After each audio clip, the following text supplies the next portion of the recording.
Chapter 881. Fortunately, I didn't order mushrooms. Otherwise, this dish would have gone to waste. Originally, I didn't have any psychological trauma toward mushrooms, but the smell in the letter just now successfully made me have a relapse.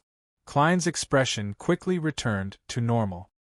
He retracted his left hand, picked up the glass beside him, and gulped down the ice water inside. One more. He turned his head, as if nothing had happened, and ordered the waiter standing at the door of the pantry. At the same time, he pressed down on the clothes on his abdomen, slowly got up, apologized, and walked to the private washroom in the private room. This was opposite to the exclusive pantry, located on both sides of the main entrance. Furs, who was hiding in the cupboard, heard the footsteps approach and the bathroom door close. She couldn't help but lean over to Zio's ear and suppress her voice. This is the second time. They've only been in this room for slightly more than half an hour, and Don Dantes has already gone to the washroom for the second time. The first time was obviously to urinate. If it's the same this time, it means that this gentleman's kidneys, bladder, or prostate aren't very good. He's out. He's really just peeing. TSK, he seems to drink a lot of water and often goes to the bathroom. Sigh, it's not easy to be a rich man.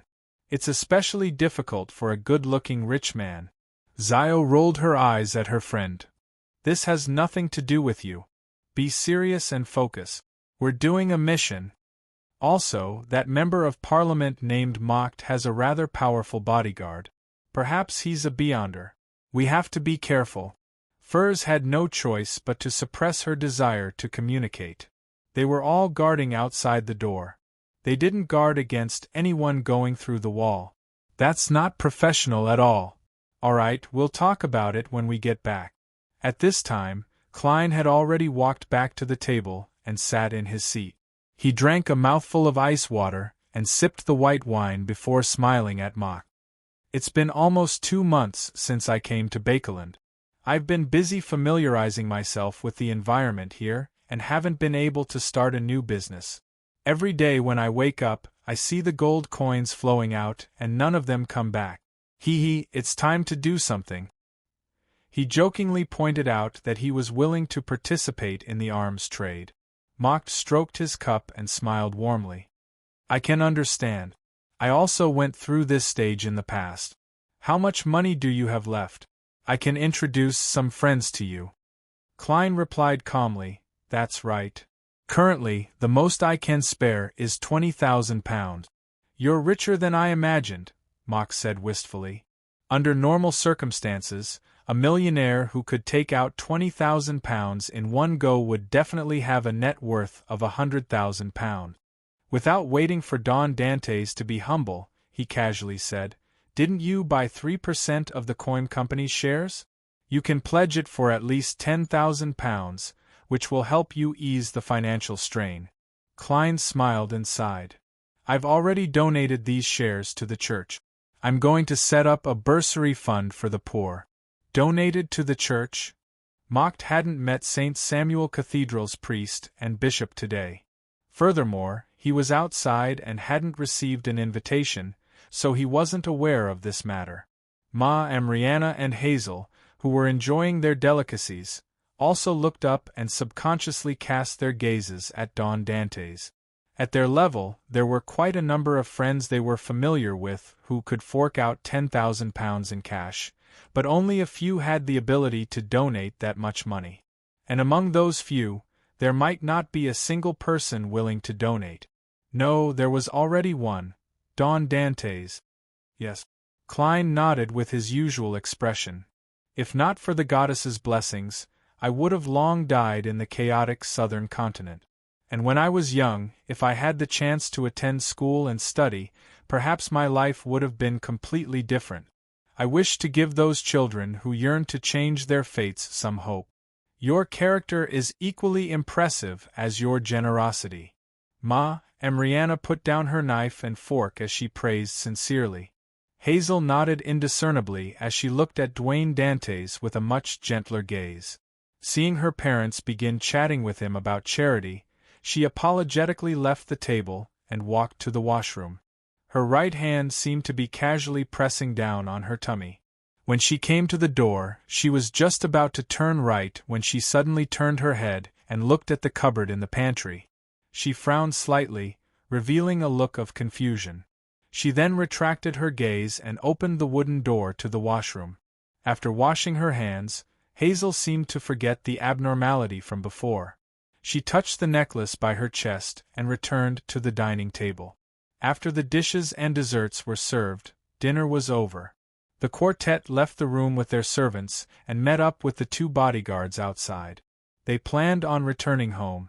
At this moment, Hazel suddenly stopped and said, "I think I dropped my ear stud inside. Sorry, wait a minute."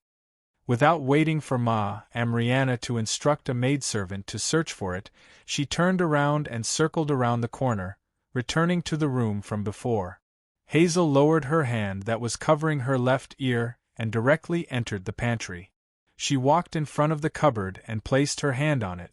She wanted to quickly open the cupboard's door, but after some thought, she cautiously held onto the necklace with her other hand and turned her body to the side to guard against any sudden attacks from inside. Taking a deep breath, Hazel took the opportunity when the waiter was clearing the dining table to pull the cupboard's door open, revealing the interior of the cupboard. Apart from spare cutlery and tablecloths, there was nothing else. Hazel revealed a puzzled expression once again, as though she couldn't believe what she was seeing. "I clearly sense that there's something very valuable inside," she muttered to herself. Before the maidservant could chase up to her, she closed the cupboard's door and walked out of the pantry. Outside into Serenzo restaurant, Furs and Zio turned their heads in unison and looked inside. "That girl actually discovered us?" Furs whispered in disbelief. If she hadn't been able to open the door and slip out from behind the cupboard, she and Zio would have been discovered. They would have no choice but to admit that they were secretly protecting Don Dantes. Zio wore a look of puzzlement as well.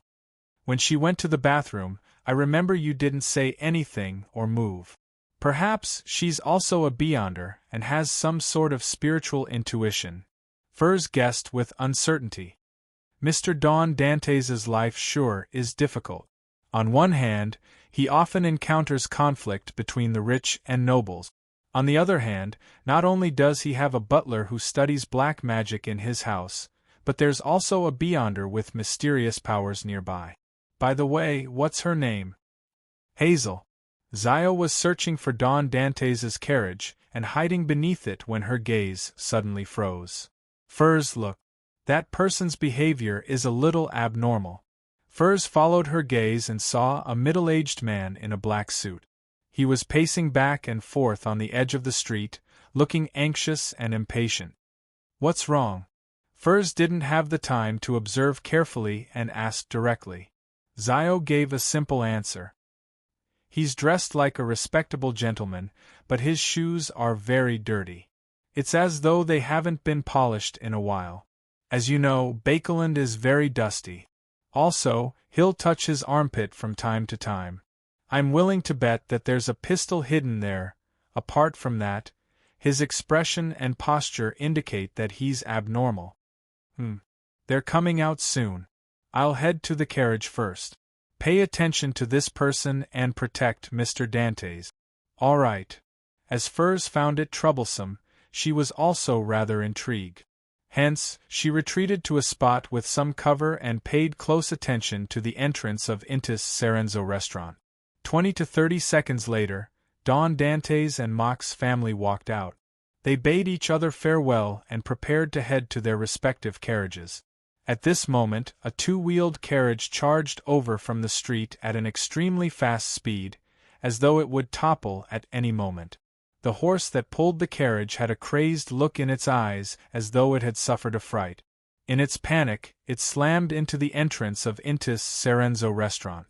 One of Mock's bodyguards went forward in an attempt to subdue the startled horse, while the other protected the Member of Parliament, his wife, and his daughter as they retreated to the side. At this moment, the middle-aged man who had been pacing back and forth approached from behind. He took out a revolver and aimed it at Mock's head with a warped expression. Klein raised his right hand indiscernibly before retracting it. He didn't do anything. With a nimble leap, he dodged the startled horse. At the same time, Furs, who was hiding to the side, gently clasped her hand and pulled it to the side. The attacker's feet suddenly went limp as though he had tripped over something. He fell to the ground and didn't have the time to fire. In his anxiety, he propped himself up with his hand and leaped up. He was about to fire wildly without aiming. However, he didn't touch anything when he pulled the trigger. His revolver had already fallen to the ground beside Hazel's feet. Following that, he and the startled horse were subdued by the bodyguards. "Why did you attack me?" Mock held back his tumultuous emotions as he took a step forward and asked in a deep voice. The middle-aged man immediately roared with laughter as he shouted with a deranged expression. "It's all your fault. It's all your fault. Talk about air pollution, talk about using anthracite coal. My factory went bankrupt, my child died from an illness, and my wife committed suicide. P.S. Update first. I was jet-lagged yesterday, so I was extremely sleepy. I didn't write or stockpiled any chapters. I'll be back to normal tomorrow. Also, to thank your loyal servant, Wang Kai, for tipping this life's Silver Alliance members. Here's a recommendation from you, Light Chaser in the City." Chapter 882. Lord of the Mysteries is stuck. Applying for leave for 1 chapter. Currently typing. Please wait a moment. After the content is updated, please refresh the page to get the latest update. Chapter 883. Upon hearing the middle-aged man's shout and seeing his warped expression, Hazel's eyes that were filled with anger and hatred gradually froze, melting into a look of confusion and confusion. It wasn't only her. Mocked, Ma Emriana and Don Dantes similarly fell silent. No one spoke for a moment. Even Furs, who was hiding behind something, lost her excitement. She no longer had a strong sense of justice. After about 10 seconds, Mocked stopped looking at the assailant. He turned his head and said to his bodyguard, "Leave one of you here to watch the scene and the prisoner. One of you stay here and guard the scene and the prisoner. Wait for the police." Having said that, he paused for a second and turned to his valet. "Inform the reporters from a few newspapers to come and interview this matter." After making the initial arrangements, the Member of Parliament surveyed the area and noticed that many passers-by were attempting to gather over to see what had happened. Following that, he looked at Don Dantes and smiled apologetically. "I'm sorry for making you experience such danger. I never expected the matter to develop to such a state. We actually considered the actual situation of factory owners and coal mine owners, and we provided them with some assistance and transitional plans. Who knew coming up with a plan is one thing, but carrying it out is another. When the remediation of atmospheric pollution becomes abnormally urgent, with immense pressure from all sides, it's no surprise that a one-size-fits-all solution would appear." Klein sighed and said in a self-deprecating manner, "Don't worry about my feelings. Don't mind my feelings too much. I've been through more dangerous situations in the past." On the surface, he was talking about his business encounters in the southern continent's West Balam, but in fact, he was recalling Megos, who was pregnant with an evil god spawn, the terrifying meteorite that fell from the sky, Cynthia, who wanted to give birth to Admiral Amirius's child, and the Rose School angel and charismatic order monster that caused the mountain outside biome to collapse. Compared to all of that, what had just happened was like a drop of rain that fell from the sky. There was no need to care about it. In consideration of Zio, Miss Magician's 2 bodyguards, and Hazel's existence, Klein didn't even take action. All he did was dodge as an experienced person would. What he paid attention to was if there would be a storm. Mock sighed and nodded. "I can tell that you're very calm. I used to doubt what you said, but now I really believe it. All right, Dwayne, let's go back. Leave the rest to the police. If there's a need to take a statement, they'll come to your house to complete it. Klein nodded and said to Mock's family, "That's right. Pay attention to your safety." Mock nodded solemnly and sighed once again. Bakelin's social season has just begun, and this happened. Cherish the peace now. The mark of Bakelin's social season is the return of the House of Lords. It seems to have only begun last weekend, and this week there have been 2 consecutive incidents: the framing of Baron Sindras and the attack on Member of Parliament Mocked. Amidst his thoughts, Klein didn't stop as he walked to his carriage with the clearly afraid valet, Richardson. After sitting in it, Klein silently exhaled as he watched the scenery outside slowly recede. He half closed his eyes. He was temporarily unable to determine if Beyonder powers were involved in the attack. This was because every step was something an ordinary person could complete, and the middle-aged man's reason was sufficient. There was no need to deliberately fabricate it. Klein believed that in Bakeland there were more than one former factory owner or unemployed employee who had such an encounter. The only thing that left him puzzled was why the target of the attack was Mocked. Although this House of Commons Member of Parliament was indeed a supporter and advocate of the remediation of atmospheric pollution, often giving speeches in Parliament and accepting interviews from time to time, he was definitely not the person who attracted the most attention during the bill's introduction. In comparison, the members of the kingdom's National Atmospheric Pollution Council were more likely to be chosen as targets for revenge. Klein leaned against the carriage wall and slowly opened his eyes. He saw that it was already late into the night with overlapping clouds and heavy rain. He once again sensed that the whirlpool beneath Bakelin's calm surface was growing in size and intensity. Reining in his thoughts, Klein raised his left palm slightly and touched his pocket. It contained what seemed to be a letter from Frank Lee and an unknown species of mushrooms. Klein really wanted to return home and enter the world above the gray fog. He wanted to use the newly obtained mushroom to communicate with Creeping Hunger so that he could use the sealed artifact again. With the storm brewing, he believed that he needed to recover his peak combat strength as soon as possible. And in this aspect, Creeping Hunger was absolutely necessary. Unfortunately, he still had 2 Beyonder bodyguards by his side. He had to try his best not to head above the gray fog.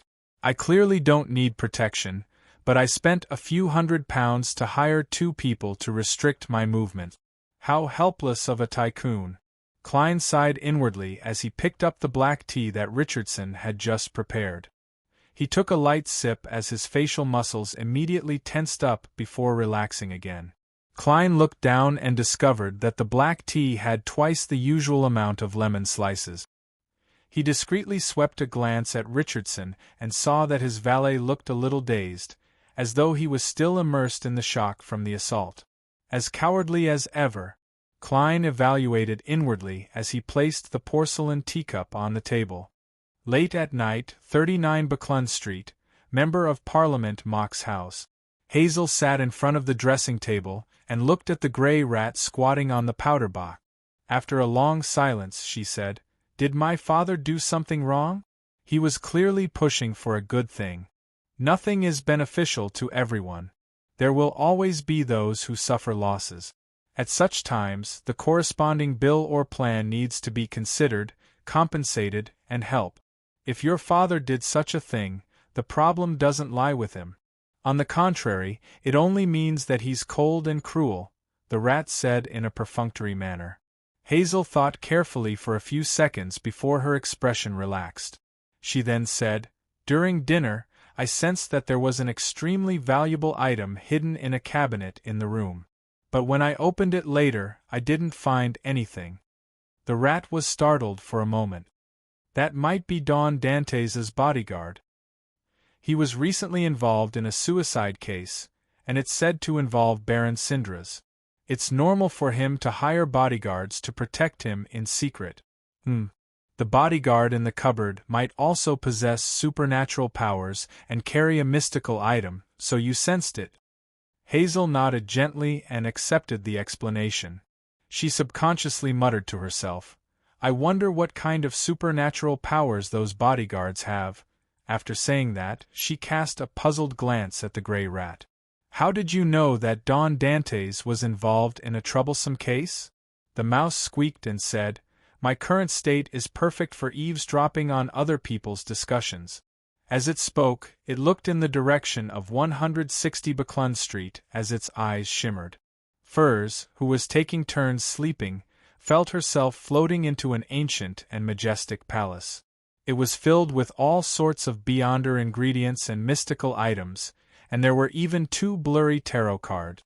However, she wasn't able to take any of them away. These items were sealed by an invisible force. Furs looked around in a bid to find a way to remove the seal. Finally, she saw a complicated symbol engraved on the dome. This was a symbol formed from the combination of fate and concealment. Find an item with this symbol engraved on it, and I'll be able to open the seal on a treasure trove. Furs immediately came to this realization as she jolted awake. She realized that she was curled up on the carpet in the room, covered by a thin silk blanket. She and Zio didn't dare sleep in the reclining chair, afraid that Don Dantes, who often sat there, would notice that something was amiss. Rubbing her temples, Furs sat up and saw Zio leaning against the wall that led to the master bedroom. She was seriously monitoring her surroundings. I feel like there's a secret hidden here. I had a strange dream. I dreamed of exaggerated treasures and complicated symbols, Furs said with a frown as she walked towards Zio. As an astrologer, her intuition told her that there was something wrong with the dream. Zio suppressed her doubts when she saw Furs's serious expression. After some thought, she said, Perhaps there really is a secret. I once heard a proverb that belongs to the mysterious world. It goes like this. When a beyonder element is discovered somewhere, there's bound to be a second one. Ignoring the butler who still can't determine if there's any beyonder powers, that Miss Hazel is the first beyonder element.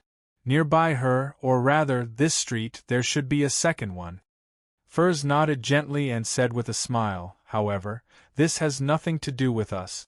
Tomorrow evening, we'll be able to collect our payment, end our bodyguard mission, and leave this place. The most pitiful one is ultimately Don Dantes. He's innocent and ordinary, but he has no choice but to interact with troublesome matters and beyonder elements. Having said that, Furs looked at Zio and joked, Quick, say it. Quickly say it. May the goddess bless him. I'm a believer of steam and machinery. I can't do that. Zio seriously considered it for 2 seconds before drawing the crimson moon on her chest. She piously whispered, May the goddess bless Mr. Don Dantes. Furs had completely shaken off her drowsiness. She covered her mouth and yawned. I'll walk around the house and patrol it. Wait 15 minutes before sleeping. All right. Zio was clearly more energetic than Furs. Furs immediately turned to the door, reached out her hand to press on the wall, and arrived at the corridor. Just as she was about to walk to the stairs, she suddenly sensed a slight commotion coming from the room where Don Dantes' valet slept. Furs's eyes darted around slightly as she cautiously approached. She opened a tiny door on the wall and peeked in. She then saw Richardson dancing a somewhat crazy and mysterious dance. Spirit dance? Doesn't this valet believe in the Evernight goddess? He's secretly worshipping death? Furs knit her brows as she watched Richardson finish his spirit dance. She watched as he softly prayed to the god of death to protect him from various dangers. When everything was over, Furs clicked her tongue and shook her head. Poor Mr. Dantes. P.S. Update first, then change later. Chapter 884. After returning to the room with the balcony, Furs looked at Zio, who was leaning against the wall. What do you think I saw? That valet, Dantes' valet, is actually a believer of death. He was dancing and praying just now. Zio suddenly widened her eyes before relaxing her expression. For Mr. Dantes, it is only a question at the back of the list. That manservant named Richardson clearly has the blood of the southern continent. Perhaps he was born there, so it's not surprising that he secretly worships the god of death. Furs replied with a smile, That's right. I know. I just think this is very interesting. Isn't there a little too many people around Don Dantes who have secrets? If one day I discover that apart from him, all the creatures in this house, including the housekeeper, maid, gardener, carriage driver, earthworms, bugs, and rats, are related to mystery and beyonders, I don't think I'll be too surprised. I'll be able to easily accept this fact. Zio rolled her eyes at her friend again. If that's the case, then Mr. Don Dantes won't be a simple person. He's surrounded by beyonders and beyonder creatures. It can only mean that he might be the son of an evil god or an angel on earth. Without waiting for Furs to divert the topic, Zio changed the topic. Didn't you just say that you had a strange dream involving treasure? Why aren't you curious at all? Why haven't you considered what it represents and whether or not it really exists? Furs chuckled. This kind of dream usually means a lot of trouble and danger. I'll think about it when I have the chance to meet that symbol in the future. Although she said that, what she was really thinking was, there's quite a problem with this dream. Who knows if there's a conspiracy behind it? I'll head to the tarot next week and seek advice from Mr. the Hanging Man, Ma Hermit, and Mr. World before deciding what to do. They are all experienced and powerful beyonders, so they might have similar experiences. You've matured quite a bit. Zio nodded slightly. Exerting strength in her back, she bounced off the wall and walked towards where Furs had been sleeping. Mature. Furs snickered and leaned closer to her friend. She straightened her back and looked down at her hair. Without waiting for Zio to get angry, she sighed again. You're the one who's matured. I still remember this time last year. You relied on your intuition and your fists for arbitration. You would make mistakes and lose your way from time to time. You're much better now. Zio was taken aback as she lay down on her side and wrapped the thin blanket around her. With her back facing Furs, she mumbled. The main reason I got lost was because of you. Furs laughed dryly and nodded thoughtfully. This is an inherent characteristic of the apprentice pathway. It has nothing to do with me. Yes. Seeing that Zio was already lying down, she walked to the wall of the master bedroom and seriously became a bodyguard. The night receded bit by bit as the sky gradually lit up. After Klein woke up and had his breakfast, he received 2 visits from the police and a batch of reporters. Some of them were here for the further investigation of Quarren's suicide, while others wanted to know more details about Member of Parliament Mock's attack. Under Walter's arrangements, Don Dantes met them one after another and quickly settled the matters. In the afternoon, Mock suddenly came to him and hurriedly said to Klein, "Accompany me to the club for a round of tennis. Accompany me to the club for a round of tennis." He had joined several clubs, but there was only one that intersected with Don Dantes. East Balham Military Veterans Club. Is he going to seal the deal on the firearms deal? Klein understood the hidden meaning behind his word. He immediately got his valet, Richardson, to get his coat, top hat, and cane. He took his carriage and followed the Member of Parliament to the unique sand-yellow building in Hillston Borough. After entering the club, it was the same room as before. Klein once again met the donkey-faced Colonel Calvin of the Ministry of Defense. After exchanging pleasantries for a few minutes out of habit, Calvin finally got down to business. He looked at Don Dantes and chuckled. "I heard from Mock that you can fork out £20,000 in one go?" "Although it's a little forceful, it's indeed doable," Klein replied with the corners of his mouth curling up. Calvin nodded in satisfaction and said after some thought, "I won't need £20,000 for the time being. The batch of firearms, ammunition, and a small number of cannons prepared for you will be in a warehouse in East Balham. There aren't many of them, and it's enough to arm 3,000 to 4,000 people. According to the scrapping price, it'll be £10,000 at most. Of course, you have to give me £15,000. He didn't hide anything, as though this was a norm within the Rouen army. "No problem." Klein nodded with a calm expression. Calvin chuckled. "Very good.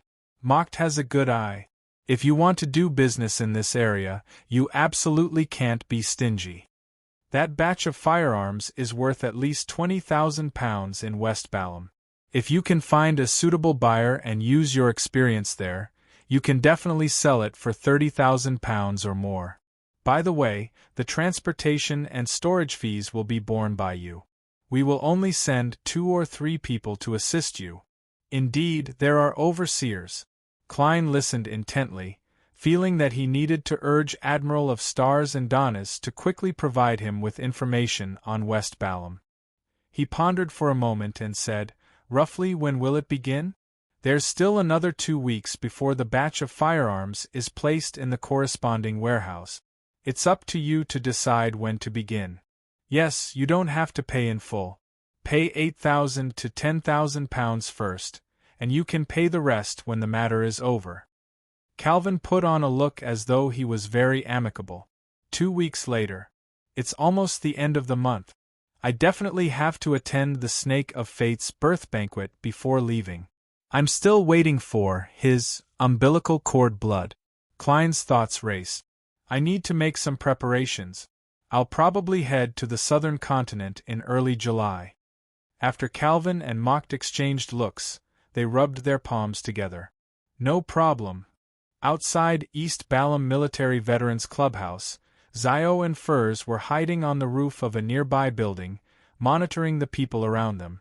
Zio knew very well that there were quite a number of Beyonders in the club, so she didn't dare let Furs sneak in with her to provide close-range protection for Dawn Dantes. All she could do was wait outside. Thankfully, this is Bakeland. Even if there's no fog in this season, there won't be a lack of clouds. The sun isn't too strong, otherwise my skin would definitely turn red from the sun, Furs mumbled as she hid in the shadows. Just as Zio was about to say something, she suddenly saw a carriage drive to the club's back door. It was brown in color and had a symbolic coat of arms. The coat of arms' main body was a flower and a ring. Viscount Stratford's carriage. Zio silently muttered to herself as she hurriedly widened her eyes and focused her attention. She then saw the familiar yet unfamiliar figure alight the carriage and enter the East Balham Military Veterans Clubhouse under the escort of a few bodyguards. "What's wrong?" Furs sensed her friend's abnormality. Zio didn't hide it as she frankly said, "I saw Viscount Stratford. I saw Viscount Stratford. He also came to this club." "That captain of the Royal Guards?" Furs asked in surprise. "Yes." Zio nodded heavily. Furs turned agape, wishing to say something, but she didn't know what to say. All she could do was look around and pretend to monitor the abnormality. After a while, they saw Dawn Dantes walk out. In the afternoon, 160 Buckland Street had another visitor. This time, it was the Coim Company's major shareholder, Ma and Mary. "I'm very sorry that my request has embroiled you in this trouble. I never expected Baron Sindras to do such a thing. Poor Quarren. He's planning on bringing his family to Winter County for the summer," Mary Short said apologetically and angrily. Klein replied calmly, "I agree with your views on Quarren. I agree with you about Karen. He's really unfortunate. However, this matter might not have been done by Baron Sindras. This might very well be a trap targeted at him." Ma and Mary nodded solemnly. "I've heard of this speculation. It's said that the police are planning on hiring a powerful forensic doctor to dissect the corpse and search for missing clues." The latter half of her sentence was automatically replaced in Klein's ears with, "The police are planning on hiring a powerful spirit medium from the Church of Evernight to dissect the corpse and search for missing clues. I wonder what I'll discover." Klein raised his right hand and tapped his chest 4 times in a clockwise fashion. "May the goddess bless Quarren in peace. The true murderer who murdered him will definitely be punished." Ma and Mary replied with the same etiquette. "In order to prevent you from being affected by this matter, I plan on purchasing your shares ahead of time. I'll add an additional £1,000 on top of the current highest price. You don't have to worry about my funds. I've been busy recently borrowing money from the bank." Klein sighed with a smile. I'm very grateful for your good intentions, but if you want to discuss the early transfer of shares, you have to go to the church. I've already donated it to them. I plan on using the income to establish a bursary foundation for the poor. This was the first time Ma and Mary was hearing this news. She was momentarily shocked and speechless. After a full 10 seconds, she quietly exhaled. I'm very impressed with your character, your generosity, and your wisdom. As she spoke, the way she looked at Don Dantes had an additional hint of admiration. Klein modestly gave all the credit to the goddess. Then, he paused and asked with a serious expression. Following a pause, he asked with a serious expression, Ma and Mary, I have a question I wish to hear your answer. When you decided to go against Baron Sindras to protect your control over the coin company, was it purely out of your feelings, or was it because of someone else's persuasion? Madame Mary frowned slightly and replied frankly, their advice to me was to make me give up. Klein immediately fell silent and didn't continue the topic. After chatting about Member of Parliament Mock's assault, he sent the lady off 160 Buckland Street. After dinner, his butler, Walter, came to the semi-open room with the balcony and said to his employer, who was sitting in a reclining chair, Sir, the 2 bounty hunters have been sent off. The total cost for 3 days is £300, not including the food provided. He's finally gone. Klein suddenly relaxed and nodded in approval of the butler's reply. Following that, he eagerly entered the master bedroom, prepared to take out the mushrooms Frank Lee had sent him and bring them above the grey fog to communicate with creeping hunger. When he arrived in front of the desk where mushroom was hidden, he saw a letter on top of it, which was pressed down by an ink bottle. Klein picked it up in puzzlement, tore it open, and quickly scanned through it. His expression immediately turned odd. Mr. Dantes, we are the bodyguards you hired. We discovered something over the past few days and believe there's a need to inform you. Therefore, we entered your bedroom while you were having dinner and left this letter. Chapter 885. Your butler might be researching black magic. Your valet secretly believes in death. There are people with supernatural powers in your neighborhood. The street you live in might have some secrets that make people have strange dreams. You should be able to understand the meaning of certain words, so we won't explain further. May the goddess bless you. Klein looked at the letter in his hand, momentarily unsure if he should laugh or cry. After a few seconds, he couldn't help but make a self-deprecating remark. Just from the contents of this letter, I'm really pitiful, and there doesn't seem to be anything wrong with what it describes. Shaking his head with a smile, Klein held the letter in one hand and suddenly shook it to the side. A scarlet flame soared up and engulfed the piece of paper.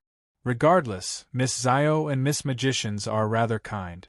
The only problem is that I know everything they've warned me about, and I know the whole story better than they do. As Klein mumbled, he rummaged for the mushrooms he had previously hidden. There were a total of 4 types. One was dried products that could react with water and fish. There were 3 of them. The second was a new variety with a golden cap that emitted the fragrance of flower. The third was white with black spots. It was puffy and swollen, as though there was liquid flowing inside. It was filled with the smell of milk. The fourth had a strange organ that resembled gills on both sides. Its surface was covered with fine but soft scales. Klein swept his gaze at the mushrooms, took out a gold coin, flicked it upwards, and caught it firmly. After confirming the results, he took off the ordinary gloves he had previously worn. Naked, he grabbed the 3 new mushrooms in an attempt to verify something that Frank Lee hadn't mentioned. The sensation was normal. There were no changes to the mushrooms. Klein immediately heaved a sigh of relief, no longer worried that the danger they posed exceeded the limits. He had previously been afraid that these mushrooms would immediately spread their roots, devour, and spread their spores the moment they came into contact with flesh and blood. Perhaps it's because the gas wall lamps are relatively bright, or perhaps these mushrooms have lost most of their activity after being plucked. They can only be revived under special conditions, such as the environment of a creature's stomach. With the spirit of proof, Klein drew all the heavy curtains in the master bedroom and extinguished all the gas wall lamp. Then, he picked up the new species of mushrooms with his bare hands and confirmed that there was nothing wrong with them. They did not suck his flesh and blood. After doing this, Klein lit up the wall lamps again and set up a ritual to sacrifice the mushrooms above the gray fog. Sitting at the fool's seat, he wasn't in a hurry to summon creeping hunger. He first let the metal bottle containing his blood fly onto the long bronze table. Then, he poured a drop of blood on the table and pushed the 3 new mushrooms there. In just a second, the parts of the mushrooms that were close to the blood suddenly softened and wriggled to wrap around it. Dense needle-like hairs grew out from the area of contact. The corners of Klein's mouth twitched as he watched. He directly used some of the powers of the mysterious space above the gray fog to suppress all the mushrooms. Then, he let the drop of blood fly back into the metal bottle and closed the lid. He had a general understanding of the characteristics of these mushrooms. Without wasting any more time, he beckoned for creeping hunger to fly over from the junk pile. Holding the thin human-skinned glove, Klein placed it on the table and released the shackles on the mushrooms. Then, he saw creeping hunger use its 5 fingers as support to forcefully stand up and quickly retreat like it was playing a piano. "Do you know fear now?" Klein revealed a friendly smile and pressed down on the human-skinned glove, gifting it with some of the powers of the mysterious space above the gray fog. Then, he used his other hand to grab a mushroom and moved it towards creeping hunger. The human-skinned glove struggled with all its might, but to no avail. It actually began to tremble. Klein paused his hand that was holding the mushroom and chuckled softly. "Are you still going to praise the true Creator at any time?" The creeping hunger continued to struggle and did not respond. Klein thought for a moment and relented. "I'll allow you to praise him once a day, early in the morning or in the evening." Creeping hunger's struggle weakened, but it didn't stop. "Tsk." Klein continued communicating without batting an eyelid. "Then 3 times a day. Praise him at breakfast, lunch, and dinner times. However, you have to remind me beforehand." After creeping hunger struggled for a while, it suddenly laid down on the table and stopped moving. After another round of communication, Klein successfully came to an agreement with creeping hunger on this problem. However, the need to eat humans every day was an item's instinct. It couldn't be weakened by too much just through communication. He still had to wait for Aztec to provide an effective seal. All Klein could do at the moment was to allow creeping hunger to be carried around without eating humans. However, it had to be replenished with food within 24 hours. How troublesome! Thankfully, after creeping hunger fused with Mr. A and mushrooms, its living characteristics have been enhanced. Otherwise, there's really no way for me to communicate in such detail. Klein sighed as he did the corresponding divination on recent events and came to the conclusion that he wasn't in any danger. He also preliminarily confirmed that Quarren's suicide had a beyonder influence. After busying himself, he left the world above the gray fog and returned to the real world to continue waiting for Mr. Aztec's reply. On Saturday night, the formally dressed Klein arrived at St. Samuel Cathedral with his valet, Richardson, in a carriage to participate in the charity gala held by the Church of Evernight. After passing through the main entrance, he was led to a hall by the priest. There was a shrine with the sacred emblem that represented the Evernight goddess inside. There were a few small crystal chandeliers hanging down from above. In front of them were slender candles, as well as metal round lids that were placed upside down and filled with wax. At that moment, they had all been ignited, illuminating the hall in a bright and clean manner. It had a sense of holiness to it. Klein looked over and saw neatly arranged chairs and guests dressed in extraordinary attire. Among them, women were mainly divided into 2 types. One was dressed in either bright or dark clothes. They were bold and open, allowing one to see large patches of fair skin in front of their chests and their arms. The other was dressed in fresh colors and rather conservative clothes. Even their collarbones could be vaguely seen, and some were even covered. According to what Klein knew, in the kingdom of Rouen, this meant the difference between married and unmarried. Widows and divorced women could choose between the two types of attire, but the former's colors were as dark as possible. Apart from these, Klein also saw shiny necklaces, exquisite earrings, and all kinds of precious accessories.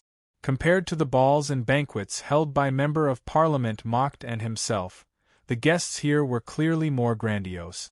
Walking into the hall, Klein greeted the bishop, Member of Parliament Mocht, and company whom he knew as they made small talk. At that moment, a voice sounded from the door. Many guests cast their gazes over as they smiled and went over. Klein looked over as his eyes lit up before they froze. At the entrance of the hall, the most eye-catching person was a girl with lustrous blonde hair that gently draped over her shoulders. Her green eyes were as beautiful as gems, but they also seemed to hide a whirlpool on the surface of the sea. It made it impossible for anyone to look away. Her facial features were beautiful, and she had an outstanding bearing. Her looks were flawless, making it difficult for the men and women present to notice what style of dress she was wearing or whose accessories she wore. However, Klein had noticed her collarbone necklace.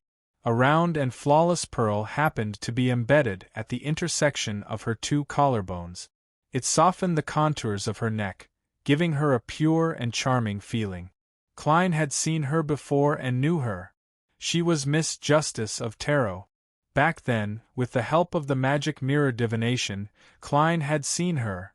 Suddenly, Klein looked away, not daring to take another look. This was an instinctive reaction. The main reason was that he knew that Miss Justice was a beyonder of the spectator pathway. If he garnered her attention, it was very easy for her to read his true thoughts and hidden secrets from his changes in expression, body language, and aura. As these thoughts raced through his mind, Klein forcefully turned his head back and continued casting his gaze at Miss Justice's face. He realized that the problem with his avoidance was even bigger and more obvious. How could a gentleman who liked women of different styles not take a few more looks at such an abnormally beautiful girl when he encountered her? At the same time, Audrey sensed the abnormality of a particular gentleman. His sideburns are already a little white. His looks and bearing aren't bad. He appears to have a lot of depth. This should be the Don Dantes who donated more than £10,000 in an attempt to establish a bursary foundation for the poor. His reaction just now was a little strange, as though he was hiding something. To Audrey, it was normal for Don Dantes to look away. She had encountered too many similar situations in the past. Some men would subconsciously turn their heads and look to the side after seeing her, as though they were afraid of being discovered by her. They were afraid of making eye contact with her, afraid of exposing the moment of intoxication that surfaced. Therefore, what was strange about Don Dantes wasn't that he had moved his gaze away, but that he had turned his gaze back. In addition, Audrey felt that the most problematic point was that this gentleman wasn't astonished, but surprised. What is he surprised about? What is he hiding? With this question and a faint smile on her face, Audrey followed her parents and brother to greet the people who crowded over. Seeing that Miss Justice wasn't paying attention to him, Klein secretly heaved a sigh of relief as he thought, I have to be careful later. I have to act the role of Don Dantes well. I can't let the spectator notice anything amiss. Regardless of whether Miss Justice noticed it or not, I have to think of a good reason for my abnormal reaction just now. Miss Justice is indeed a young lady from a powerful noble family. I wonder what her name is. I'll ask Mocht or Bishop Electra later. Amidst his thoughts, Klein frowned slightly, having a nagging feeling that he was being watched. He hurriedly followed his spiritual intuition and swept his gaze to the door. In the shadows outside the door, a golden retriever was silently squatting there. Mobile version of the fastest updated website. Chapter 886. When the golden retriever's serene gaze came into view from the shadow, Klein's forehead twitched indiscernibly. He did not hide the fact that he was a little frightened. He naturally turned his gaze away and looked at Miss Justice's group. How scary! Why is this dog hiding in a corner for no reason? Why is it hiding in the shadows? It seemed to be looking at everyone in the hall. Miss Justice seems to have fed a spectator potion to an animal. She had once sought Mr. the Hanging Man's advice. Could it be this golden retriever? One was in the light, while the other was in the dark. Which actor would be able to handle it? In high society, the spectators aren't limited to Miss Justice and company. She joined the psychological alchemy under the guidance of other nobles. I think she's the sister of Madame Duke of Negan? As Klein lampooned and analyzed, he walked towards Mock's family and asked in a seemingly casual manner, "Those who came in just now seem to be very noble?" Mock glanced at Don Dantes and chuckled. "The Earl of Eastchester's family. You can directly call him the Earl Hall. You should have heard of him. That's his wife, Lady Caitlin. That's his eldest son, Lord Hibbert. You've met him." Upon hearing Mock's introduction, Klein suddenly felt a sense of shame. This was because he had indeed seen Hibbert Hall at a ball hosted by the other party, but he hadn't paid any attention to this lord. Otherwise, he wouldn't have questioned which noble he was from. Alarmed by Miss Justice's sudden appearance, Klein maintained his smile as he listened. Mock continued. "That's his daughter, Miss Audrey Hall. For the past 2 years, she's been known as the most dazzling jewel in Bakeland. This is very realistic, isn't it?" Without waiting for Don Dantes to respond, he tactfully said, "Among her suitors are princes, dukes' heirs, and many noble lords and gentlemen." Mock's hidden meaning was very clear. It was to tell a fellow like him, who had a wide range of interests in women, to not have any thoughts about this lady. She was a target that he couldn't touch. However, another thought flashed through Klein's mind. So Miss Justice is the daughter of Earl Hall. It's no wonder she's so rich. It's no wonder she never haggles. Earl Hall is one of the top bankers in the kingdom. He's the most influential member of the House of Lords and one of the hereditary nobles.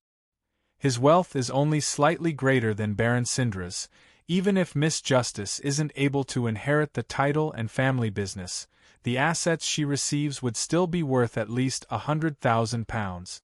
Coupled with her looks, background, and personality, she's indeed the best candidate for the royal family and nobles to marry. However, her continuous purchase of mystical items doesn't look like she only has a few £100,000. Can this be reimbursed? I also want to rely on my father. As his thoughts raced, Klein smiled in response to Mock's reminder. I've heard all sorts of rumors about Miss Audrey, but I've realized today that they aren't too exaggerated. Unfortunately, I'm not a prince, nor am I the heir to the titles of Duke, Marquis, Earl, or Viscount. Otherwise, I would also be one of her suitors. He was implicitly expressing that he knew his own identity and position. Mock didn't continue the topic as he began introducing Don Dantes to some of the guests he knew, truly bringing him into high society. Of course, the greatest help in this matter was the Church of Evernight. Without the charity gala they held for the Bursary Foundation, Mock wouldn't have been able to bring Don Dantes directly to those people of high status. Marquis Rosent, Earl Gross, Viscount Lochran.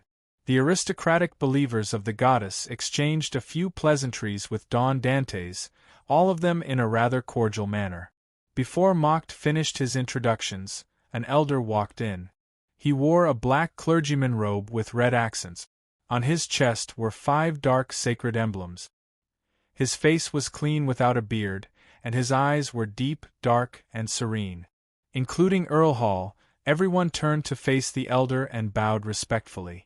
"Good evening, Your Excellency Saint Anthony." This elder was one of the 13 archbishops of the Church of Evernight, Saint Anthony Stevenson. He was the person in charge of the Bakeland diocese, a member of the upper echelons of the Church in the truest sense of the word. The moment Klein saw the archbishop, his body and mind involuntarily trembled. He couldn't help but find it hard to hide it. It was as though he had returned to his youth, walking on a village path without any street lamp. He swept his gaze and saw that the other guests didn't have such an intense reaction. He immediately understood that the horror Saint Anthony brought about was something that could be sensed more clearly the stronger one's spirituality was. He hurriedly entered cogitation in an attempt to converge it. When he managed to control his trembling, Saint Anthony had already revealed a smile. He surveyed the area and tapped his chest 4 times in a clockwise fashion. "Praise the Lady! Praise the Lady!" All the guests participating in the charity gala responded. With the arrival of the Archbishop, Mocht stopped introducing the remaining guests to Klein because the gala had officially begun.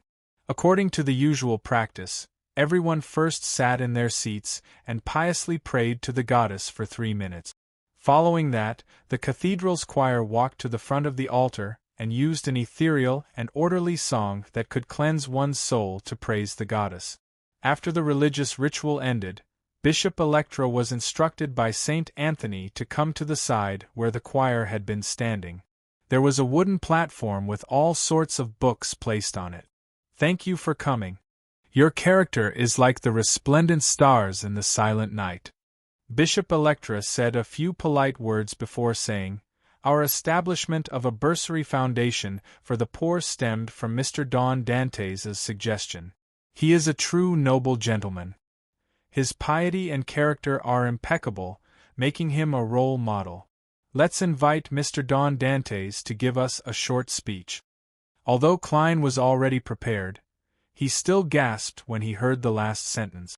This wasn't like usual. There were 2 or even more spectators. It wasn't a place where he could brag as he wished. The content of the speech had to be sufficiently real to prevent anyone from noticing that he was lying or using fake examples. Pressing down on the clothes at his abdomen, he quickly stood up and walked to the wooden platform while buttoning his suit. After coming to the back of the wooden platform, he found his footing and surveyed the nobles, members of parliament, clergymen, and high-ranking government employees. He smiled and said, "I'm a little nervous. This is the first time I'm being looked at by so many people of high status. I was once active in the areas where the poor gathered and the chaotic southern continent.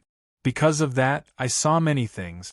There was a little girl who started helping her mother make matchboxes from the age of 6. If she didn't do that, her family wouldn't even have the money to buy rye bread after they paid their rent. The rye bread they ate had a lot of wheat bran. Occasionally, they would bite on gravel and pebbles. They were so hard that they could use them as sticks to attack others. As this young lady gradually grew up, although she was very tired every day and her family didn't have any extra money, she still yearned for the night school organized by the church. She hoped to learn how to read and grasp knowledge, because she knew that only by doing so could she not continue her present life. Only then could she not starve, wear clothes that could truly withstand the cold, and not go to a factory with terrible conditions. Dying in her 20s, Klein selected the experiences of the poor children he had seen, combined them together, and spoke with sincerity. He could clearly see that the ladies more or less revealed looks of pity. Some of the girls' eyes even shimmered, such as Audrey Hall. "What an easily moved child.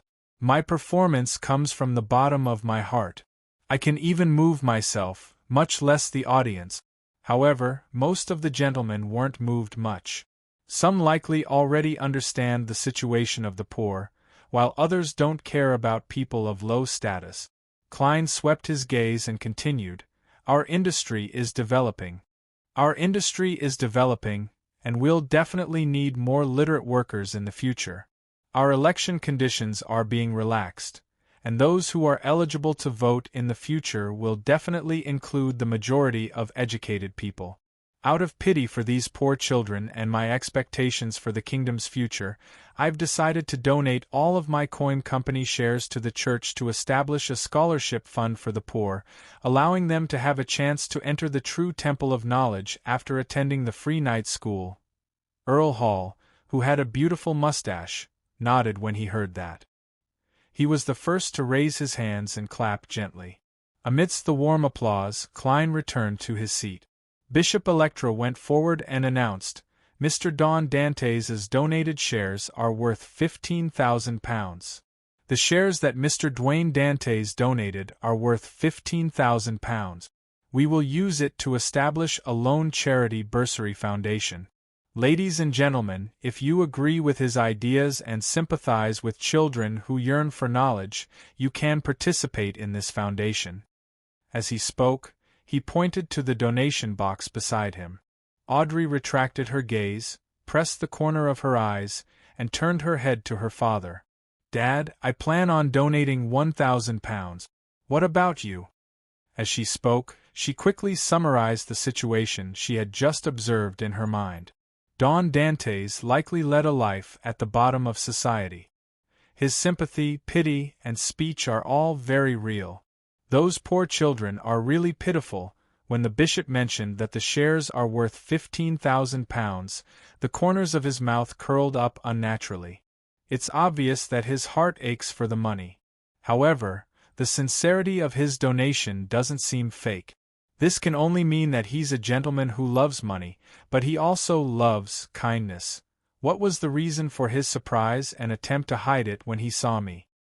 He's seen me somewhere, but he doesn't know who I am? But there's no need to hide it. He recognized my necklace as a mystical item, so he was surprised. Later on, he tried to hide it? If that's the case, it means that he's definitely a beyonder. Furthermore, his sequence isn't too low. I'll ask Susie when I get back. Perhaps she noticed other details. She's hiding in the dark and won't be guarded against, allowing her to discover more.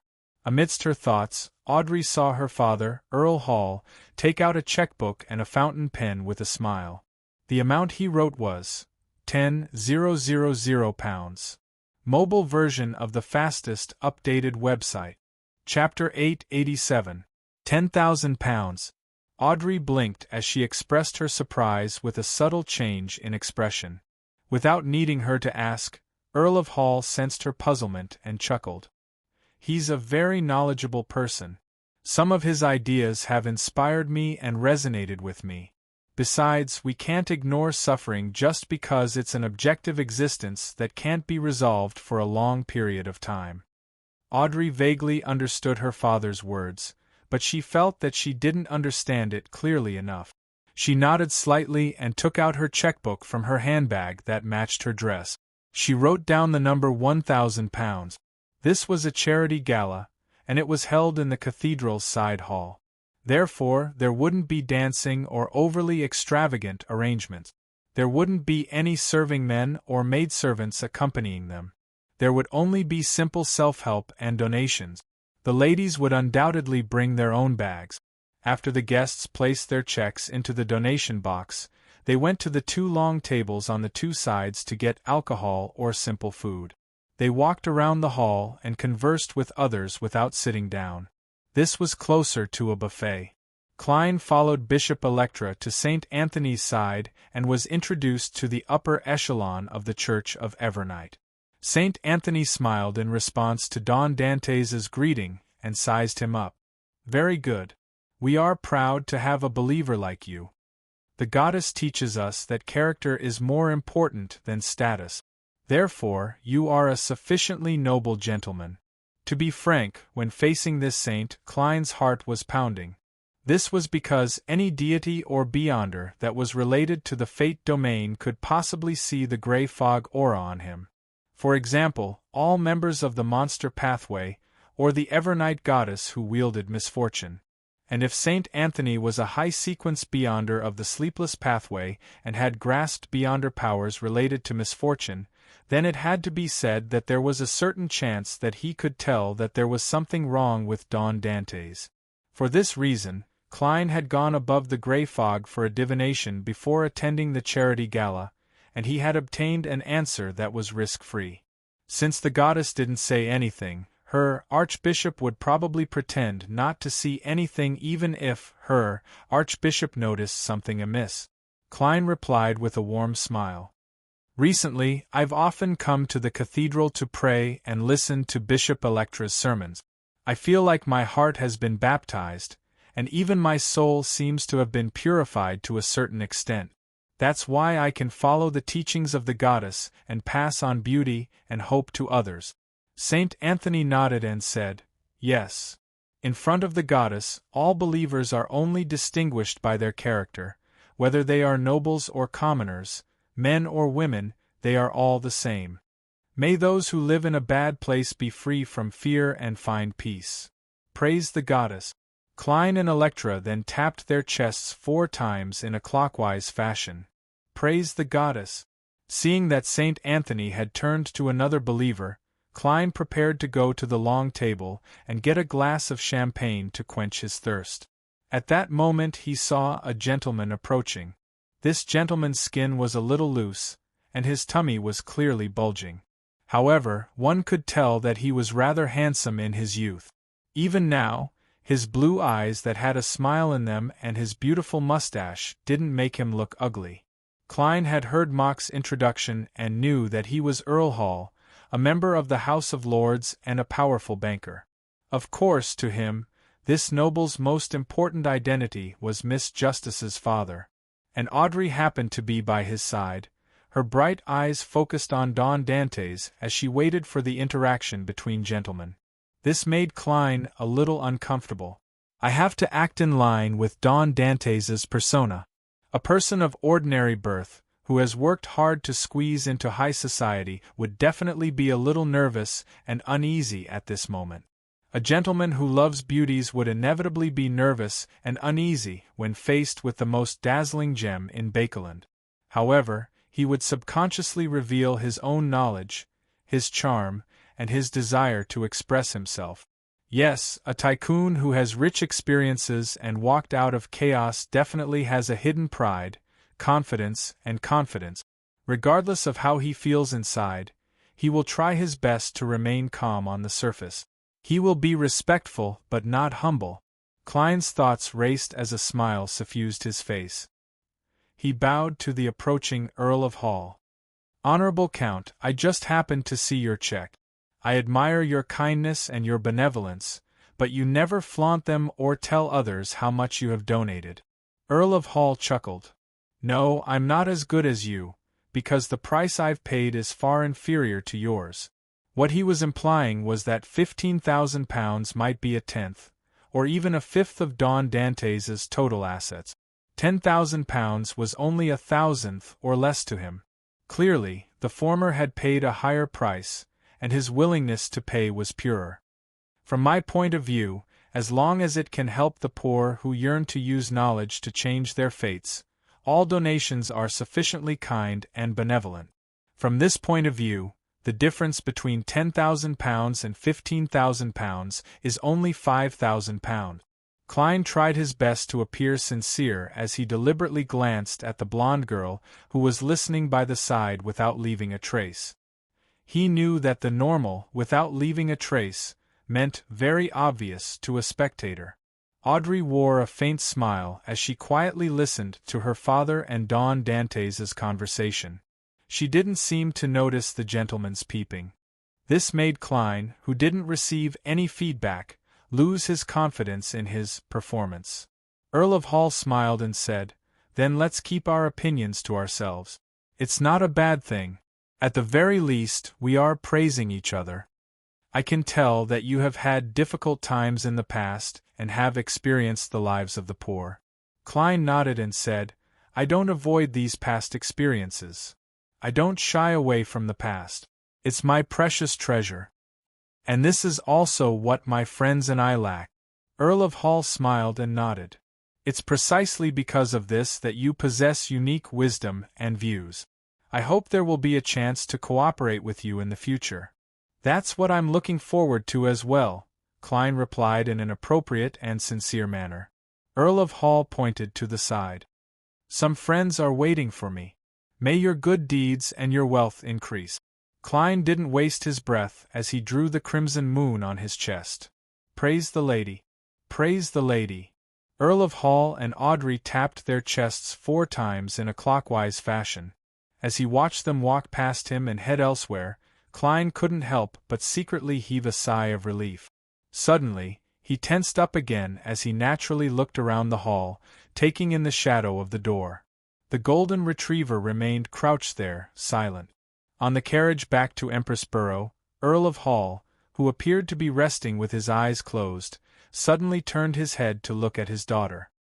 "Audrey, didn't you previously say that you wanted to join a particular charity organization of the church? Are you interested in joining this bursary foundation?" Audrey had already sensed that her father might have such thoughts back in the cathedral. At this moment, she appropriately showed surprise and confusion. "It's just a very small charity foundation," Audrey's brother, Hibbert Hall, argued for his sister. Earl of Hall smiled and shook his head. "I've asked a few bishops. The total donation for tonight has already reached £100,000. Why do you think there's so much?" Hibbert Hall furrowed his brows slightly and said he said, "Bribe?" At the same time, Audrey also gave her opinion. "The sinking of knowledge and election qualifications?" Earl of Hall nodded and sighed. "Nothing is inevitable, including human beings and nobles." He then looked at Audrey and said with a smile, "You don't have to force yourself. You don't have to force yourself. I can find someone else to join this bursary foundation. I just hope that you can see more because of this. You won't see certain things as inevitable and will never change. If you miss this, there are other charity organizations." "Dad, I'll think about it," Audrey replied seriously. After hearing Don Dantes recount the stories of the poor, she already had the intention of joining the bursary foundation to raise donations, contact the government, and organize events. She was hesitant because she felt that there was something wrong with the middle-aged gentleman. After returning home, Audrey immediately got Susie and closed the door. "What do you think of Mr. Don Dantes?" Audrey asked directly. The golden retriever sat opposite her and thought for a moment before saying, "He seems to know you or something on you. He seems to recognize you or something on you. Also, he is acting most of the time. There are certain traces.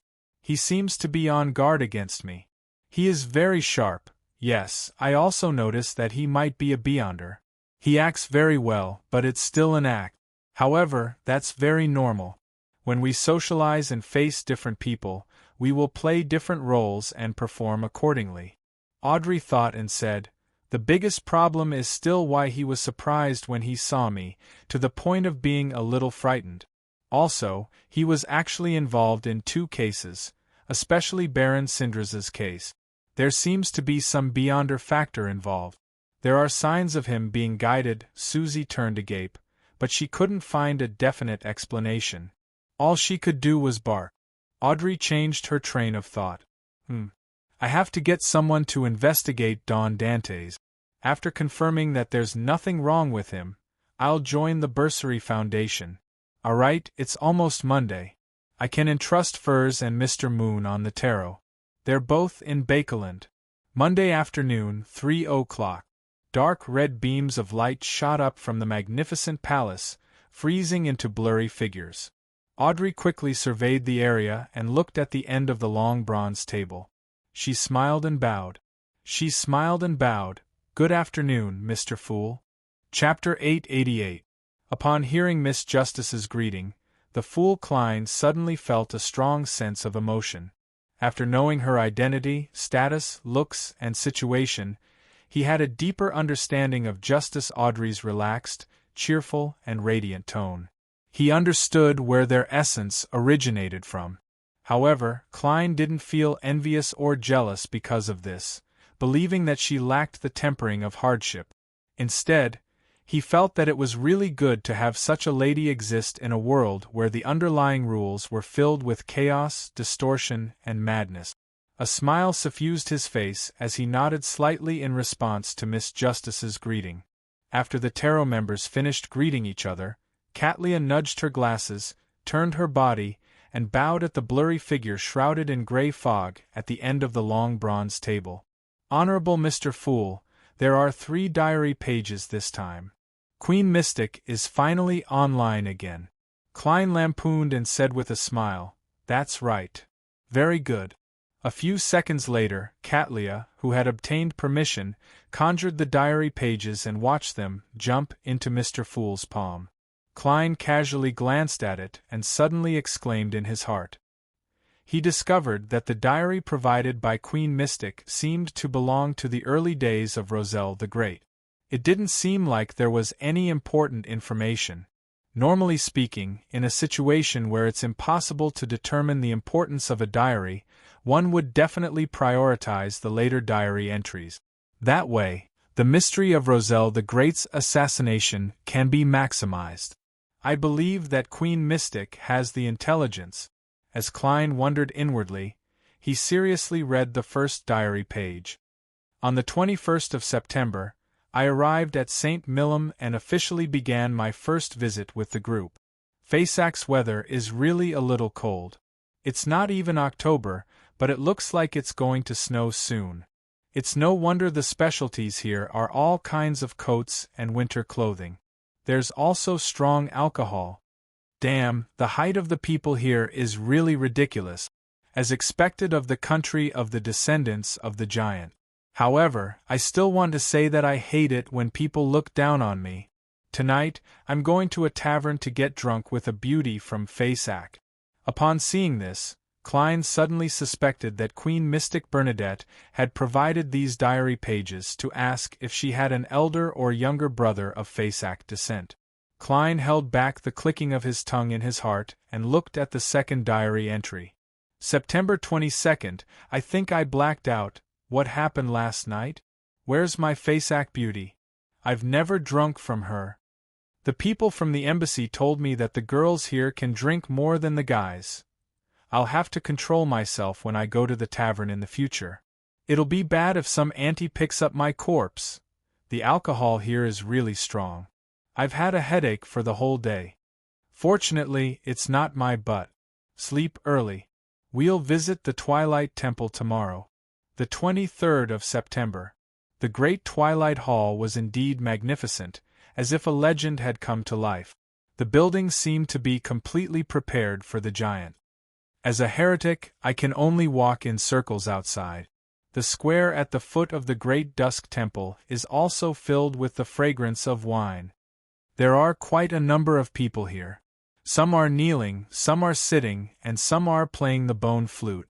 It gives off a melodious and open feeling. I got to know a Faysac man who plays the bone flute. Even compared to his compatriots, he's ridiculously tall. At a glance, he's nearly 3 meters tall. His name is Oneg, and he claims to be from one of the purest Faysac giant bloodlines. The way he plays the bone flute looks very melancholic, as though he doesn't belong here, yet he doesn't know where to go. He's even more like a poet than those fellows with intis who only know how to circle around women's skirts. Speaking of which, I can't help but lampoon. Those fellows actually take pride in diseases related to that aspect. It's completely disrupting the social market. I chatted with Oneg for a while and mentioned the question from before. He said that he was only missing his hometown. But the problem is that he's a typical St. Millom native. He has never left this place. Oneg didn't immediately answer me. He played the bone flute for a few more minutes before saying that what he missed was the source of the giant bloodline, the giant king's court in myths and legends.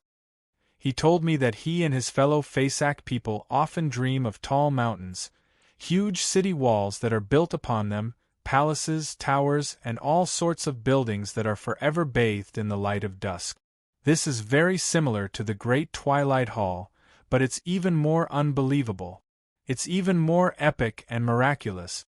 There's no need for others to tell me that Oneg and his people are certain that this is the giant king's court. Towards the end of the conversation, Oneg slowly stood up and thanked me for listening. He wanted to leave Faysac in search of the giant king's court, the homeland of his mind and soul. He believes that the easternmost region of the Sonia Sea might hide the path that leads to the giant king's court. He said that after thousands of years, the giants have never forgotten their homeland. Now, it's his turn to follow in the footsteps of his ancestors. This path will never stop unless it reaches the end. He played the bone flute again, gradually departing amidst the melodious but sorrowful melody. Hometown, hometown. Upon reading this, Klein felt that he had 100% resonance with the Emperor's feelings for the first time. Although Roselle only wrote 3 words that seemed to repeat himself and didn't elaborate on his thoughts, Klein completely understood the Emperor's emotions at that moment. This was because he and Roselle were like Oneg. They had a homeland of the mind and soul. With a sigh inwardly, Klein flipped to the second page of the diary. January 10th. Visited Sonia Island. This place is also known as the Ancient Elven Island. It has a large number of elven ruins and traditions. I was alarmed on the first day. The elves actually know how to make blood curd. They actually like to eat animal organs and are good at using spices. They even invented chopsticks. Thinking about the elves on the murals, apart from a portion of them with blue hair, the rest of their outlines, hair color, and eyes are similar to the Asians on Earth. Could they be from my hometown? Yes, I had such suspicions back then. However, thinking about it, it's impossible for so many people to transmigrate in one go. They're almost a race. I wonder if I'm overthinking things. It doesn't make sense that the lifestyle and food cutlery that can appear on Earth can't be produced here. Klein quickly read on with interest, wanting to know if Roselle had investigated the reason.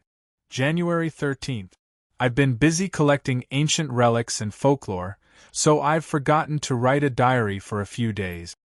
Although many things have long been taken away by the various churches, I still obtained some valuable things. In all sorts of legends, there are records of elf king Sanayathrim inventing chopsticks and using animal organs and blood to cook delicacies. There are stories of this ancient god being good at distinguishing spices. They all believe that he is the ancestor, the first elf. Due to certain reasons, he brought his race from the western continent, which only existed in legends, to the northern continent.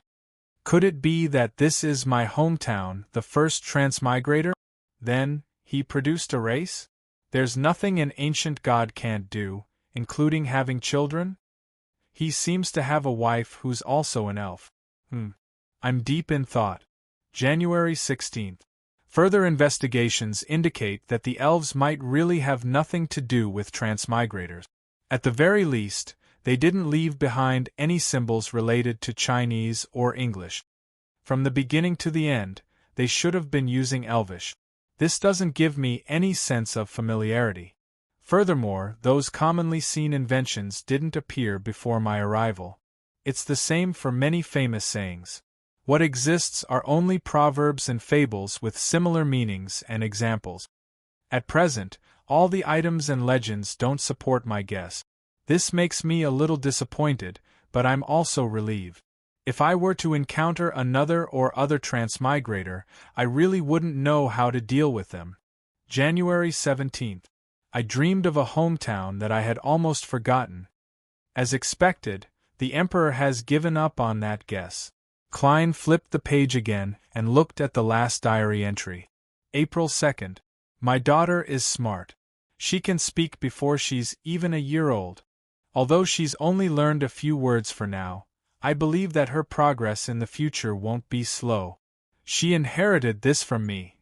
No matter how I look, I feel that she's a little similar to me when I was on Earth. Could it be that the soul brings about a certain degree of inheritance? Haha, let's just treat it as that. Bernadette, this name isn't bad. It sounds beautiful, but I keep having the urge to give her a Chinese nickname. Sigh, she won't be able to see her real grandparents. 3rd April. Yesterday, I suddenly had such thoughts that I nearly lost sleep. Thankfully, I know cogitation. However, this also makes me consider a problem. That is, should I teach Bernadette Chinese in private? No. If she were to understand the diary entries I wrote earlier, as her father, I might as well find a piece of tofu to kill myself. In my daughter's heart, a father has to be filled with glory. However, writing a diary in Chinese is the last tie between me and Earth and my past. My daughter should inherit this tie to a certain extent. April 6. After a few days of consideration, I've decided to teach Bernadette 2 Chinese characters as special symbols. I'll tell her that this is a protective incantation her father gave her, and that she should remember it forever. She doesn't need to understand the corresponding meaning. All she needs to do is remember it. These 2 Chinese characters are hometown. Home. Klein repeated the word again, his eyes even burning a little. He finally understood why Queen Mystic Bernadette had chosen these 3 diary pages. It was because there were protective symbols her father had left behind for her. Hometown. At that moment, Klein seemed to see a river of emotions. It flowed silently on the surface, but there were countless turbulent currents beneath it as they tumbled endlessly. Klein retracted his gaze and made the diary disappear. He looked up at Katlia. "What's your question?" Chapter 889. When he looked at the hermit Katlia, Klein had already expected her to make a request. He sighed inwardly and was certain. How does Mr. Fool know that I'm going to ask a question and not make a request? As expected of Mr. Fool. Katlia's thoughts raced as she respectfully said, "Honorable Mr. Fool, may I know the meaning of these 2 symbols?" After receiving permission, she conjured 2 Chinese characters, hometown and hometown. After receiving permission, she conjured 2 Chinese characters, hometown and hometown. As expected, Klein sighed silently. Together, they mean hometown, the home of one's heart and spirit. Together, the home of one's heart and spirit. Katlia focused on the latter half of the sentence because she knew very well where Queen Mystic's hometown was. She didn't believe that there was anything special about it.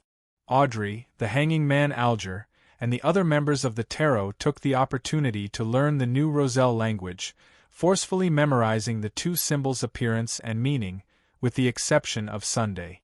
The fool Klein didn't speak further as he leaned back in his chair. "You may begin." The hanging man Alger immediately turned his head and looked at World German Sparrow, who was sitting at the end of the long bronze table. "Your mystical item is almost done. I'll give it to you this week." He was referring to the mystical item corresponding to the ocean songster's Beyonder characteristic. The artisan had previously completed Miss Justice's glove, so the world's request had been pushed back to this week. Without Mr. Aztec's reply, and with the seal of creeping hunger unable to recover, this mystical item came at the right time. Klein controlled the fake world and made him nod slightly. "Not too slow. Not too slow. If it were delayed for another 2 to 3 weeks or a month, wouldn't you have to teleport over to visit me?" The hanging man, Alger thought, inexplicably wary. As his initial plan was to obtain the cataclysmic Inter potion from the Church of the Storm, and he had just begun digesting the ocean songster, he didn't purchase the corresponding Beyonder ingredients. He resumed his silence and watched the transactions of the other members. To Alger, the most important thing at the moment was to obtain another 1 or 2 mystical items to pair with the Whip of Mind. After all, although mystical items had to be refined rather than numerous, with the negative effects stacked on top of each other as much as possible, it was still rather embarrassing for a Sequence 5 quasi-powerhouse to only have 1. Under normal circumstances, it was best for a Sequence 5 Beyonder to have 2 or 3 mystical items with negative effects that didn't reinforce each other. Of course, Alger had already reserved 1. Once the artisan completed the item for the World German Sparrow, it would be his 6-winged gargoyle core crystal. For this, he needed to spend £1,000. Together with the fees he had paid for the world, his already small amount of cash was reduced by £2,000, leaving him with £1,800, of which £500 were the commission he earned from Miss Justice's glove. Seeing that no one spoke for a moment, Emlyn cast his gaze at the sun and deliberated. He asked, "I need a Sequence 5 artificial vampire Beyonder characteristic. What do you want?" During this period of time, he had already asked around among the sanguine and knew that there was a way to remove the mental corruption of a Beyonder characteristic, but he had to make sufficient contributions to apply for it. Therefore, Emlyn wanted to first obtain the main potion ingredient needed for his advancement before considering other problems. According to his observations, such a sequence 5 artificial vampire beyonder characteristic was worth about £8,000. After all, that was the price set by Mr. World. As for him, he only had about £5,400 in cash, so the difference was still a little too great. According to Emlyn's original thoughts and habits, he definitely needed to save up £8,000 before requesting a trade with the Sun. He wasn't a sanguine who liked to spend in advance or borrow money. Even the latest and best dolls didn't make him thick-skinned enough to borrow money from others. He would only save more and work harder. However, he quickly realized a problem. The Sun didn't accept cash at all. To the residents of the City of Silver, Rouen gold pounds were no different from waste paper. Therefore, Emlyn believed that the Sun would make a request regarding the item. The earlier he knew, the earlier he could make preparations. Besides, the Sun isn't aware of the market situation outside. Perhaps what he wants is only worth £5,000. Emlyn raised his chin slightly and looked at the Sun beside him with the mentality of waiting for a pleasant surprise. Derek thought seriously for a moment and said, "That's right. The Sequence 5 potion formula of the Sun pathway. In the beginning, he wanted to say that he could help me repay Mr. World's debt, but he realized that Mr. World hadn't made any requests. Therefore, he believed that it wasn't suitable for him to transfer it to someone else. In addition, having participated in so many tarot gatherings, Derek was no longer a rookie who didn't know anything. In addition, the City of Silver also had an exchange standard. He knew very well that the difference between a Sequence 6 notary potion formula and a Sequence 5 beyonder characteristic was huge. Using the debt from the former to offset the latter was a very disadvantageous matter. Therefore, he changed his request to a Sequence 5 potion formula. A Sequence 5 potion formula is very difficult to buy. The price ranges from £4,500 to £7,000. It mainly depends on the urgency of the buyer and seller, as well as the price to verify its authenticity. Just as Emlyn was about to agree, he heard Mr. World's deep and hoarse voice sound.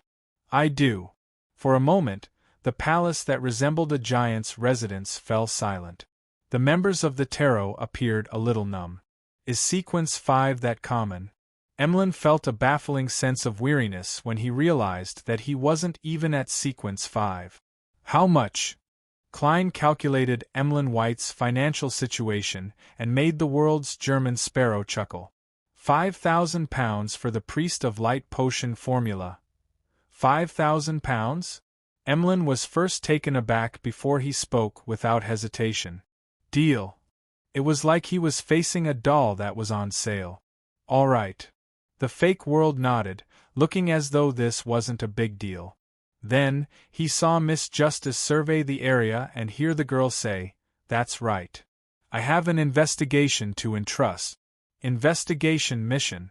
The fool Klein's heart suddenly skipped a beat. The world's German sparrow's expression turned a little sluggish. What investigation mission? Magician's Furs took the initiative to ask. From her impression, Miss Justice's missions were all relatively simple and well-paid. She had to accept it if she could. Audrey organized her words and said, "Two things have happened in Bakeland recently. Two things have happened in Backlund recently. One is the suspected framing of Baron Sindras, and the other is the attack on Member of Parliament mocked due to atmospheric pollution." Magician's Furs found Miss Justice's description more and more familiar the more she listened.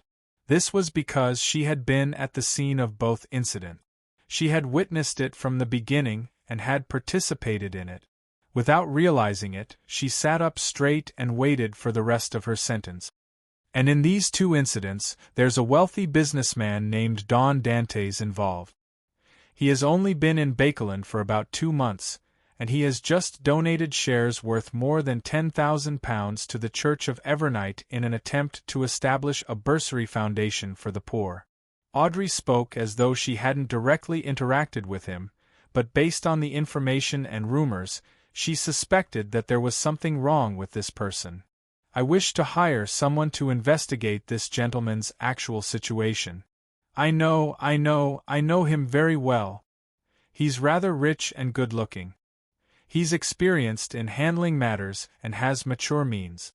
Kidney or prostate problems. Magician's Furs nearly raised her hand to answer. If Miss Justice wasn't satisfied with this, she had even more information. For example, Don Dantes' situation was rather tragic. His butler was researching black magic, his servants worshipped death, his neighbors were beyonders, and the street was hiding a deep secret. In order to escape his predicament, he had donated company shares worth more than £10,000. In short, he perfectly fits the image of a bullied foreigner. I nearly recommended him some medicine to treat his kidney or prostate. After all, Mr. Moon is good at this, and I can still earn a transfer fee. There's no rush. Let's hear Miss Justice's offer first. Furs held back her sudden excitement as she patiently looked at the girl beside her. However, her body language and emotional fluctuations had already betrayed her in front of a spectator. Audrey was surprised and puzzled. She never expected Furs to know Don Dantes and have a considerable understanding of him. This made her have new guesses about how Don Dantes was surprised to see her. She suspected that Furs had said or shown something to that gentleman. On the other side, Emlyn wore a blank look. He didn't know anything about what Miss Justice had described. He could only believe that it had happened in Bakeland. As for the fool Klein, who was leaning back in his chair and leisurely watching the members, the corners of his mouth twitched. He didn't expect Miss Justice to get someone to investigate Don Dantes. This was because the two of them had only met once at the charity ball. It didn't seem like they would have any further interactions in the future, so there was no need for her to investigate the situation. Could it be that I've exposed other problems that have piqued Miss Justice's interest? Or could it be that the Earl of Hall's donation of £10,000 shows how much importance he places on this matter, causing Miss Justice, who is concerned about her father, to secretly investigate? Klein's thoughts raced as he took the opportunity to think of a solution. At this moment, Audrey deliberated for a moment, looked at Miss Magicians, and said, "The initial investigation fee is £500. If you encounter danger, causing the difficulty to increase, I'll add to the payment." "No problem." Magician's Furs hurriedly organized her thoughts. Just as she was about to speak, she saw the world, German Sparrow, raise his hand. He raised his hand. Chapter 890. Furs was taken aback for a second, nearly suspecting that her eyes were playing tricks on her. Right on the heels of that, one thought after another uncontrollably surfaced in her mind. Mr. World wants to take on this mission? That's right. He's in Bakeland. But this is an investigation, not a murder. Don Dantes is already tragic enough. Let's spare him. Eliminating the target of the investigation means that the investigation is a success? Because there's no need to investigate further, what do I do? Should I still take on this mission? It's a total of £500. I just need to repeat what I previously discovered to receive at least £200. However, my competitor is Mr. World. Perhaps it's a collaboration, not a competition? Why would Mr. World be interested in this mission? He's actually paying attention to the framing of Baron Syndra's or the assault on Member of Parliament mocked.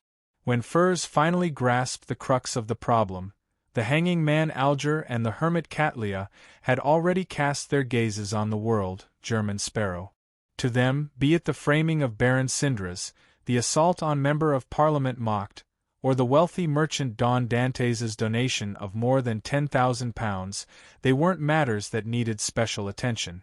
However, the fact that Mr. Fool's Blessed had taken the initiative to take on the investigation mission made the problem appear extremely complicated. It made them feel as though there was an important secret hidden within. Emlyn didn't think too much about it, But he also realized that this seemingly ordinary investigation mission wasn't that easy. He originally planned on earning some pocket money to make up for the £5,000 he was about to lose, but now, he suddenly didn't wish to speak. Don Dantes really isn't simple. There's a huge problem with him, so much so that Mr. World took the initiative to take over the investigation? Or could it be that those two cases are more important and crucial than I imagined? Audrey's heart stirred as her eyes darted around slightly. Using the advantage of her position, she memorized the reactions of all the tarot members. Among them, Derek was the only one who wasn't in the situation. To him, wasn't it normal for everyone on tarot to help each other? Wasn't it normal to accept a mission given by someone else and have the ability to complete it? Audrey's gaze then turned back to the bottom of the long bronze table and asked with a hint of anticipation, "Mr. World, do you wish to accept this mission?" After returning to Bakeland, she searched for news of the past few months at sea and confirmed that Mr. World was the crazy adventurer, German Sparrow. She was deeply impressed by this gentleman who appeared polite but was actually dangerous. He had done many great things, and she felt that her adventurous feelings at sea had faded significantly. Klein had already thought of a response. After controlling the fake world to raise his hand, he waited for Miss Justice to ask a question. At that moment, he made the German Sparrow wear a solemn expression as he said in a deep voice, "That's right. Don Dantes is an identity." After a short but repeated consideration, Klein decided to reveal a portion of the information and set Don Dantes as the public alias of his blessed.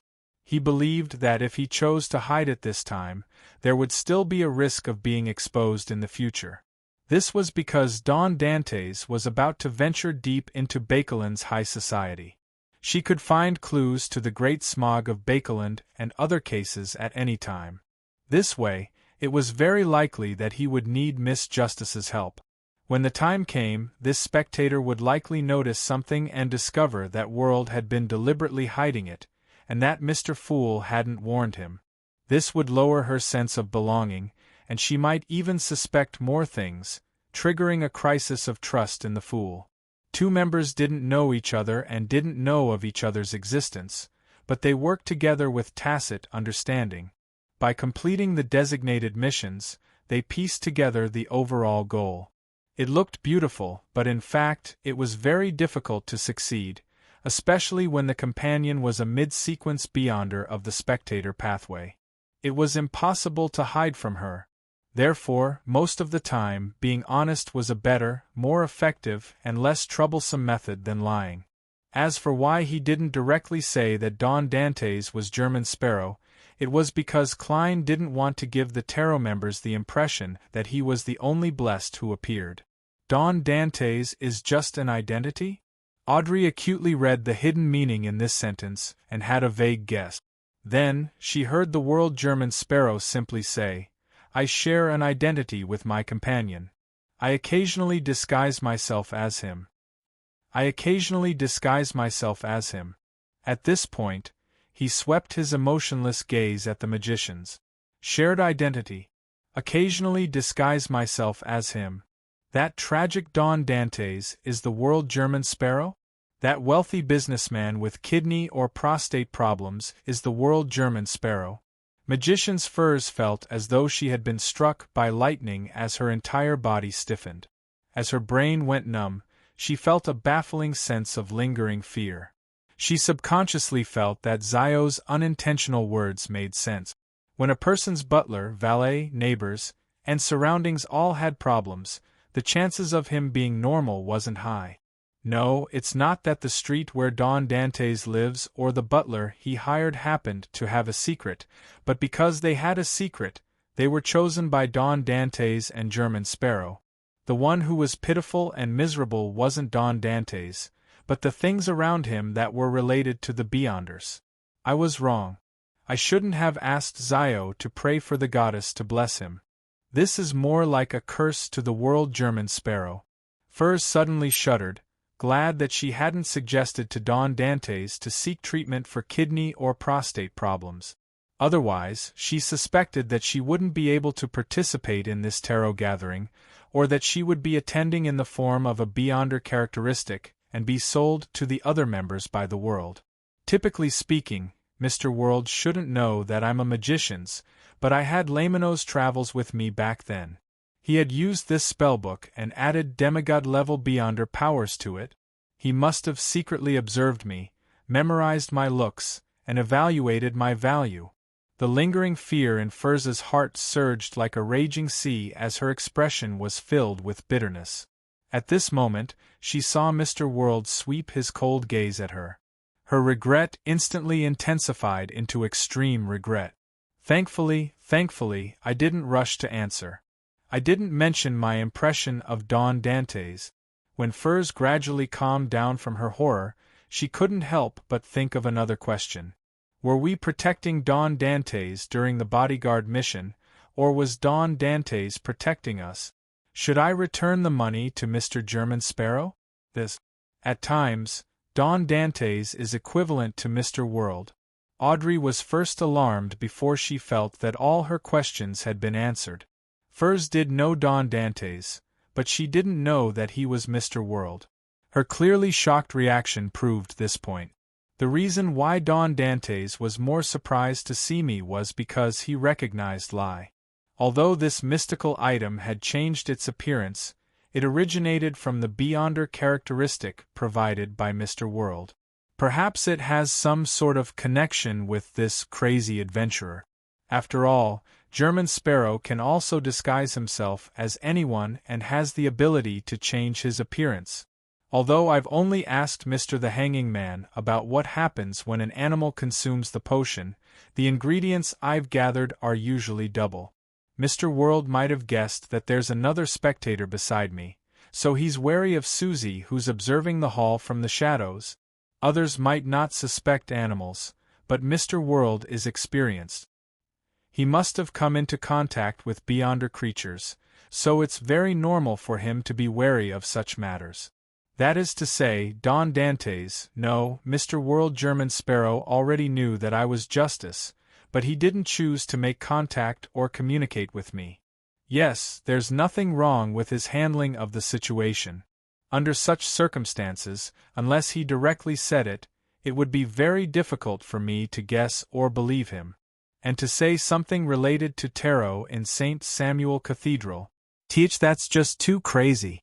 After a brief moment of shock and astonishment, most of Audrey's emotions quickly calmed down, leaving only excitement. Apart from Magician's Furze, whom she had introduced to the club, this was the first time she was meeting the other members of Tarot in real life. It feels like history is being written at this moment. Mr. World, as well as Mr. Fool's other blessed. They should also be considered world. Why did they create the identity of Don Dantes? What are they trying to do? The matter of Baron Syndra's being framed, Member of Parliament mocked being attacked, and the matter of them donating to establish a bursary foundation are really more complicated and important than I imagined. Why do I suddenly feel like the upper echelons of the kingdom aren't calm? I had this feeling when the great smog of Prince Edisac's death happened. It's even more intense today. Now that I know of Don Dantes' identity, I might be able to participate and cooperate from the side to reduce the risk of Mom and Dad being implicated, as well as the risk of the innocent dying. Amidst her thoughts, Audrey quickly made a decision. It was to agree to her father's request to join the Rouen Charity Bursary Foundation. Then, she mumbled inwardly, "Isn't it reasonable for Mr. Tarot World's Charity Bursary Foundation to have Tarot's Justice join?" The Hanging Man Alger and the Hermit Catlia weren't too surprised that Don Dantes was the world, an amalgamation of Mr. Fool's blessed. The most common thought that flashed through their minds was, something major is about to happen in Bakeland. P.S. There's a Gold League Alliance update today. P.S. 2. Recommending a book, The Great Foppish Sons of the Ming Dynasty. He looks ferocious like he's a gangster, but he's actually a classmate with excellent morals. He said that he would treat me to an extremely large mantis shrimp. Chapter 891. What's Brewing in Bakeland? A continuation of the Great Smog of Hell? As the hanging man Alger and Catlia guessed, they placed importance on the framing of Baron Syndra's and the assault on Member of Parliament mocked. They planned on using their respective channels to obtain more detailed information to see if they could discover anything abnormal.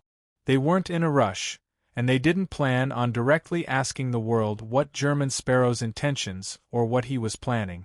They felt that he wouldn't answer them in detail. At most, he would give them a brief explanation. Therefore, they planned on gathering information and doing a peripheral investigation before deciding on the follow-up based on the specific situation. At the same time, they suddenly realized that announcing the identity of Don Dantes to Taro seemed to be a rather good move. In the future, as long as they paid attention to the news of this tycoon, they would be able to grasp the actions of Mr. Fool's Blessed. From there, they could tacitly cooperate or provide help. And this was a fake identity. Once it was exposed, they could immediately throw it away.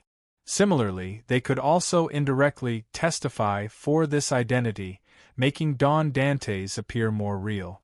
The simplest example was if this tycoon had a background at sea, then Catlia could instill the corresponding information into her crew, friends, and business partners. It would make them feel from the bottom of their hearts that such a person really existed. When the official organizations attempted to investigate Don Dantes' origins, they would discover that there was indeed such a person and such a matter. After a brief silence, Audrey was just about to respond to Mr. World's words when she saw Mr. Moon sit up straight and look at the end of the long bronze table. He took the initiative to ask, "What's the use of this public identity? Is there a deeper problem with the Baron's framing and the assault on a Member of Parliament that Miss Justice mentioned?" As a resident of Bakeland, Emlyn was rather concerned about his living environment. "Why don't you investigate it yourself when you're asking so many questions? In order not to be embroiled in the maelstrom, I've already taken the initiative to jump out." Klein lampooned Emlyn White as he made the world chuckle. "Of course. Pending investigation." His succinct answer could be translated into detailed words. "There must be a deeper problem with the two cases, but it's a secret. I'm not going to tell you." Similarly, don't ask about the public identity of Don Dantes. Although Emlyn had low emotional intelligence at times, he could still tell the hidden meaning behind World's word. He laughed dryly and leaned back, pretending to be very satisfied with his answer.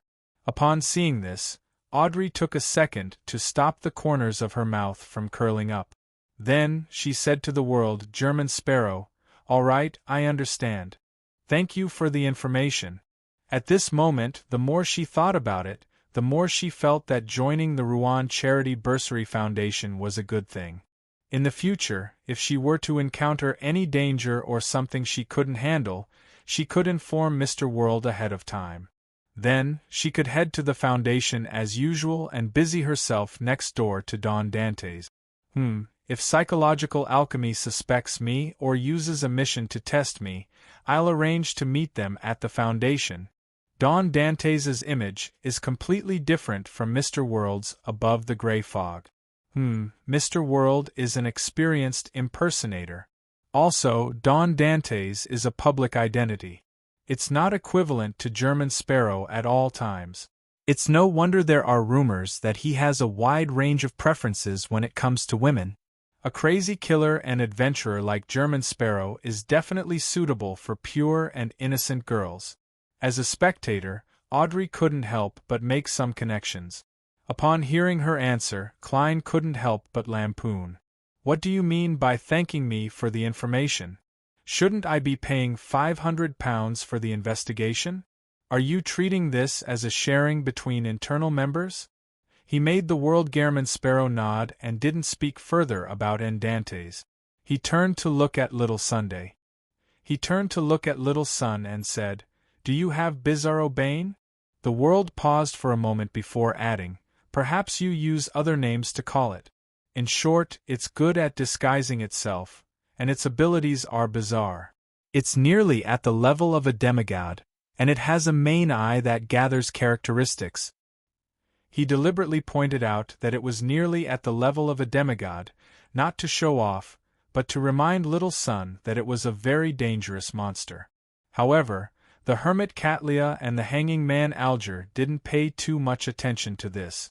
This was because the world represented Mr. Fool's blessed, so it was very normal for him to purchase demigod-level ingredients for his companions. Besides, even if he was preparing it for himself, it wouldn't be too surprising. German Sparrow was already a sequence 5, so it was normal for him to gather ingredients ahead of time. Vaguely, they felt that it was a good thing for Mr. World to quickly leave the level of sequence 5. Derek thought for a moment and said, "It's not among the commonly seen monsters, but perhaps someone has encountered it before. It's not in the list of commonly seen monsters, but someone might have encountered it before. I'll search for information or help you ask."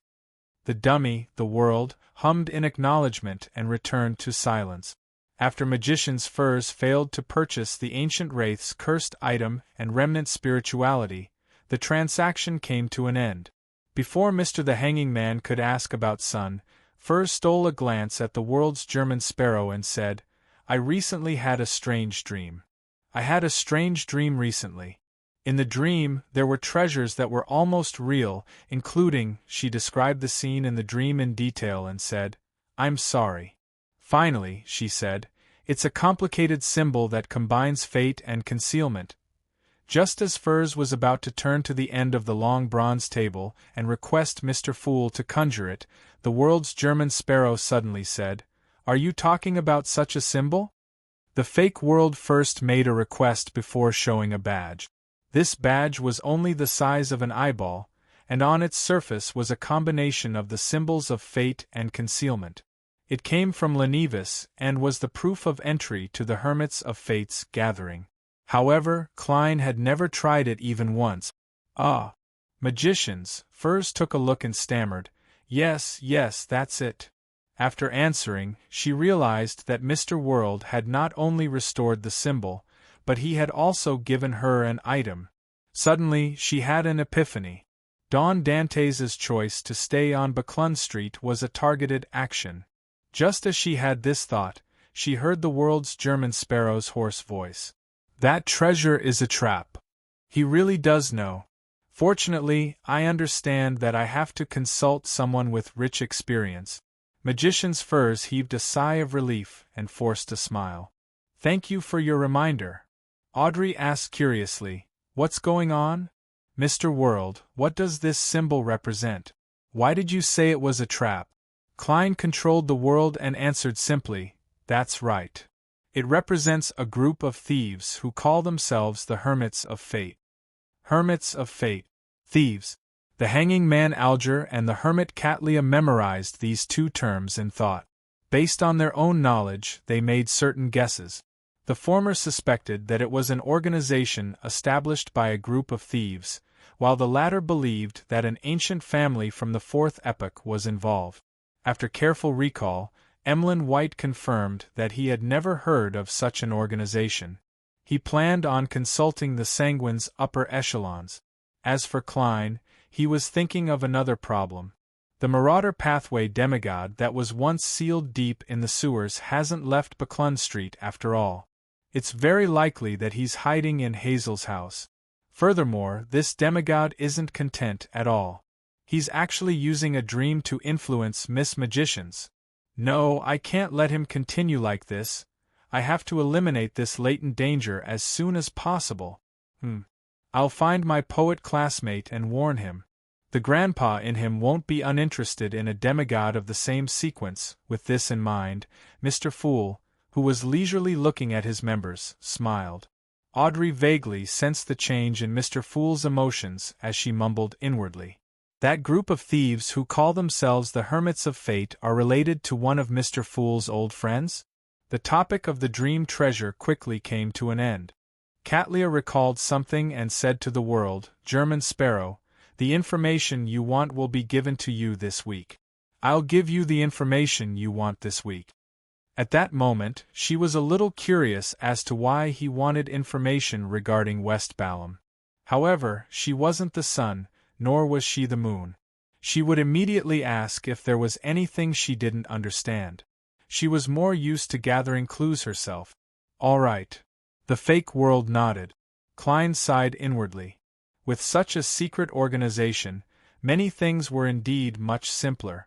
Seeing that he didn't say anything else, the hanging man Alger turned his head and said to son Derek, "Have you figured out the matter regarding the former chief's mausoleum?" Son Derek said in shame, "I didn't have anything else to say." "Have you figured out the matter regarding the former chief's mausoleum?" "I've only made 2 friends."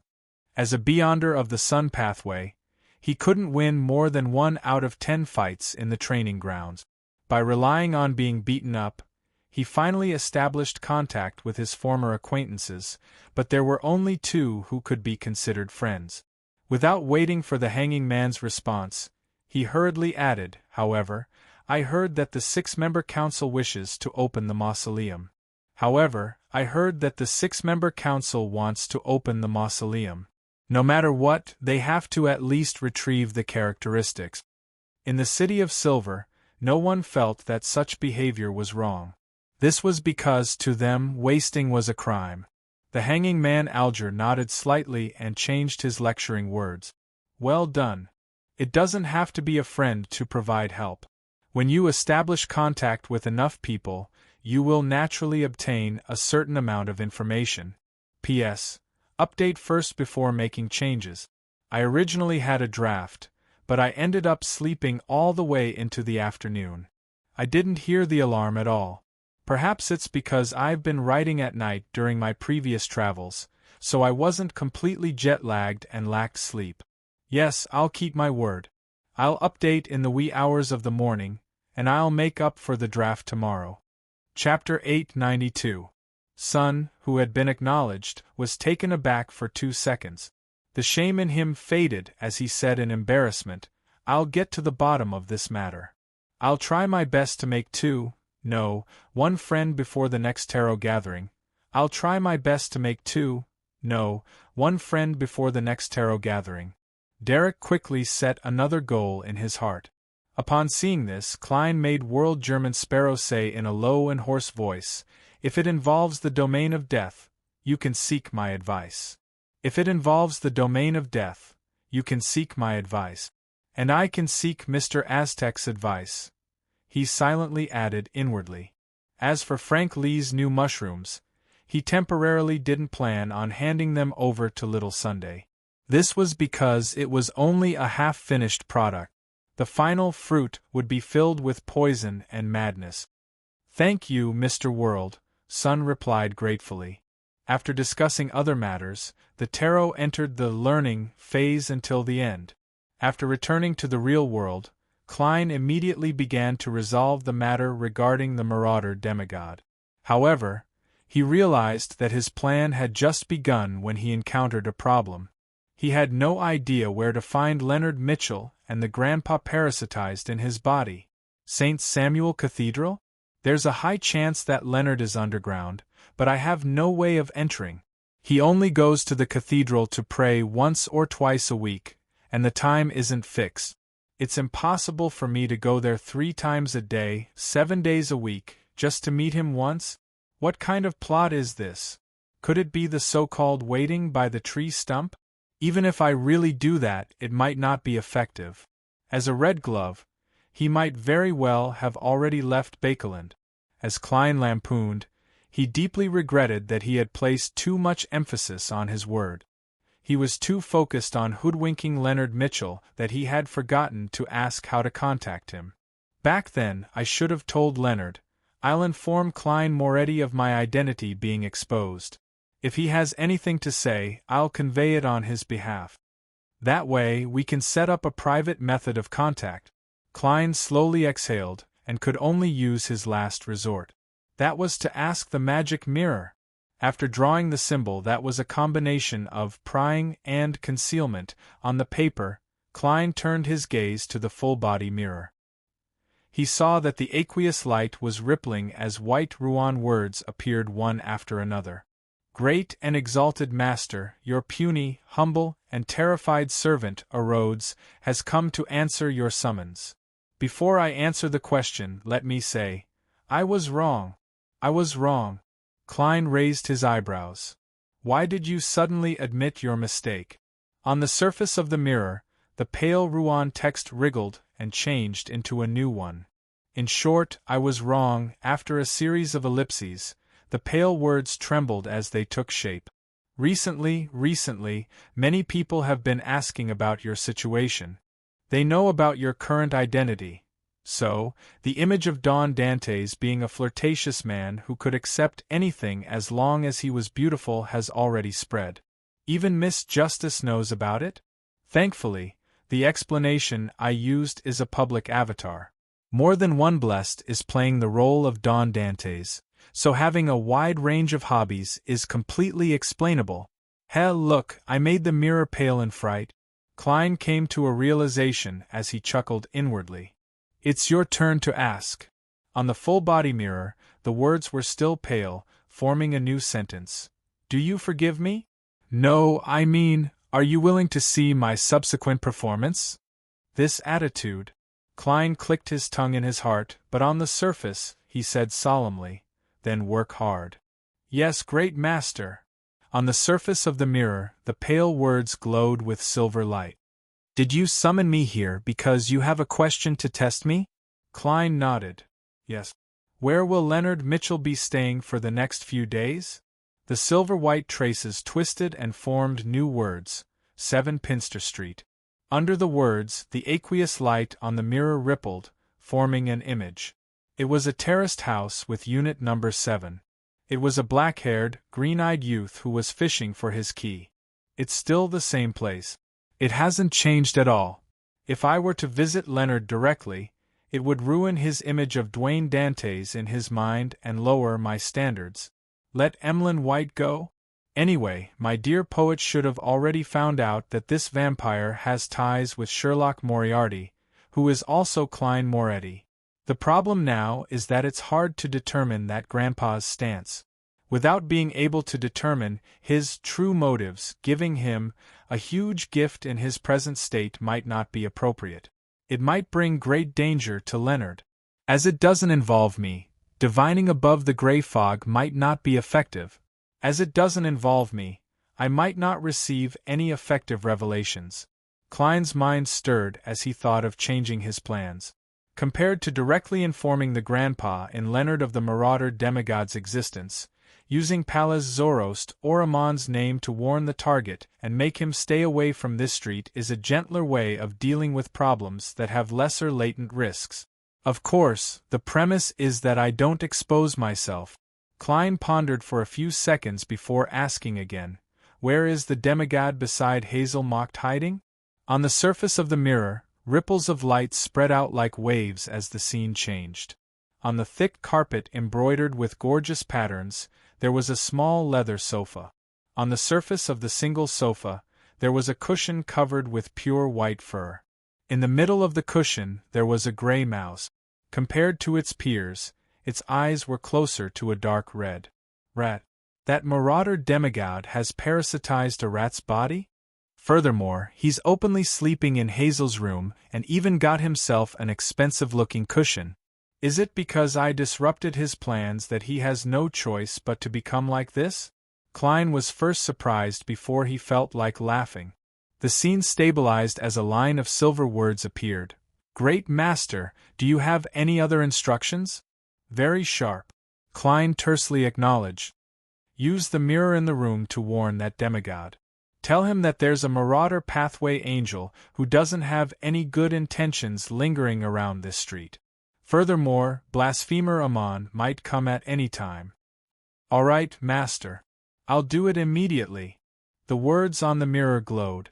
In Hazel's bedroom, the gray rat's spiritual perception was triggered as it abruptly stood up and cast its gaze at the full-body mirror in the room. On the surface of the full-body mirror, words that seemed to be written in blood that had yet to coagulate appeared. Stay away from this street. The gray rat's gaze froze for a second. Why? The words that seemed to be flowing with blood slowly dissolved and formed new words. There's a marauder pathway angel in the surrounding area that's in urgent need of replenishment. The natural enemy of all high-sequence beyonders of this pathway, Blasphemer Amon, is on his way. I'm reminding you because I don't want them to benefit from it. The gray rat squeaked twice and asked in a hoarse voice, "Who are you?" He was very annoyed at the moment. He was annoyed that the power he had accumulated was always wasted. Otherwise, he could have used astrology to confirm the situation. At some point in time, the blood-dripping words on the full-body mirror that had darkened suddenly disappeared and reappeared, replaced with new content. "I've answered one of your questions. According to the principle of reciprocity, it's my turn to ask a question." Right on the heels of that, a new line of blood-red text appeared below. "After you hastily parasitized a rat's body, you should have been affected by this body's structure and hormones. Now, the target that will make you feel the desire to mate is human male, female rat, or all of them. Please answer." At this moment, Hazel opened the door a crack, and for some reason, the gray rat inside didn't notice it. The door opened a little more, and Hazel discovered that the demigod who claimed to live in legend was staring blankly at the mirror, as though he was intoxicated by his present appearance. A gray rat. Hazel frowned slightly as she subconsciously paused in her actions of opening the door. Then, she saw the gray rat tremble as its red eyes revealed a clear, ferocious glint. "Don't joke with me!" the gray rat roared hoarsely. He turned his head and was about to leave the room when invisible shackles suddenly bound his rat body. He wasn't afraid of such power when he was in perfect condition, but now, his accumulated power had been expended time and time again. The most recent time was when he appeared in a dream of the Beyonder bodyguard hired by Don Dantes. A thick, silvery-white bolt of lightning descended out of nowhere and struck the gray rat's head. Hazel's eyes first lit up, and she couldn't see anything else. Following that, she regained her vision and saw the gray rat with charred fur lying on the ground. Its forelegs were twitching. P.S. Update first before making changes. Chapter 893. What happened? The sudden change left Hazel, who lacked experience, momentarily at a loss as to how to deal with it. She was stunned for a few seconds before she pushed the door open and rushed in. When she came to the side of the charred rat, the self-proclaimed demigod had already flipped over and stood up. "You forgot to close the door." Hazel wore a blank look before realizing that she was in a rush to figure out the situation. She didn't close the door like she usually did to prevent the maid from peeking inside. Seeing that rat was fine, Hazel pursed her lips, turned around and walked back to the door. During this process, she did not forget to glance at the full-body mirror. Everything was normal and there were no problems. The mirror clearly reflected the scene in the room. There was not a single person or thing missing. Amid the clicking sounds, Hazel took the initiative to ask, "Teacher, what happened just now?" The rat with charred fur faced her sideways and cast its gaze out the window. In the world of mysticism, any place that involves supernatural powers is filled with danger. We can't be careless. I tried to use the mirror to do a divination, but I ended up attracting the attention of an unknown existence. After an intense struggle, I finally resolved the problem and prevented the danger from spreading to the entire street. The mouse spoke fluently, without the slightest stutter or stutter, as if the lightning strike just now was just a trivial matter. "Is that so? Why didn't you remind me about this before?" Hazel couldn't help but frown. She could vaguely smell the mixed smell of burnt hair and decomposed oil in the air. Without waiting for her to respond, the rat turned to face the balcony, its back almost to her. "It's no longer suitable for me to stay here. Otherwise, I'll be easily discovered by the Church of Evernight. Yes, find a chance to send me to your manor in the suburbs." Looking at the rat's charred fur and smelling the roasted meat fragrance, Hazel fell silent for a few seconds. She suppressed her puzzlement and nodded. "All right. 160 Buckland Street." Klein, who was sitting in the reclining chair, saw the surface of the full-body mirror ripple like water waves, and silver rays shot up. The silver words formed one after another, forming a sentence. Great Master, your puny servant, Orodes, has already followed your instructions and warned that marauder pathway demigod, and gave her a tiny punishment. Her? Just as Klein was ruminating over the pronoun Orodes used, the mirror's surface shimmered, reflecting a scene. Silver-white lightning fiercely struck down, and the gray rat twitched and fell. Isn't this too weak? Klein suddenly realized that this demigod's condition might be worse than he had imagined. Are you satisfied with how I handled it? The silver lines wriggled quickly and turned into a question. Not bad. Klein gently nodded. Considering the demigod's state, he paused for a second and probed. Why didn't you just kill her?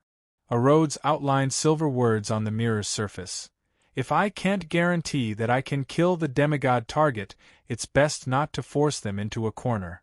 Once they stop suppressing themselves and completely give up on themselves, they will mutate into incomplete mythical creatures that have lost their rationality.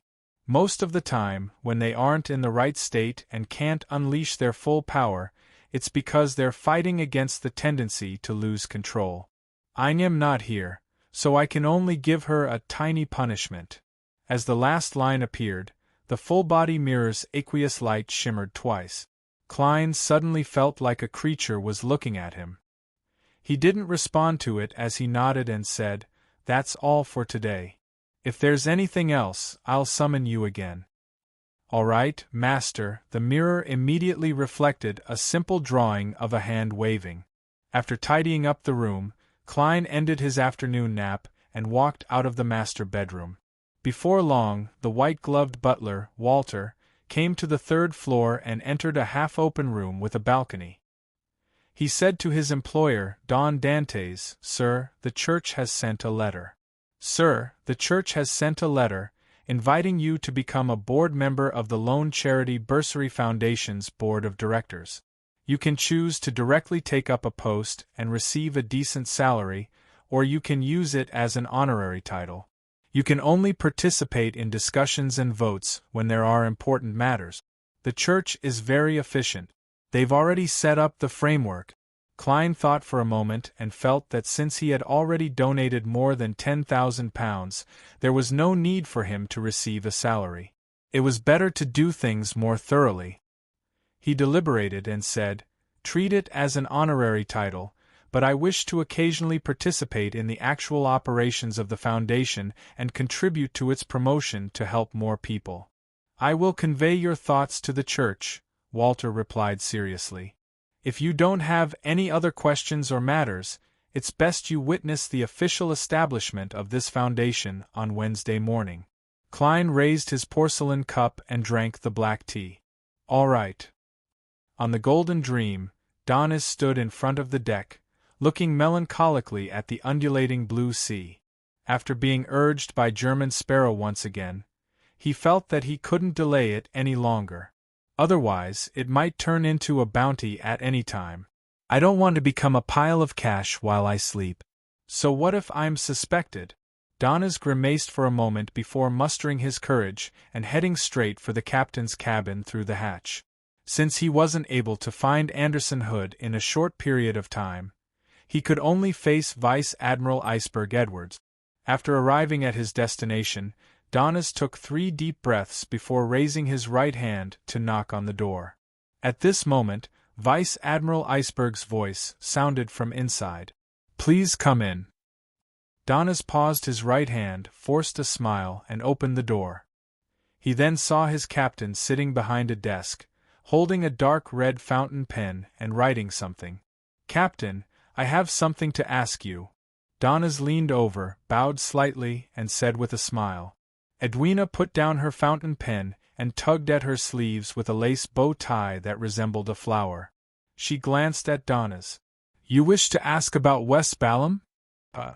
Donis' expression turned sluggish. "The captain already knows? It must be iron-hide dog shit, those bastards.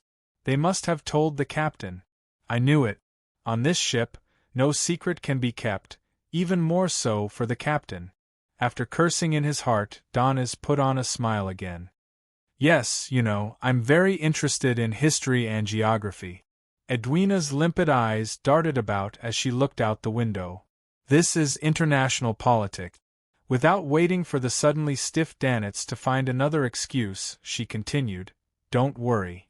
In West Balam, there are cities managed by Ruan, valleys belonging to Intis, native generals supported by Ruan, tribes that follow Intis's orders, and there are relatively independent first-level factions that rely on the balance between the two major countries. They are secretly in contact with different factions of the charismatic order, vying for power or claiming to be descendants of death.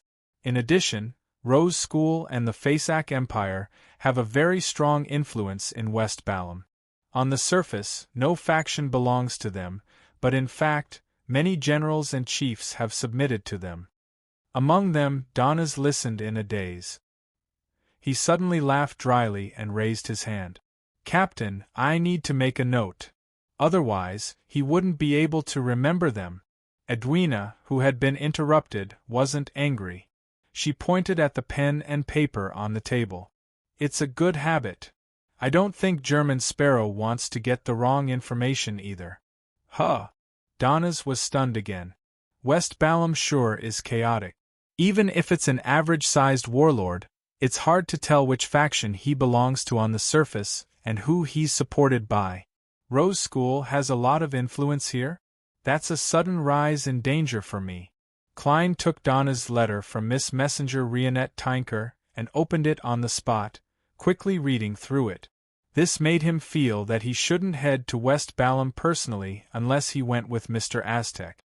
P.S. Update first. Chapter 894. After watching Miss Messenger leave, Klein looked at the letter in his hand and considered the problem of West Balam once again. He believed that he had to be prepared for Mr. Aztec to not reply for a month. That was to say, when July came, he might head to West Balam with a few military personnel without the protection of the former Death Consul. This way, the shadow of Rose School would forever hang over his head. 2 plans. If it's confirmed that the danger is extremely high, I'll directly abandon the identity of Don Dantes. Instead, I'll seriously consider the client list. I won't include any faction that's suspected to be connected to Rose School. Why don't I first set a target and control any accidents? The intelligence provided by Donnas likely came from Vice Admiral Iceberg. There are 2 native generals that appear rather unique. Any other faction, regardless of what, will be labeled as being closer to Ruan, Intis, Fasak, or Fainapotter. Perhaps there are many factions that have their own inclinations to achieve a balance. Only they don't have any foreign countries in their annotations. They only have the support of the charismatic order. Klein read the contents of the letter from the beginning and vaguely grasped something. He had a preliminary suspicion that the 2 native generals were connected to the Church of Knowledge. Vice Admiral Iceberg Edwina didn't label them because she was deliberately highlighting their uniqueness. She was telling German Sparrow that they were partners he could work with.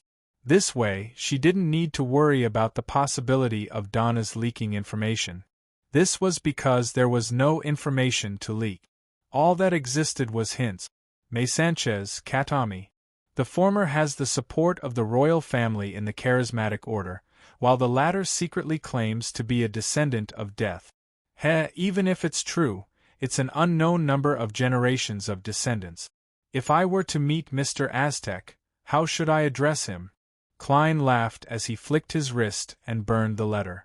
Following that, he enjoyed an exquisite afternoon tea in a half-open room with a balcony until butler Walter came in and whispered, "Sir, another police officer has come. It's regarding Quarren's suicide." On the surface, the clues pointed to Don Dantes.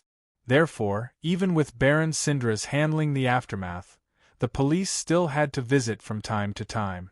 Otherwise, the reporters would definitely accuse them of malfeasance. As for Member of Parliament Mock's assault, as Don Dantes was only a relatively important eyewitness, he wasn't disturbed after his statement was recorded. "Invite them to the living room on the 2nd floor by the garden." Klein put the half-eaten light cream sponge cake back on the tray and took a sip of black tea.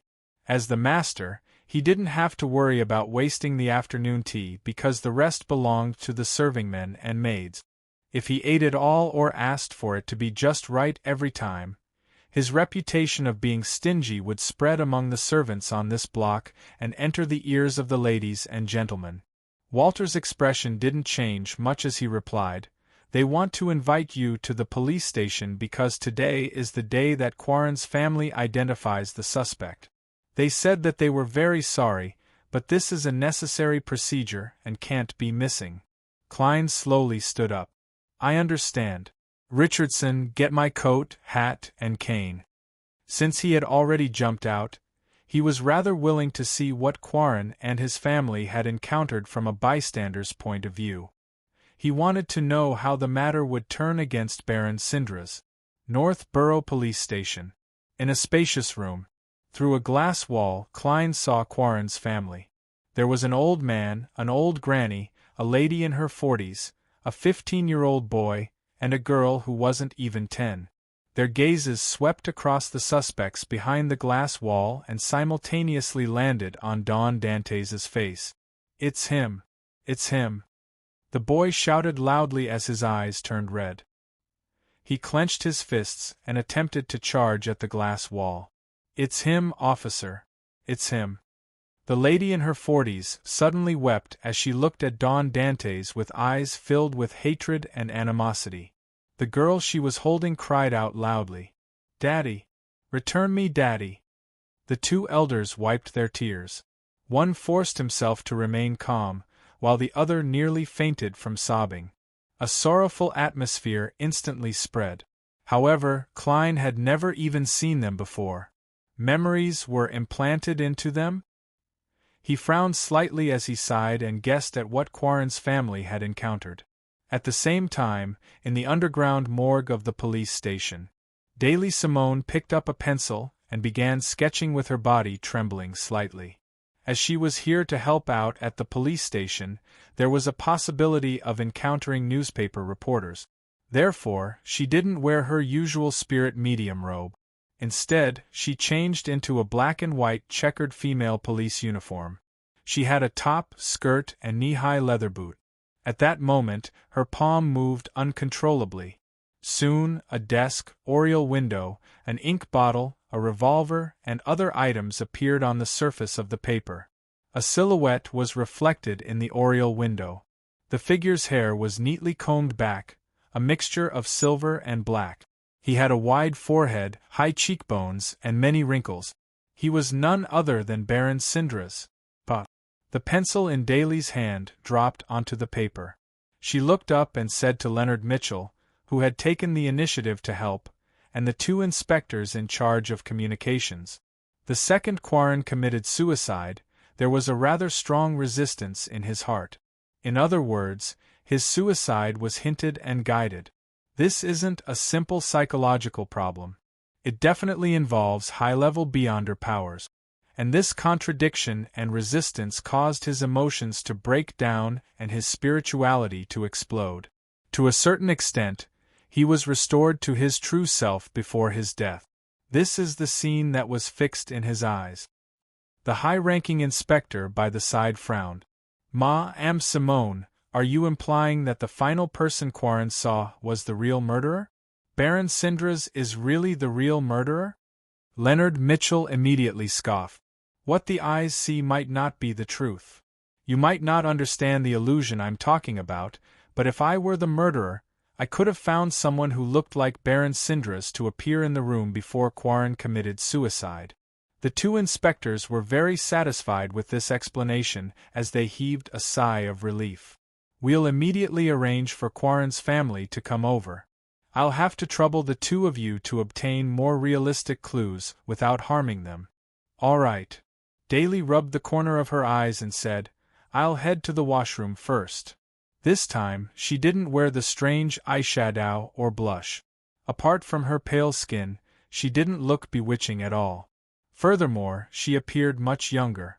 She went from being in her 30s to being in her 20s. She had bright eyes and beautiful facial features. Realizing that he would be busy for a long period of time, Leonard Mitchell also left the morgue and headed for the washroom on the upper floor. Just as the two finished walking down the stairs and rounded a corner, they suddenly saw a gentleman with white sideburns appear at the other end of the corridor. He was walking towards the police station's entrance with a manservant. This gentleman was mature and elegant. He had a pair of eyes that were as deep as a lake under the moon. It was none other than Dawn Dantes. Daily Simone was in a daze for a moment. She turned her head thoughtfully and looked at Leonard Mitchell. She realized that the black-haired, green-eyed poet was also staring at Dawn Dantes. "Why did you suddenly apply to help me? That member of the charismatic order should be locked down soon. You don't lack things to do." Daly didn't give Leonard a chance to find an excuse. She paused for a second and asked directly, "Do you think there's something wrong with that gentleman?" Leonard retracted his gaze and was silent for 2 seconds. "Dawn Dantes greets your grace." He deliberately didn't confirm or deny it. He only mentioned St. Anthony in a seemingly irrelevant answer. In other words, the Archbishop didn't say that there was something wrong with Dawn Dantes. As for whether he didn't realize it or simply didn't say it, no one knew. Daly nodded gently and turned her gaze towards the washroom. On Wednesday morning, Audrey Hall, who held the invitation letter, rode a carriage and arrived at Phelps Street, where St. Samuel Cathedral was located. The soon-to-be established Rouen Charity Bursary Foundation was located at 22 of this street. The building belonged to the Church of Evernight, so there was no need to pay rent. Before getting off the carriage, Audrey held the invitation letter in her hand and looked at the scenery outside the window. She was filled with anticipation for the future. She would become a member of the board and enter the fundraising and external liaison department. P.S. Updates will be made later. It will return to normal tomorrow. Chapter 895. After entering 22, Phelps Street, Audrey immediately saw Dawn Dantes walking out from the side corridor. This good-looking gentleman was wearing a black formal suit and holding a gold-inlaid cane. He was conversing with the foundation staff beside him. As though sensing Audrey's gaze, Dawn Dantes naturally turned his head and looked at the door. Then, his eyes lit up as though he had seen a treasure. Following that, he smiled and nodded slightly as a form of greeting. Audrey responded with a smile that was flawless in terms of etiquette. She nodded and followed the staff of the Rouen Charity Bursary Foundation, who welcomed her up the stairs to the second floor. During this process, although she didn't look in that direction, be it her feminine talent or her instincts as a spectator, they both told her that Dawn Dantes's gaze had been secretly following her figure until it was blocked by the wall beside the stairs. Impeccable acting. He fully displayed the reaction of a gentleman who lacks resistance to beautiful women but is sufficiently cultured when meeting me for the second time. It's as though we really only met once at the charity gala. This is no different from what I expected. He even managed to make his eyes suddenly light up. Is this a technique brought about by his Beyonder pathway, or is it an ability he possesses to begin with? I have to say that German Sparrow, I should say Mr. German Sparrow, is really a professional, an excellent actor. Furthermore, he's not overly exaggerated like those theatrical performers. Audrey thought approvingly.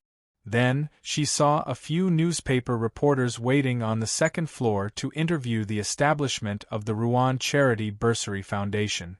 She wasn't a noble lady who liked to have her photo appear in the newspapers.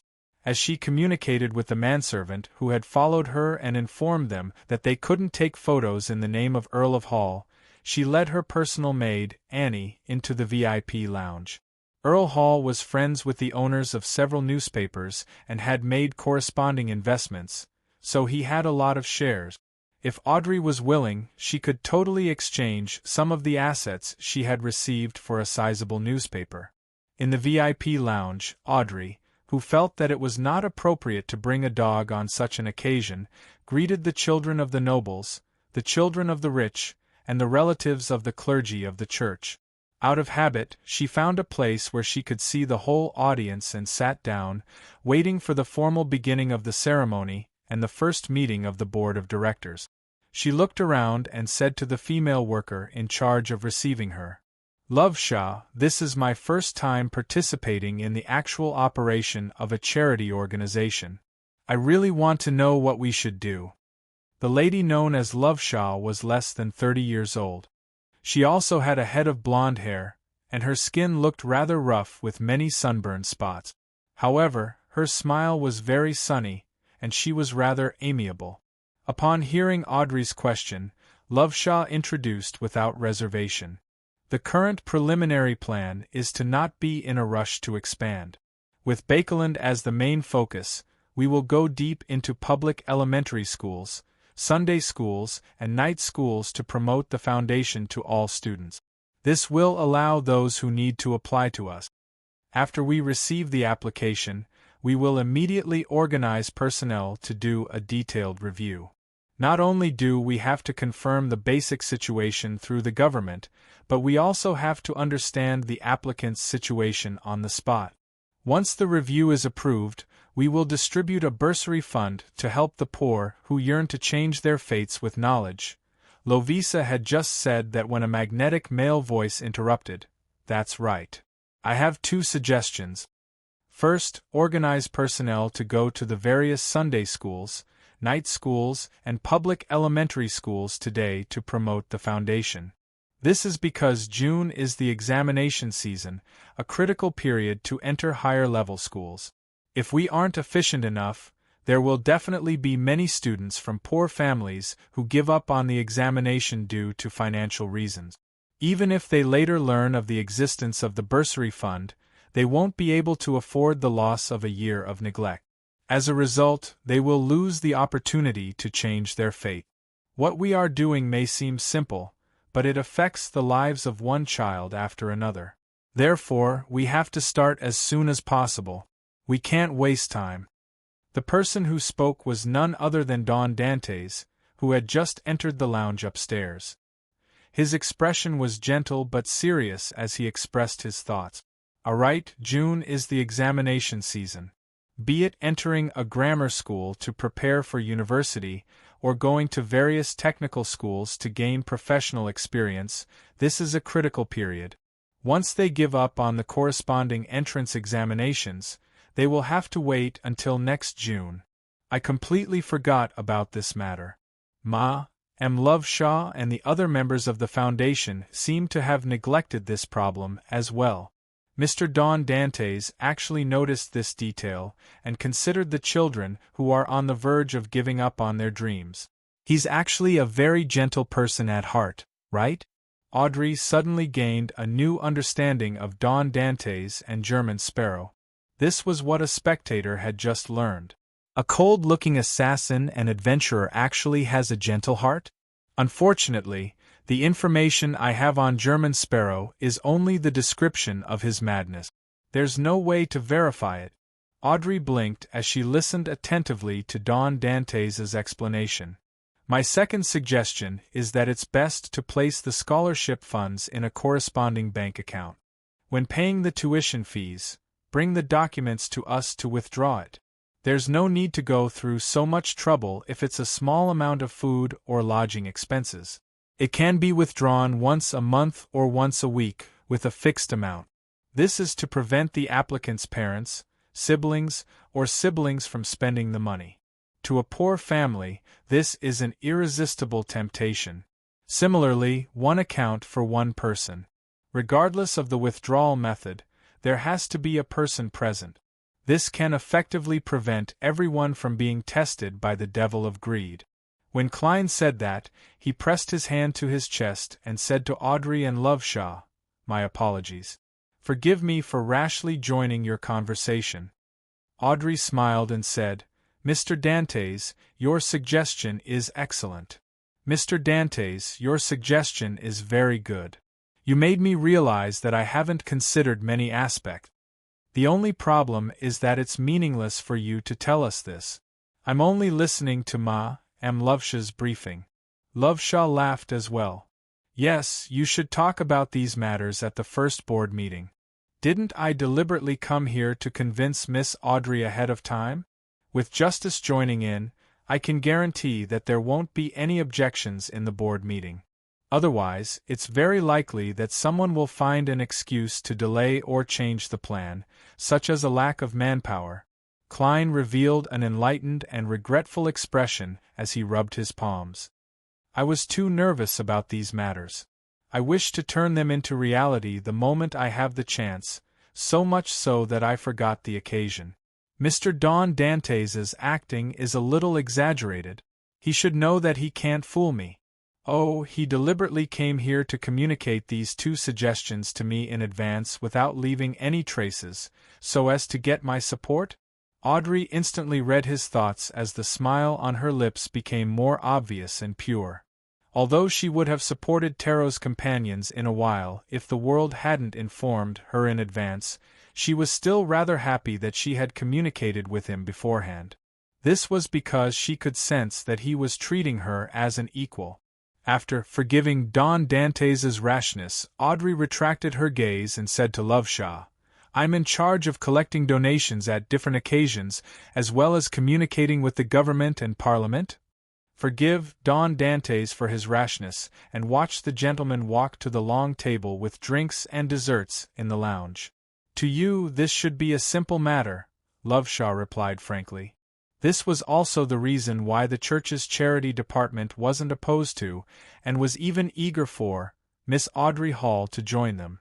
Audrey nodded in thought. "If I have spare time, can I participate in your publicity at the various schools and the vetting of the applicants?"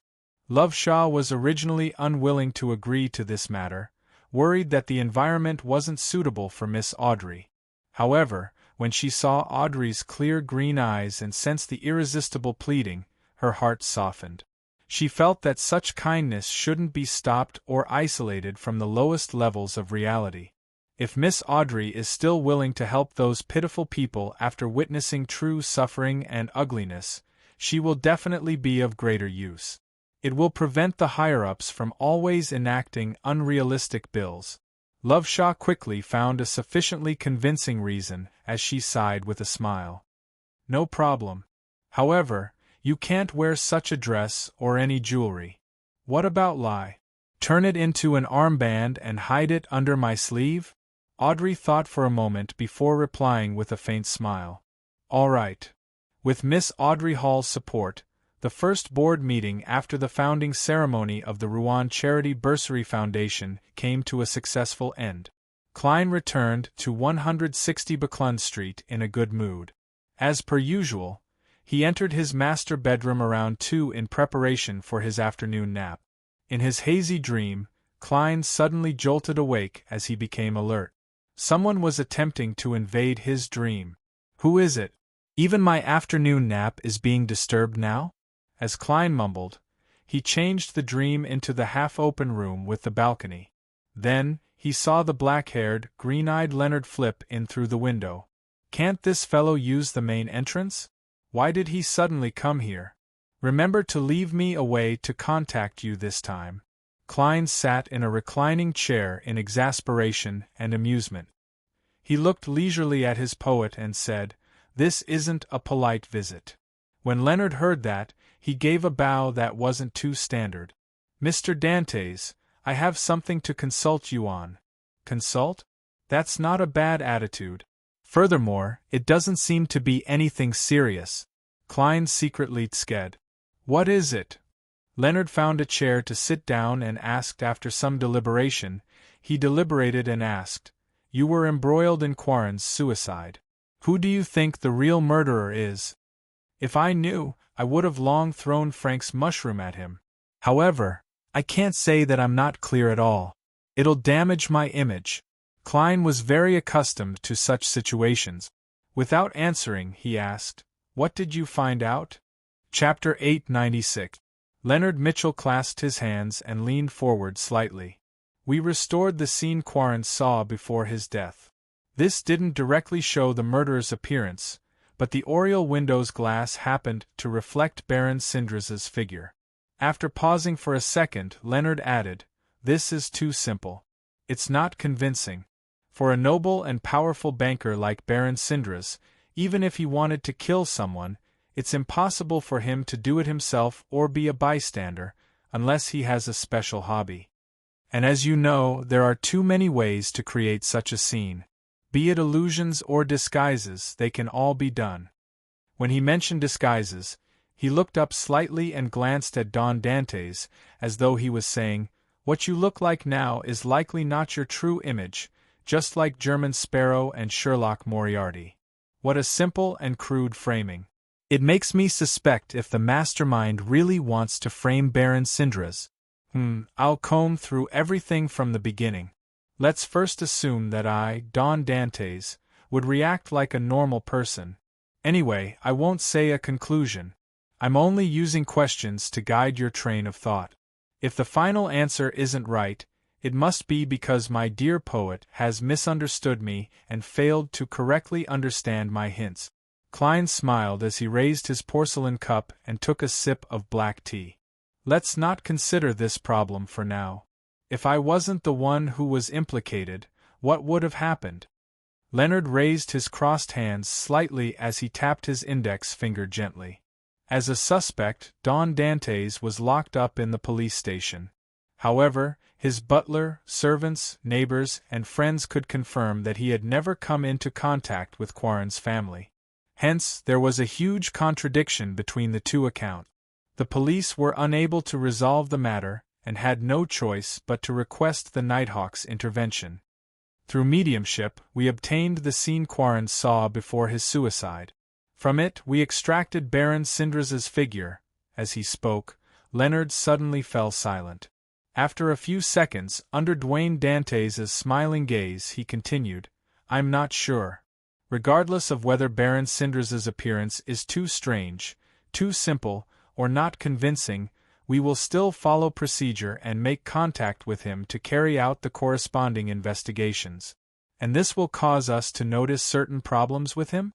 Baron Sindras had problems involving the Beyonder domain to begin with, so he couldn't withstand the Nighthawk's in-depth investigation? The more Leonard spoke, the more certain he became. He seemed to have grasped the mastermind's train of thought. He or they didn't care if their trap would be seen through. As long as the Nighthawks did a routine investigation on Sindras, their goal would be achieved. This was because Baron Sindras hid a rather serious problem that could be easily discovered. Yes, that's what I'm thinking as well. This is actually closer to a report, but it's gentler. It looks like a trap, forcing the Nighthawks to investigate and hide their existence. Of course, I won't directly confirm your guess. Wouldn't it be awkward if I'm wrong? Klein lifted his right foot and placed it on his left leg as he smiled. With the vigilant Baron Sindras, there should be no problems now. Leonard slowly nodded and explained to himself, this Baron's experiences are rather legendary. He was on the brink of bankruptcy several times, but he managed to pull himself back and climb to new heights. Perhaps, one of those times, he was in despair and had no other choice.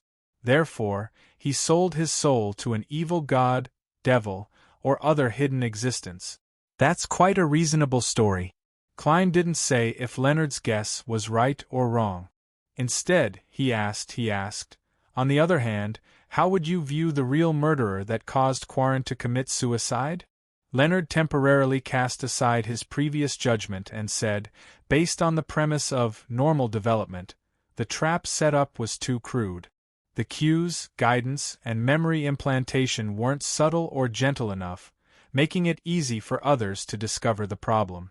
Therefore, it's unlikely to be done by a mid-sequence or high-sequence Beyonder of the spectator pathway.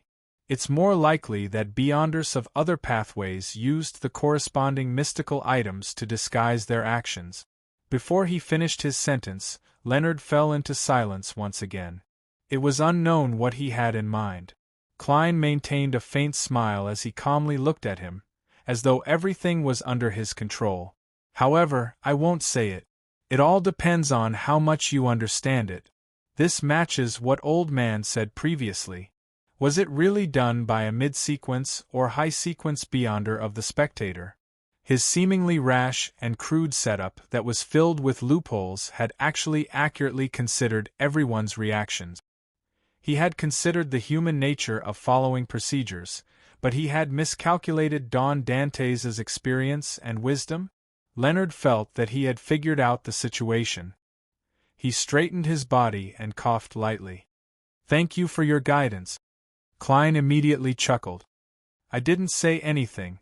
Without waiting for Leonard's response, he took the initiative to speak. "Your former colleague wants me to ask you how he should inform you if he discovers any traces of ensanguil?"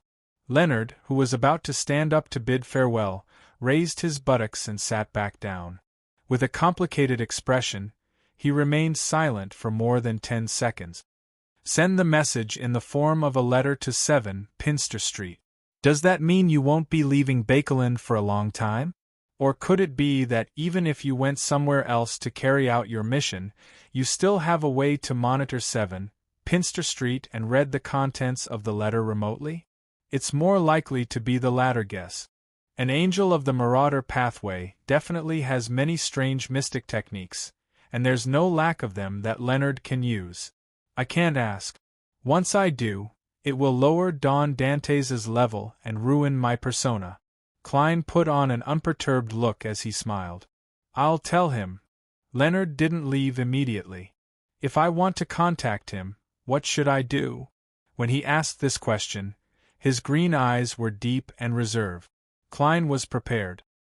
He smiled and said, "A spirit that wanders the unfounded, a friendly creature that can be controlled, a messenger that belongs solely to the German sparrow.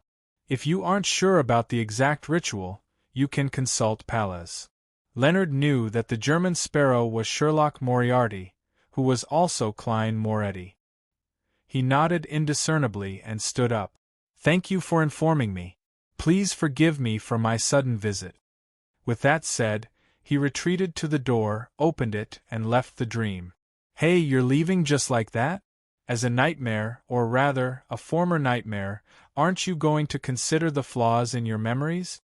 You can remember it just by hearing it once? Isn't that too little?"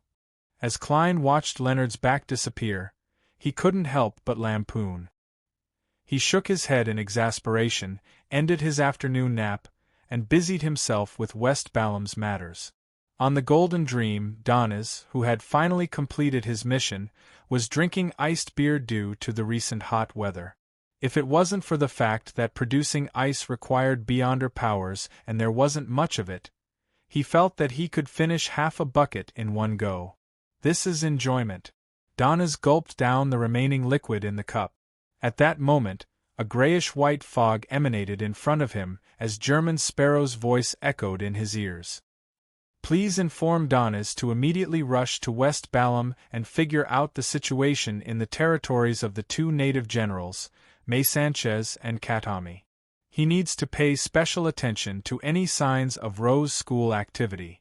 Go to West Balham? Donis held his cup as he repeated German Sparrow's request with a stutter. He had once gone there with the crew of the Golden Dream in search of treasure. He had also obtained rather detailed information from Captain Iceberg Edwina, so he knew how chaotic and dangerous West Balham was. "Furthermore, I'm going alone this time." Donis pursed his lips, feeling that his future was bleak. In his mind, scenes of primitive forests that hid all sorts of terrifying creatures, native tribes that believed in death but had their own oddities, roads filled with bandits and the resistance, villages frequented by wraiths and shadows, and cities where gunfights and beyonder battles would erupt from time to time. No, I have to reject German Sparrow. Reject. At the very least, he has to send me an assistant. Even ordinary people can survive in West Balham, become rich, and have their own manners. This means that it's not as terrifying as I imagined it to be. I'm only scaring myself. Besides, German Sparrow only wants me to figure out the situation. He doesn't want me to contact anyone to deal with anyone. Donis quickly forced a smile and asked Mr. Fool to inform German Sparrow that he would immediately set off. Then, according to German Sparrow's instructions, He set up a ritual to request Mr. Fool's bestowment in his room. At the end of the ritual, he saw an illusory door open. A dark gold brooch in the shape of a sun bird flew out and landed on the altar. This was the brooch of the sun. In the southern continent, in the kingdom ruled by death, the sun pathway was one of the most useful beyonder pathways. He directly gave me such a valuable item. It's not bad working for German Sparrow. However, I think he said borrow? Donnez picked up the brooch and felt the heat and humidity around him intensify. After assigning tasks to Donnez, Klein was just about to open the door to instruct his valet, Richardson, to prepare a cup of ice water when his spiritual perception was triggered. Following that, he secretly activated his spirit vision and saw Miss Messenger Rionette Tinker walk out of the void. In her hand was a blonde, red-eyed head that was biting on a thin letter. Chapter 897. 7 Pinster Street. Leonard Mitchell walked to his desk and spread out a piece of paper. He then picked up a fountain pen and lowered his wrist in preparation to write. However, just as he produced a dark blue dot, the fountain pen paused. He attempted to move his wrist a few times, but everything returned to normal. Raising his wrist and lowering the fountain pen, Leonard repeated the same actions again and again. Finally, his wrist froze in midair. Puff! Leonard threw down the fountain pen, crumpled the letter into a ball, and accurately threw it into the trash can at the foot of his desk. 160 Buckland Street. Klein took the thin letter from one of Miss Messenger Rionette Tinker's heads. He weighed it in his hand, and only when his spiritual intuition didn't give him any warning did he open the seal and take out the piece of paper inside. There was only one page of paper, and on it were 2 lines of words written in beautiful handwriting. I have something that I wish to receive your help with. We can discuss the details in person. Sharon. So it's a letter from Miss Sharon. Klein resolved his puzzlement as he took out a gold coin and did a simple divination in front of Rionette Tinker. Then, he took out another piece of paper and wrote a single word, tonight. He folded the piece of paper and handed it to Miss Messenger. He asked, "Can you still locate the sender?" If not, he would give Sharon's address, 126 Guard Street, Hillston Borough, Mrs. Merriam. Sure. One of Rionette Tinker's blonde, red-eyed heads gave a response. She then opened her mouth and bit down on the folded piece of paper. After Miss Messenger's figure vanished from the room, Klein immediately set up a ritual, preparing to bring creeping hunger from above the gray fog back to the real world.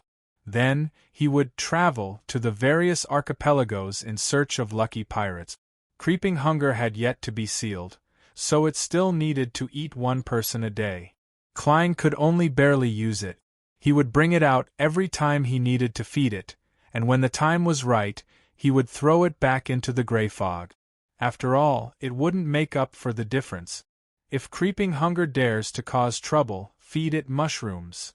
After ending the ceremony and cleaning up the scene, Klein put on the thin human skin gloves.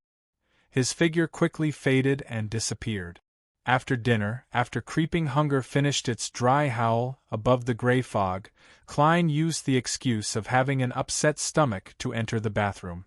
He took it out again and used it to teleport to the outside of the Brave in the Bakeland Bridge area. During this process, he had naturally changed his appearance to that of the black-haired, brown-eyed, bearded, bespectacled detective Sherlock Moriarty. Bending down and rolling up his pants, Klein let out a self-deprecating laugh. He pulled down the brim of his hat, pushed open the heavy wooden door, and entered the bar. After asking the bartender, he took a glass of Southville beer and went outside Billiard Room 3. He knocked on the locked door. Thud, thud, thud. The door creaked open with a rhythmic thud. The red-eyed Ian craned his neck to take a look, and he instantly smiled. "Sir, please come in." As the weather was getting hotter, he didn't wear his old coat. Instead, he wore a simple linen shirt. Klein nodded with a smile. In a flash, he entered the billiard room and quickly took in the scene inside. Merrick, whose hair was a little messy, wore a white shirt, black vest, and black pants. He was holding a long cue stick and bending over to play billiard. Perhaps he had a deep impression of the chaos caused by Sherlock Moriarty, but he didn't gather his zombies to play cards. Long time no see. Klein took the initiative to greet him. At the same time, Sharon, who was wearing a small black bonnet and a regal dress of the same color, appeared on the other side of the billiard table. She sat quietly on a high stool. "Good evening, ma'am." Klein looked over and bowed with a smile. Sharon stood up in a floating manner, lifted her skirt, and bowed slightly in response. Merrick put down the cue stick and said in a deep and slightly hoarse voice, "From the looks of it, you're still stuck in Bakeland."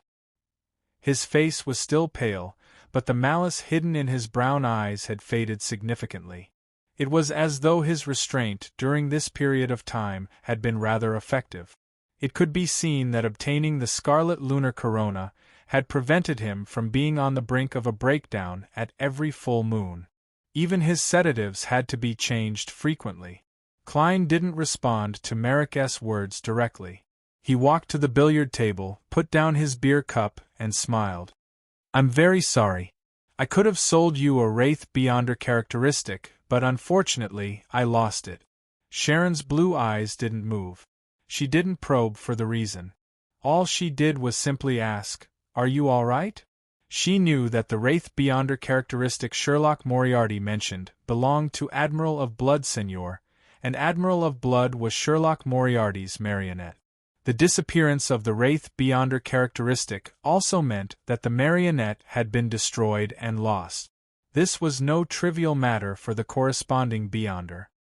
"Fortunately, at least I didn't suffer any injuries." Klein sighed and smiled. "No wonder I didn't see Senor this time." Merrick muttered in realization.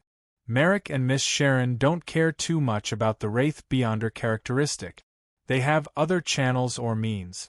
Klein acutely grasped the situation and asked, "What's the matter? What's up this time?" Merrick immediately glanced at Ian.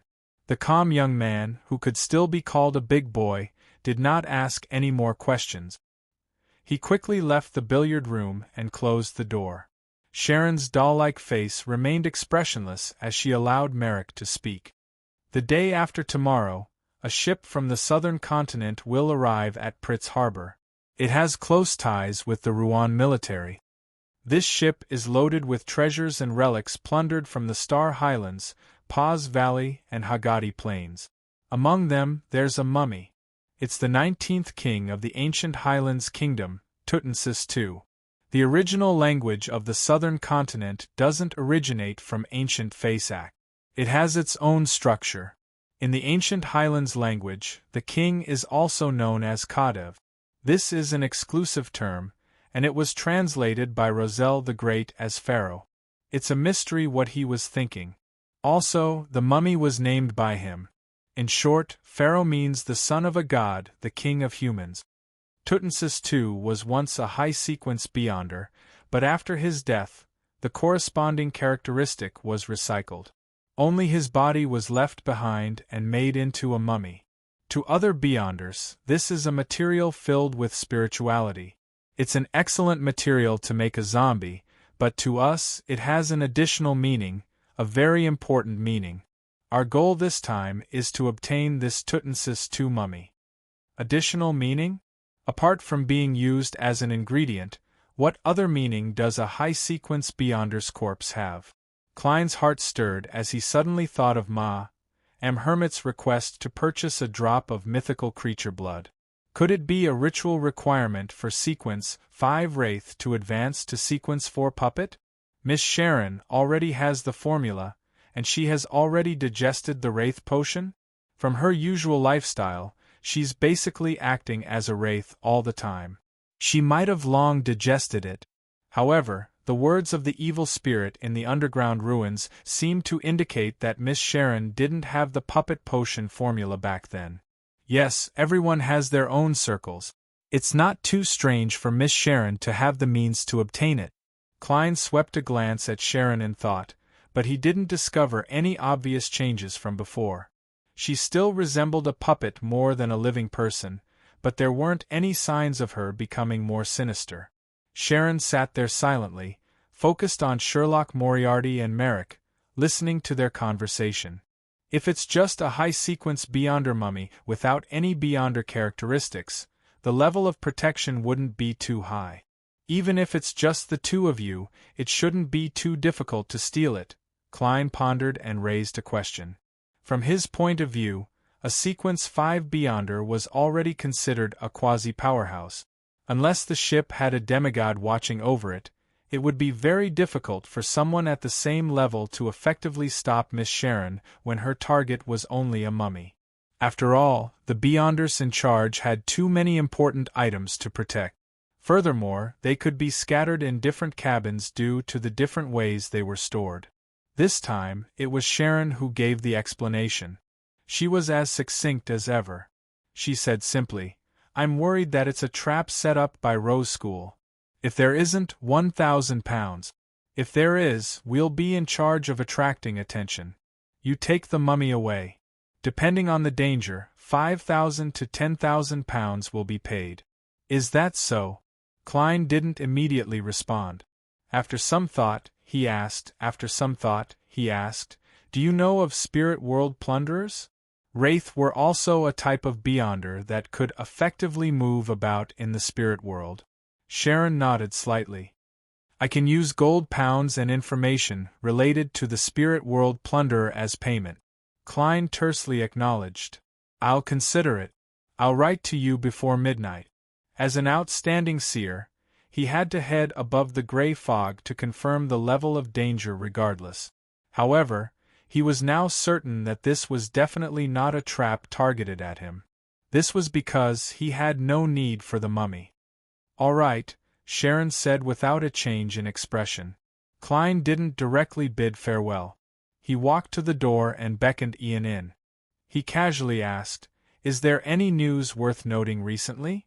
Ian thought for a moment and revealed one relatively important piece of information after another. "Someone is inquiring about the organization that believes in the Fool." Klein smiled in surprise. "A young man with black hair and green eyes?" He suspected that it was Leonard Mitchell. Ian shook his head. "No. Black hair and black eyes. Which gentleman from the Aurora Order?" Klein thought for a moment. "Can you draw it?" Ian was stunned for a second, then said self-deprecatingly, "Then you might never be able to recognize who he is." "At this time," Sharon said, "I can help you." "All right." Ian heaved a sigh of relief. Then, he prepared a relatively simple ceremony as instructed. Then, he completed a sketch while trembling and convulsing in the Wraith's possession. It was a young man with slightly curly black hair, a wide forehead, thin cheeks, dark eyes, and a monocle. Amon.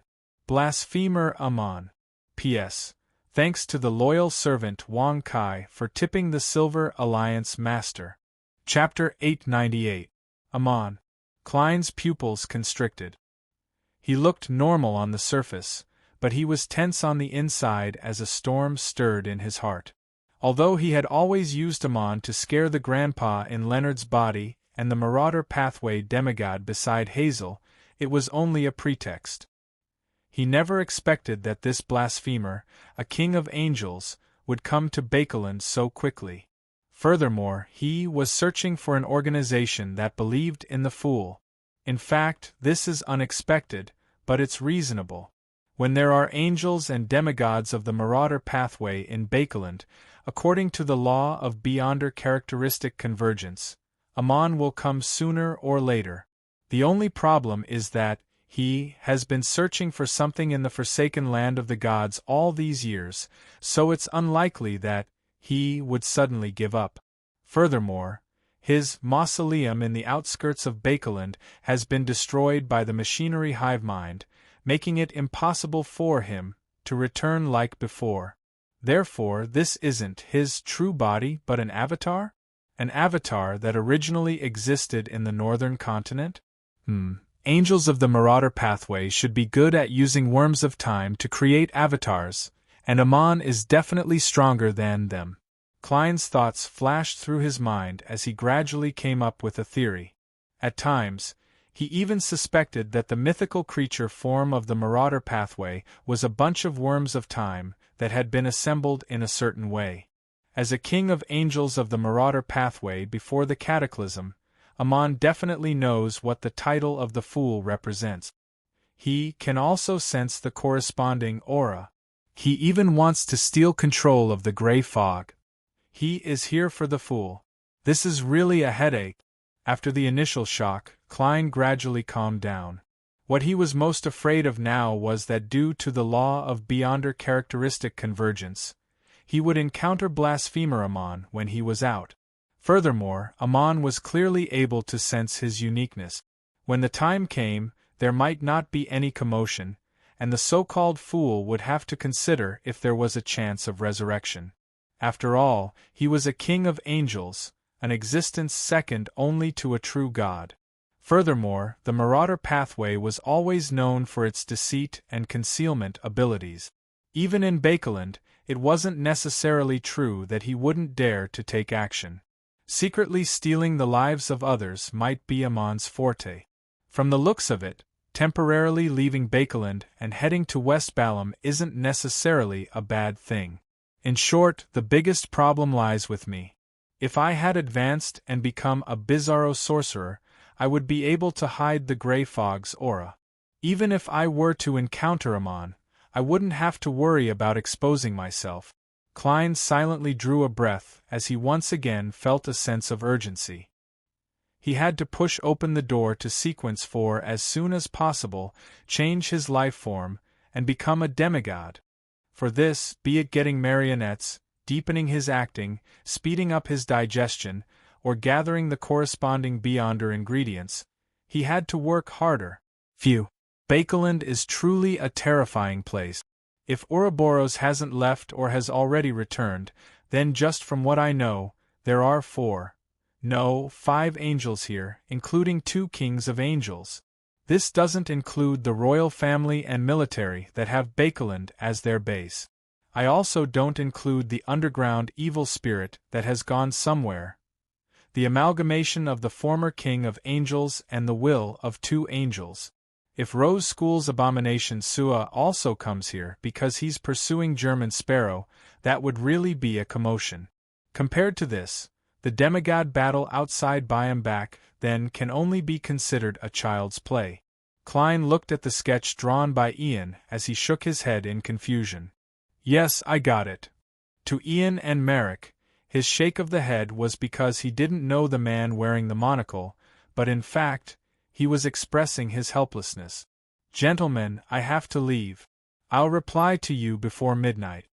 Klein took off his hat, bowed, and slowly walked out of the billiard room. He teleported back to 160 Buckland Street from a secluded alley outside the Brave. Inside the master bedroom, the first thing he considered wasn't Miss Sharon and Merrick's request, but how to deal with the latent problems brought about by Amon. Having some experience in this aspect, he quickly came up with an idea. Find something for Amon to do to divert his attention.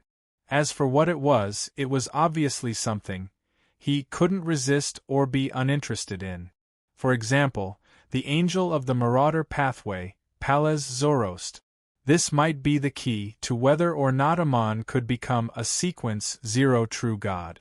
It was more important than finding an organization that believed in the Fool. Of course, Klein wouldn't directly betray Leonard's grandpa, because he hadn't shown any ill intent up to this point. His idea was very simple. It was to inform Palez Zoroast of Amon's arrival in Bakeland. He wanted to see how the angel that had survived since the 4th epoch would respond. Then, he would decide what to do based on the situation. If that grandpa still couldn't do a thing to Amon, who might very well be an avatar, he could only get Leonard to use a mission as an excuse to leave Bakeland to hide from Amon. Then, I'll head to West Balam ahead of time and say that I'm rebuilding my network. I'll wait for Snake of Fate will Septon to be born before secretly teleporting back to retrieve the umbilical cord blood. Klein suddenly made up his mind. He took out a piece of paper and wrote, Amon has arrived. After folding the letter and putting it into an envelope, Klein took out the adventurer's harmonica and blew into it. At the same time Rionette Tinker appeared. He took out a gold coin from his pocket and pressed it on the letter. This was one of the 10 gold coins he had gotten his valet, Richardson, to exchange for. In order to maintain the image of Don Dantes being on the same level as Pallas Zoroast, Klein didn't mention that he needed a gold coin to send and receive a letter when he gave Leonard Mitchell his contact details. From this, it can be seen that face is bought with money. As Klein sighed, he said to Miss Messenger, who was dressed in a dark and complicated dress, "Send the letter to 7, Pinster Street. Yes, put it directly into the mailbox. There's no need to hand it to the recipient." As he wasn't sure of Pallas Zoroast's true intentions and character, Klein wished to hide more of his trump cards from him. Therefore, before Leonard took the initiative to write to Klein Moretti, he didn't plan on letting the poet meet Miss Messenger directly. The golden-haired, red-eyed head in Rionette Tinker's left hand raised up as she sucked the envelope and gold coin into her mouth. However, she didn't immediately vanish. Instead, she floated on the spot as her 8 eyes looked at Klein in silence. "What's going on?" Klein was taken aback for a second before he had a guess. He asked with an odd expression, "You don't know where 7, Pinster Street is?"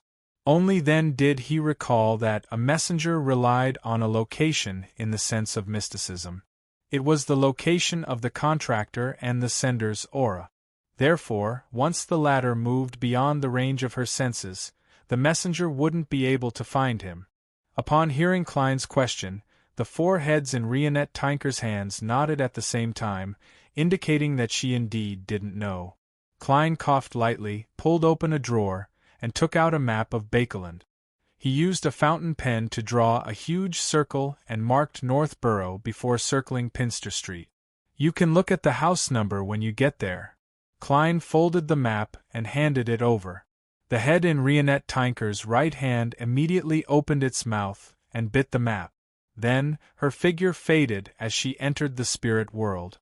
Upon seeing this, Klein exhaled, turned around, and walked out of the master bedroom. He went to the half-open room with the balcony to read the newspapers and magazines. Late at night, before he took a bath, he took 4 steps counterclockwise and entered the mysterious space above the gray fog. There's danger in helping Sharon and Merrick steal the Tutmosis II mummy. Klein took off the topaz pendant on his left wrist and did a divination. This time, the spirit pendulum spun clockwise. The amplitude wasn't huge, and the speed was rather slow.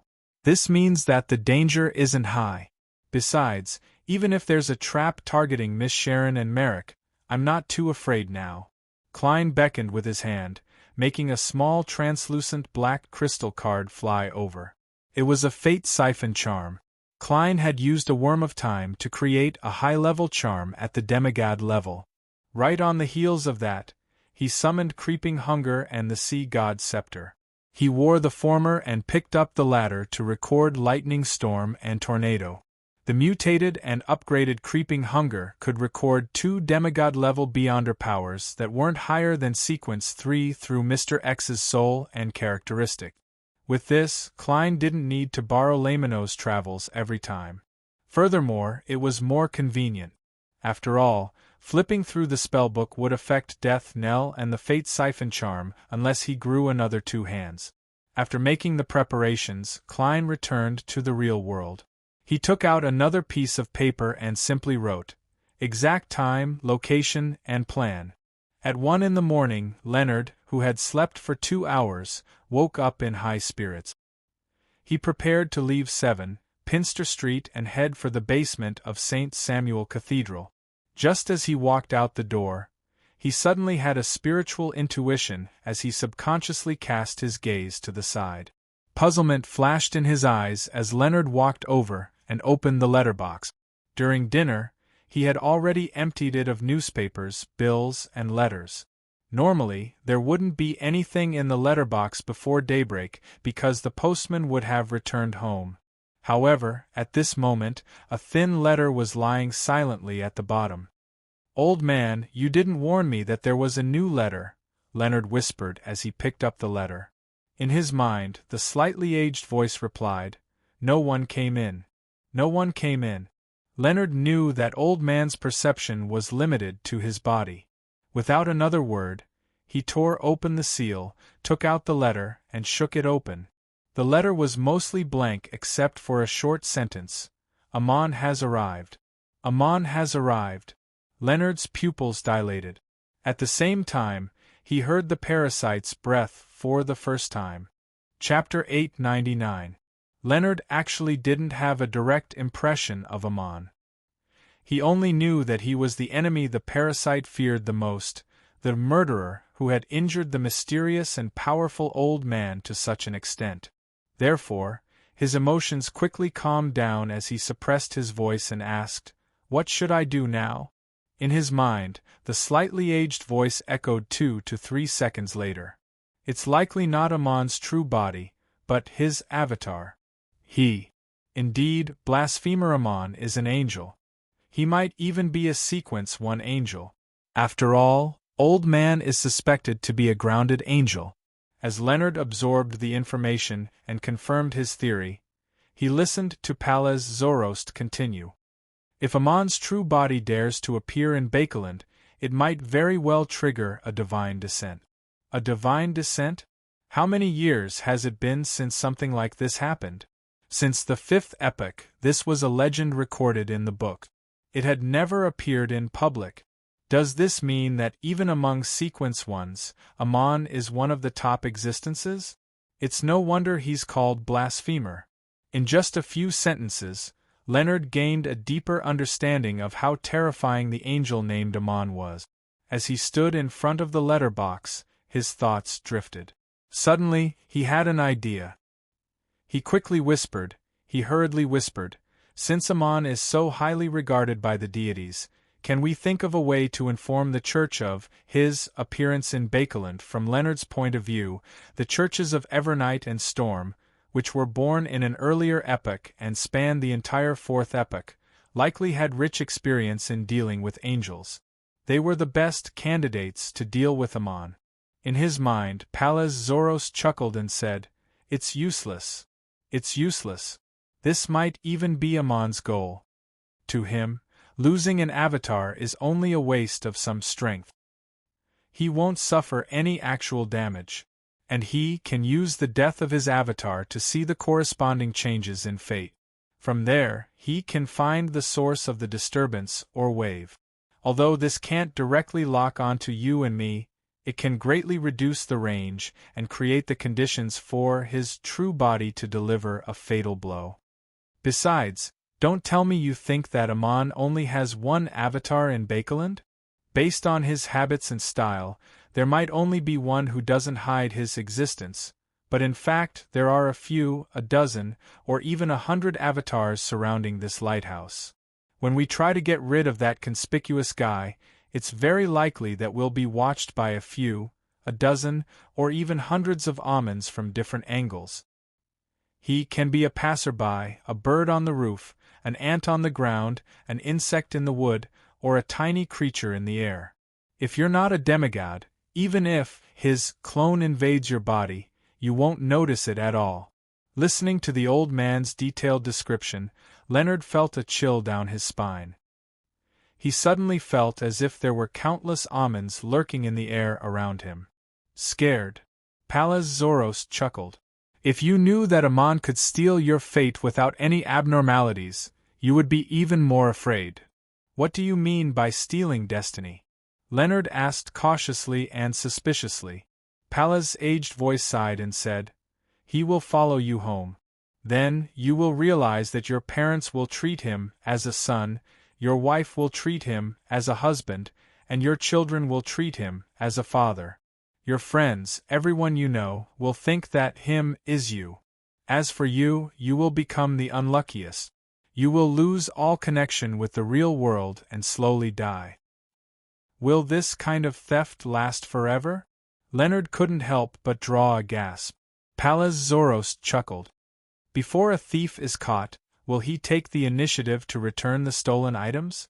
Unless he has had enough fun." Leonard fell silent. He felt that an enemy at Amon's level was no longer something he could resist, but something he couldn't imagine. After a few seconds, he couldn't hide his hoarse voice. Then what should we do? He didn't take the initiative to share his thoughts because it was highly unlikely to be realistic. After a moment of silence, Pallas Zoroast said, "Let's take another look." Inside the Bravehearts bar, Merrick was already waiting in billiard room 3 according to the agreement. Since Sherlock Moriarty had agreed to help, a face-to-face discussion of the details of the operation was a crucial segment. This was something that couldn't be explained clearly through letters alone. After gulping down a mouthful of beer, Merrick raised his hand to comb his hair. His pale face was devoid of any color, and the faint madness he exuded was much fainter than before. At this moment, his heart stirred as he looked up to the side. He saw a figure in a top hat and suit quickly outline himself. It was none other than Sherlock Moriarty. Teleportation? Merrick's heart palpitated as his pupils constricted. He instinctively raised his guard. It wasn't that he didn't trust Sherlock Moriarty, but it was a natural reaction when a creature was facing an existence at the top of the food chain. At the same time, he caught a glimpse of Sharon's doll-like figure on the high stool through the corner of his eye. Klein pressed down on his hat and bowed at the two of them. He then smiled. "What I'm most concerned about is how much intelligence do you have? The more sufficient the intelligence, the higher the chances of success and the lower the danger. It's a very simple example. Can you confirm that the Tutmosis II mummy isn't problematic? Can you confirm which coffin it's in? If it's possible, I'll directly teleport over before the guards react and bring it to the spirit world. That way, the problem will be resolved." Merrick was just about to recall when he heard Sharon say calmly, "I can confirm which coffin it's in, but I can't confirm if there's any problem." "I can confirm which coffin it's in, but I can't confirm if there's any problem." Klein nodded and pulled a chair over to sit down. "Apart from this, what else do you know?" Sharon's blue eyes moved slightly. "It might be a trap by Rose School, or it might be a trap by the Rouen military. I didn't mention a second guess." "That's right. Without the other party confirming our cooperation, I wouldn't reveal too much either." Klein pondered and asked in response to the latter point, "A trap prepared for Rose School?" This time, it was Merrick who answered. He explained in detail, in the ancient Highlands kingdom, the creation of mummies was a custom prepared for nobles. It was very sacred, and the pharaoh's mummies were not to be desecrated. Back then, before the Rouen, Intis, and Phaenopoter armies conquered this country, the pharaoh's descendants had already moved the most important batch of mummies, including the remains of past pharaohs. This time, a secret base of the Highlands resistance was breached. The Rouen soldiers found Tutankhamun II's mummy at the lowest level and planned on sending it to Bakeland to an unknown military organization for research. To the pharaoh's descendants, this is the greatest insult. They have sufficient motivation to snatch back Tutankhamun II's mummy. And among these descendants, there's a demigod named Mimosi. He's one of the main leaders of the resistance, as well as an important member of Rose School. He's a student of abomination Sua. Klein nodded slightly. In other words, Tutankhamun II's mummy might be bait used by the Rouen army to lure Mimosi. Of course, we can't eliminate the possibility that Rose School deliberately sacrificed a pharaoh's remains to get rid of you. He originally wanted to say that there wasn't a need for Rose School to go to such an extent since one of them was a sequence 6 and the other was a sequence 5. But when he thought of how Rose School was led by the indulgent faction, and that they wouldn't have any restraint in their desire for revenge, he felt that he couldn't make a decision with the mindset of a normal person. Furthermore, Miss Sharon and Merrick were able to escape the mother tree of Desire's restraints and successfully escape Rose School. Apart from luck, there might also be secret support. If that's true, they're definitely targets that Rose School would focus on. Klein naturally had such thoughts, but he didn't say them out loud. Yes. Merrick rubbed his temples. The large amount of words he said seemed to have stirred his mind and desires. Klein thought for a moment. If it's the former, things will be more troublesome than I expected. To deal with a demigod with accomplices, the Rouen military needs to have at least 2 Beyonders with combat strength at the same level as Mimosi lying in ambush. Apart from that, they definitely have to leave some room to prevent any accidents. For example, preparing a Grade 0 sealed artifact. In short, if it's not near Bakeland, or if it's a joint operation with the 3 churches, they might not be able to easily complete such a trap. Sharon's chin moved slightly as she nodded, agreeing with Sherlock Moriarty's judgment. Klein didn't emphasize the difficulty as he said, "Therefore, we need to have more accurate and detailed information. So that we can make more targeted preparations. Only then will we be able to achieve our goal." Without waiting for Sharon and Merrick to speak, he added, "I know of a secret existence that can do magic mirror divination. He strictly abides by the principle of equivalence. As long as one doesn't care about privacy or is able to withstand actions that bring about intense shame, one can obtain the answers to many questions from him. Are you willing to attempt it? I'll summon it. Whoever summoned it in black divination would bear the greatest risk. What if you refuse to expose your privacy or refuse to do such actions?" Merrick narrowed his eyes. Klein answered sincerely, "You will be struck by lightning." He will be struck by lightning, which can cause quite a bit of damage. Lightning. Merrick originally believed that with a zombie's toughness, it wouldn't be a problem to withstand direct damage, but he never expected it to be lightning that was rather effective against the undead. He hesitated for a moment and looked at Sharon. After receiving an affirmative nod, he exhaled. "All right." Klein didn't speak further. As he took out a pen and paper from his pocket, he instructed, "Prepare a mirror." Just as he said that, a palm-sized makeup mirror appeared on the billiard table. A palace-style makeup mirror. Klein glanced at it and drew the symbol that combined prying and concealment. A palace-style makeup mirror. Klein glanced at it and drew the symbol that was a combination of prying and concealment. Chapter 900. With Klein's final stroke, the light in Billiard Room 3 suddenly dimmed a little. On the surface of the delicate makeup mirror, wave-like patterns rippled out before finally turning dark and gloomy. Right on the heels of that, bloody words appeared. "Raise your questions." Such a scene was filled with a supernatural horror. Even though he was facing a wraith or a zombie, he seemed to be intimidated and momentarily didn't dare to speak. Only Klein maintained a smile, as though he was accustomed to all of this. He had already exhorted Rhodes to not ask difficult or personal questions. He told it not to act like a servant. If it wasn't for Sharon and Merrick, who understood the situation better, asking questions that would allow them to grasp the crux of the matter, Klein definitely would have preferred to settle it in private and not expose the fact that he had such a helper. After a few seconds of silence, Merrick took 2 steps forward and came in front of the billiard table. He opened his mouth. At this moment, Sharon's gentle but emotionless voice suddenly sounded. "Let me ask." Without waiting for Merrick's response, she stood up and looked at the makeup mirror. "The Tuttensis II mummy is a trap set up by the Rouen military to target Rose School, right?" The blood-red text on the makeup mirror melted and slid down, leaving behind a stain. Only one word barely remained as it squirmed and transformed into, "Yes.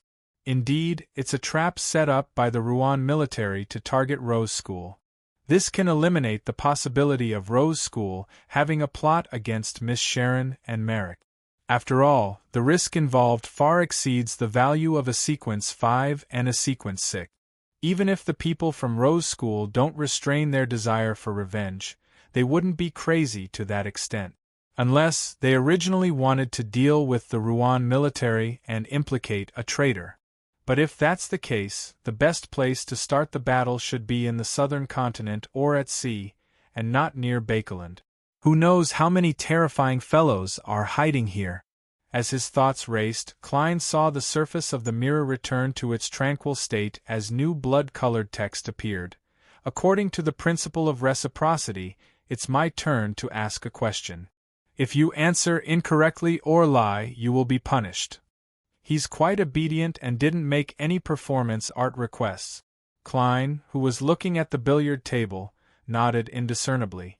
At this moment, the previous sentence slowly disappeared, and a new word appeared. The bloody word froze for a full 3 seconds before there was a follow-up. Answer the relationship between the chained god and the mother tree of desire. For some reason, Klein felt that the latter part of the sentence seemed to have dimmed a lot. Fortunately, the question was not out of line, but he wanted to know. Sharon, who was wearing a black bonnet, looked at the makeup mirror and said without any change in expression, "At the beginning of the 5th epoch, with the fall of death, the Eggers family gradually lost control of the Star Highlands and Paz Valley. Those places had their own Beyonder organization, Rose School. In the beginning, there was no mother tree of desire, only the chained god. Rose School advocated temperance and established a religious ritual system, including laws. The official members led a life of abstinence to deal with the aftereffects of obtaining power. Suddenly, one day, there was an addition of words like indulgence in the oracle. Many people slowly changed and restored the ancient and bloody sacrificial tradition. Later on, some of the upper echelons of the school of thought began to secretly claim that the chained god was the embodiment of the mother tree of desire. It sounds like the chained god has been corrupted or replaced by the mother tree of desire bit by bit. If this was once a sequence 0, then the mother tree of desire is truly terrifying. It's no wonder all the other deities view it as an enemy. However, the chained god might not be a sequence 0. There's a high chance that it's a uniqueness that has completely come to life, or a king of angels with 2 sequence 1 powers. It might even be weaker. There's currently a lack of sufficient information to confirm it. Klein frowned slightly as he thought about the mother tree of desire. At this moment, Sharon asked, "What's the matter? What are the problems with the Tutmosis II mummy?" On the surface of the makeup mirror, the blood-red words squirmed and changed, forming a complete sentence. It's full of curses, the incarnation of curses. It has the possibility of turning into a living corpse. This mummy is made of curses? As expected of a corpse left behind by a high-sequence Beyonder. How should it be resolved? Klein turned his head to look at Miss Sharon and Merrick and discovered that their expressions were sufficiently calm. There wasn't a hint of surprise, as though they were already aware of it. And this also meant that they had a solution. Of course, Sharon remained expressionless no matter the time. She remained calm. After Rhodes finished answering, it raised its own question according to the principle of reciprocity. What's the point of working hard to raise your level? This time, it similarly began with a bloody word, and after a few seconds, it continued with a sentence that wasn't as colorful. Does this mean that Rhodes is hesitating, struggling, and fighting against himself? On the one hand, it can't control its instinctive desire to raise a question that's difficult to answer, but on the other hand, it has no choice but to restrain itself due to my instructions? Klein chuckled in thought. Sharon stood there in her complicated and exquisite dress. After a moment of silence, she said, "In the beginning, it was because I didn't want to be bullied by others. Now, it's because I have the ability to protect myself and my companions, as well as revenge, as well as spreading the concept of temperance. If everyone can control their desires, there won't be war, there won't be massacres, and there won't be so much suffering." Klein was somewhat surprised when he heard that. This was because, in his impression, Miss Sharon rarely spoke in such a manner. This wasn't to say that she didn't know how to give a long speech, but that even if she gave a long speech, she would be extremely restrained. She didn't describe too much, just like when she answered the first question. All she did was simply reconstruct what had happened. It seemed like she had said a lot, but she didn't say anything unnecessary or subjective. And now, the last sentence she added was clearly more long-winded compared to her style. This is a point she's been thinking about repeatedly, a point she hasn't expressed for a long time? The chaotic reality of the southern continent that was filled with conflict suddenly surfaced in Klein's mind. There were large numbers of enslaved natives, and there were batches of people dying from starvation and disease. There were constant wars and sacrificial humans that constantly appeared. If I were born in the southern continent and lived to this day, I definitely wish for the world to be peaceful and for the people to be happy. Speaking of which, Miss Sharon and Merrick don't look like typical people of the southern continent. Yes, I heard that a portion of the upper echelons of the ancient Highlands Kingdom and Perth Kingdom are actually from the northern continent. That's true. Before death perished, the northern and southern continents were able to travel smoothly. Also, when Sharon mentioned vengeance, the word she used didn't carry much weight. It was as though she didn't have any hope or didn't have such a strong desire. Klein sighed in silence as he listened to Sharon raise detail after detail and answer question after question. After figuring out the situation regarding the Tutmosis II mummy, Sharon asked again, apart from Mimosi, what other high-sequence Beyonders will appear in this trap? Apart from Mimosi, what other high-sequence Beyonders will appear in this trap? The surface of the vanity mirror rippled before finally condensing into a resplendent light that blanketed everything. Nothing else could be seen. With Rhodes's powers, it likely involves an angel or a Grade 0 sealed artifact. That's why I'm unable to give an accurate answer. Klein retracted his gaze and smiled at Miss Sharon and Merrick. From the looks of it, it's as I expected. The Rouen military has left quite a bit of room for maneuver. Sharon nodded slightly as she continued looking at the vanity mirror, waiting for the hidden existence to answer his question. The blood-colored words squirmed and were no longer as intermittent as before. They appeared in one breath. What's your opinion of your teacher? Teacher? Miss Sharon still has a teacher. That's right. As someone who believes in temperance, to be able to remain unaffected in the Rose School that has long degenerated, there must be someone providing her with protection. This is also one of the reasons why she and Merrick were able to escape? Klein was enlightened as he looked forward to Sharon's answer. Sharon pursed her lips and said, I worship him very much. Using him? Klein was so alarmed that he nearly couldn't maintain his smile. In the various Beyonder organizations, including the Orthodox churches, grounded angels were extremely rare. There were only one or two of them. He had imagined that Miss Sharon's teacher was a Sequence 4 or Sequence 3 saint, the strongest being like C. King John Cotman. To his surprise, he had used the honorific him. In Rouen, ancient Fasak, and even Jotun and Elvish, him, was clearly different from he, she, and it. After his shock, Klein suddenly sighed. Miss Sharon's current situation indicated that her teacher was probably no longer around. Her and Merrick's escape was probably the final struggle of this temperance leader in Rose School. And to the mother tree of desire, there was no other choice but to either infect or erase it to make it into a sealed artifact. The surface of the vanity mirror turned dark once again as the bright red words vanished. After a while, a new line of text appeared. Continue. I don't have any more questions. Thank you for your help, Sharon said slowly as she lifted the hem of her dress and bowed. As she said that, the vanity mirror suddenly returned to normal. The light in the billiard room was no longer dim. Sharon turned to look at Klein and said in a normal tone, Let's give up on this matter. Let's give up on this matter. Clearly, she also knew what the blob of light that appeared when the secret existence answered meant. Klein shook his head and smiled. There's no rush to make a decision. I'll ask you a few more things. Perhaps there's still a chance, one that doesn't require too much danger. At least, the results of my divination indicate that there's such a possibility. He added silently in his heart. What is it? Merrick couldn't help but ask first. Chapter 901.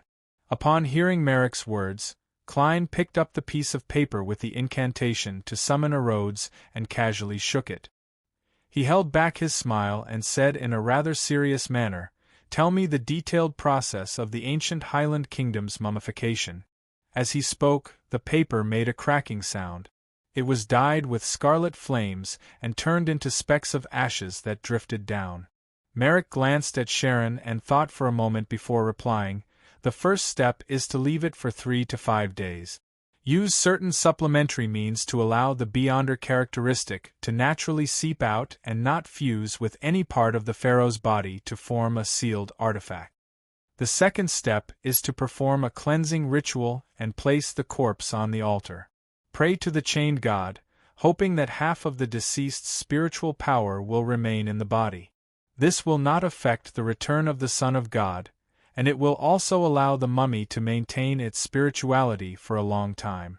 The third step is to use Beyonder powers and real-world technology to extract the brain, organs, and bodily fluids of the corpse, leaving only the heart. The fourth step is to stuff the body with spiritual spices and medicines, and do a full dehydration treatment. The fifth step is to refill the body with the spices and medicine from before and do some ritualistic decorations on the surface of the body. Then, wrap the body in linen bandages and place it in the coffin. The sixth step is to remove the internal organs and process them similar to the fourth step. They will be used as materials for the ritual and placed in the 4 corners of the coffin. The brain and body fluids will be the same. The former will be mashed into a slurry and mixed with the latter. They will circulate through the reserved channels inside the coffin, mimicking the state of the deceased when they were alive. This can absorb and gather spirituality from the spiritual world. Even if the pharaoh mummy has been buried for thousands of years, it will still be a material rich in spirituality. It can be used to create a rather powerful zombie. It doesn't sound like it has anything to do with improving one's abilities. I wonder how an apothecary can turn something rotten into something magical. It's similar to the Egyptian mummification process on Earth, but it's also different. The meaning of mysticism is stronger. Klein listened attentively and quickly analyzed if there was anything that could be a part of his plan. No matter what, the Tutmosis II mummy is an object of great research value. Unless there's no other way, no one is willing to destroy it. Klein pondered for a moment and turned to look at Sharon, who was sitting on the high stool again. "What's the maximum effective range of your mirror flash?" Sharon sat upright and replied without any hesitation, "I'm not sure. 300 meters. That's pretty far. It's much more powerful than my flaming jump. However, that's normal.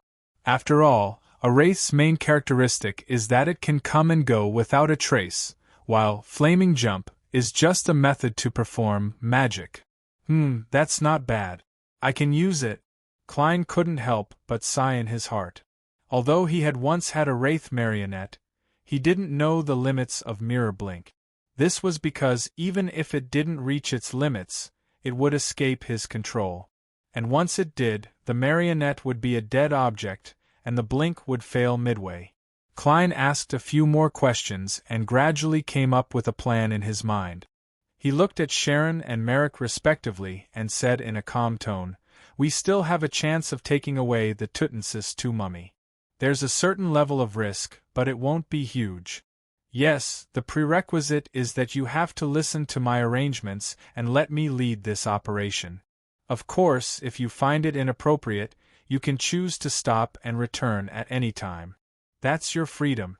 Just remember to pay me." If this were in the past, Merrick definitely would have rejected it without a second thought. He and Sharon were considered experienced mid-sequence Beyonders. So how could they listen to the arrangements of a newly advanced Beyonder who had once sought their protection? However, during their previous cooperation, the intelligence, adaptability, and strange items that Sherlock Moriarty had displayed had left a deep impression on Merrick. He subconsciously placed him on the same level as him. When news of German Sparrow reached Bakeland, he was alarmed. He believed that he was one of the strongest Beyonders below high-sequence Beyonders.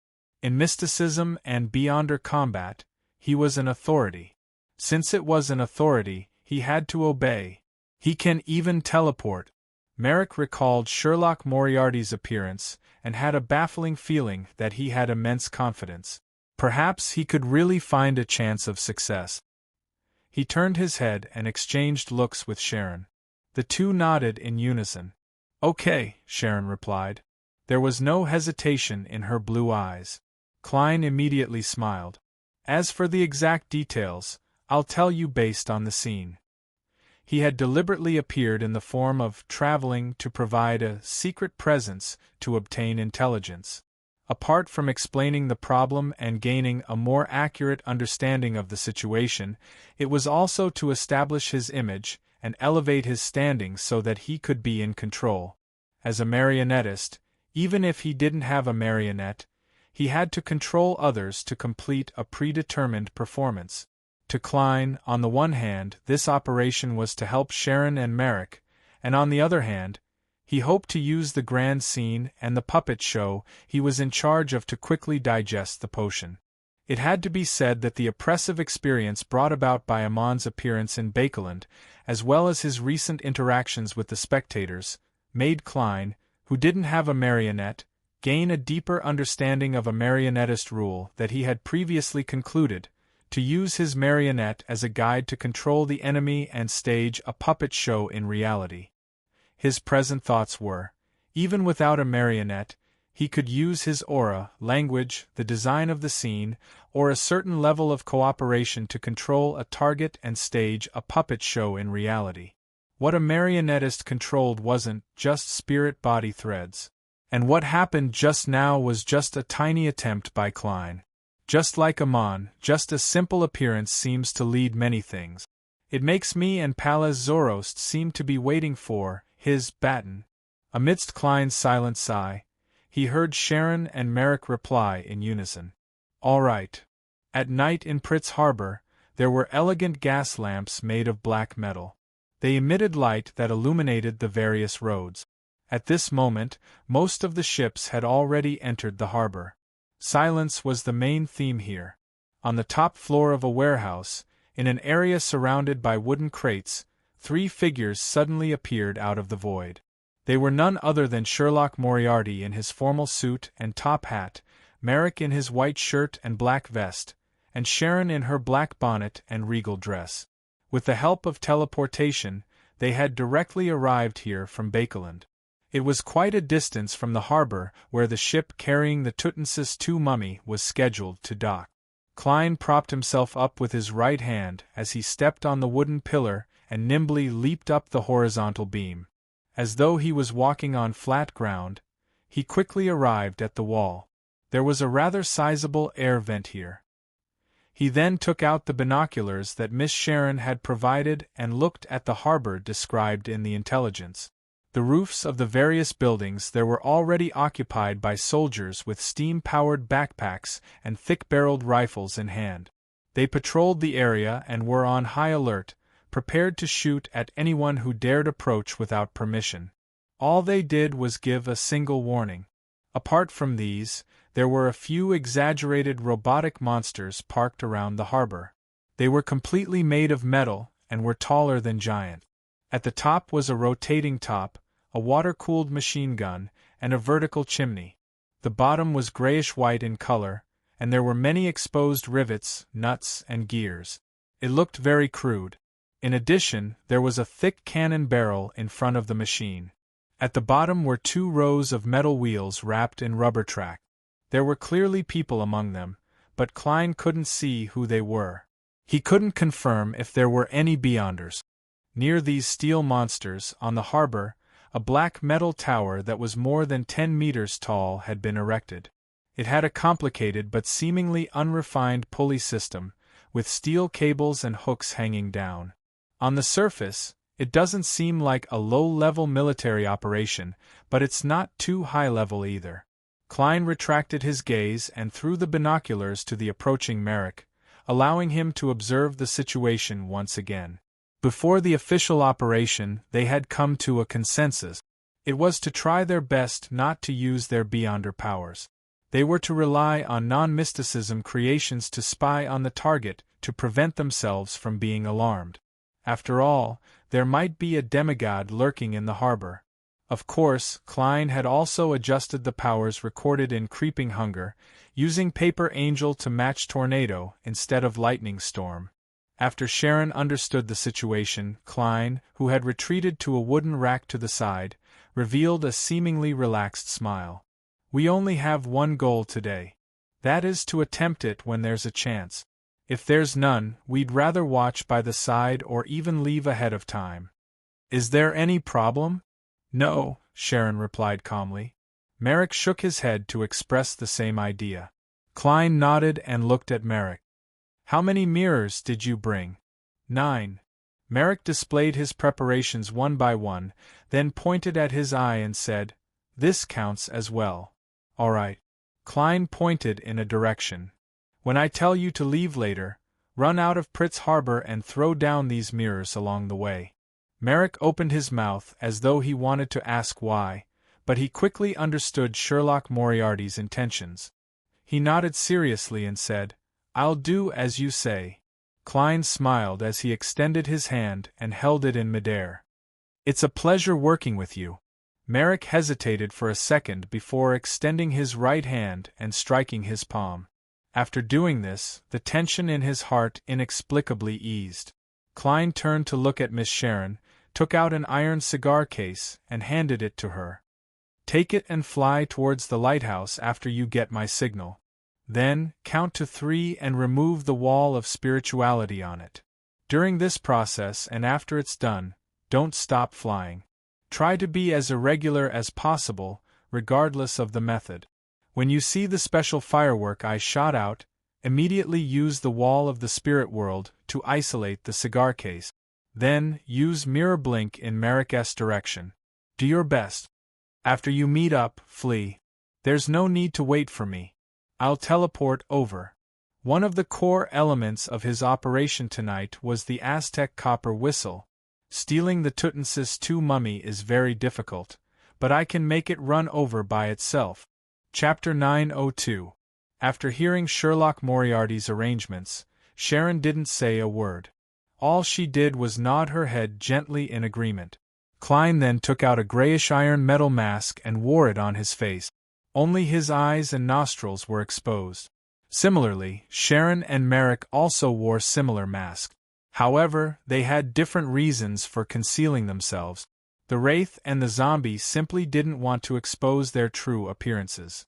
They didn't want to be targeted by the Rouen military, preventing them from moving around in Bakeland. The Faceless was wearing a mask to conceal his pathway's characteristic of being able to change his appearance, so as to mislead the Rouen military and Rose School's subsequent investigations. After all, according to normal logic, if your face is fake and you aren't the real you, why would you wear a mask? After waiting for a while, a low hum sounded as a ship entered the harbor in the darkness.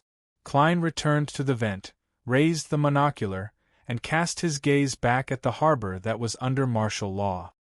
He then saw a hybrid ship with a chimney and sails slow down as it slowly came to a stop. At the same time, 2 squads of soldiers in red shirts and white pants ran over in an orderly manner with rifles in hand and lined up on both sides of the road.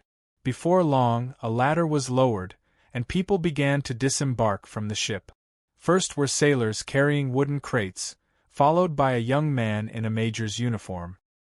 He held a crystal box with a solemn expression, and he was surrounded by several crew members. The crew members were all holding lanterns, allowing the light to illuminate the box from all angles, illuminating its surface and revealing the item inside. It was a human skull without any flesh or blood left behind. Furthermore, it had a strange luster flowing under the light. This group of people moved rather slowly, as though they were constantly paying attention to the angle of the lantern's illumination, not leaving any gaps. After they disembarked from the ship, they walked along the road to the nearest freight rail and walked towards the steam locomotive that was waiting there like a giant snake. Behind them, a man in a black suit came out of the hatch. He was carrying a huge metal bucket, which could be vaguely seen from above. It was filled with layers of ice cubes. For a second Klein almost thought that there would be a bottle of wine in these ice cubes, just like the ones in the upper class and expensive restaurants. However, he quickly saw what was in the ice cubes. It was a hand made of pure gold. Unlike the previous group of people, the man carrying the metal bucket was extremely fast. His forehead was dripping with sweat, and the surface of the metal was covered with mist. He seemed to be worried that the ice would melt before he reached his destination. The military has plundered quite a number of sealed artifacts from Star Highlands, Paz Valley, Hagati Plains, and other places. Klein sighed from the bottom of his heart as he patiently waited for Tutmosis II's coffin. Another 10 minutes passed. In the distance, he, Sharon, and Merrick heard heavy footsteps at the same time. It was as though a giant was walking on the empty deck. Then, the door on the side of the cabin opened and 4 knights, in black full-body armor, carried a golden coffin. They walked out 1 step at a time, their footsteps echoing and the creaking of the coffin reverberating. The coffin's surface was engraved with strange birds, snakes, feathers, and masks. It appeared ancient and mysterious, exuding the strong style of the ancient Highlands kingdom. It was none other than the bed of the Tutmosis II mummy. The sound of metal rubbing against each other sounded as the black metal tower slowly turned its body, lowering the steel cables and hooks down. They were bound to the 4 corners of Tutmosis II's coffin. Then, a complicated pulley system began operating as the heavy coffin was steadily hoisted up and moved to a roofless carriage outside the dock. The 4 knights in black full-body armor were relieved of the pressure and sat on the deck at the same time, panting heavily. Amidst the hubbub, one of the knights suddenly grunted. Dark red blood flowed out from the gaps in his armor. More and more blood flowed out, becoming more and more obvious. In the end, there were even tiny, hard black beetles inside. Thud! The knight fell backward and dropped his helmet, revealing a head with empty eye sockets and strips of flesh hanging from it. Countless black beetles were burrowing in and out of it. Curse! The Tutmosis II mummy is the embodiment of a curse. Even wearing armor that's imbued with blessings doesn't seem to be able to completely avoid the outcome of being cursed. Klein sighed silently as he cast his gaze to the golden coffin that was slowly descending onto the carriage. The carriage outside the dock didn't have any horses, and there were 4 knights standing around it, identical to the previous one. As the coffin descended, they approached and prepared to pull the carriage. At this moment, the carriage's wheels suddenly spun, automatically maintaining its balance as it began running to the side. At that moment it seemed to come to life. Klein tensed up as he looked into the distance with even greater focus. Pop, pop, pop. The wheels spun at high speeds, constantly crashing into the rocks, wooden blocks, and steps on the abnormal path. The horseless carriage pulled the golden coffin as it galloped through the empty area of the dock. This scene looked like a scene described in a ghost story. Near the dock, a steel monster with a chimney, cannon barrels, and machine guns turned around as a deep voice penetrated it without any obstruction. Attachments are prohibited here. Just as this sentence was said, the carriage that was galloping on its own suddenly lost its momentum. After leaving behind 2 long tracks, it came to a stable stop. At the same time, a figure appeared in midair. He wore a white robe with golden threads, and his hair was pale yellow and slightly curly. His eye sockets were clearly sunken, and his face was so thin that one could see his bones. This was a middle-aged man who looked like he was a mixed blood from the northern and southern continent. His brown eyes were filled with irrepressible malice and madness. His rather thick lips had golden nails covered in dense patterns that sealed his mouth. He exuded a sinister and terrifying feeling. According to Miss Sharon and Merrick's description and portrait, Klein instantly recognized him as an important member of Rose School, one of the leaders of the Highlands resistance, Mimosi. His nickname was the Silent One. The moment Mimosi appeared, he cast his gaze at the steel monster that had issued the decree. He completely ignored the Tutmosis II coffin that was placed diagonally below him on the carriage. His attempt from before was apparently to confirm the location of the Ruan military demigod. In an instant, Momosi raised his right hand and pulled at the corner of his mouth. The golden nails that had penetrated his upper and lower lips flew out at the same time, no longer sealing his mouth. Following that, Momosi opened his mouth. Klein didn't hear a single sound, nor did he see any luster. He discovered that the gigantic steam chariot had melted and warped. In a blink of an eye, it had turned into a goat. A goat with a pair of glazed eyes and messy fur. With a puff, blood spewed out from the goat's belly as a blob of meat rolled out. On it was a white glove and a golden mask. A beam of light suddenly burst out from the meat, cleaving apart all the chaos and evilness. The squirming flesh and blood began to reform into a human shape, returning to its original state. It was a black-haired, golden-eyed man wearing a mask. At this moment, Momosi raised his palm, causing all the guns and cannons that were aimed at him to lift their muzzles, missing. Then, he took out a doll. The doll seemed to be made of old cloth. It was stained with obvious stains and blood. Its eyes had been dug out by someone, leaving 2 empty holes. The moment it saw the light, its face began changing. Its reference target was the Ruan military demigod, and its eye sockets were aimed at the golden-masked man. When the Ruan military demigod saw this, he immediately made the ring on his right hand emit a crystalline beam of light. He vanished from his spot and flashed behind Momosi. However, the doll's transformation didn't stop. At the same time, beside Tutmosis II's golden coffin, the void darkened as it outlined a translucent mouth that was more than 10 meters long. The mouth suddenly opened and sucked in a breath, creating a terrifying gale that swept up the coffin and the carriage.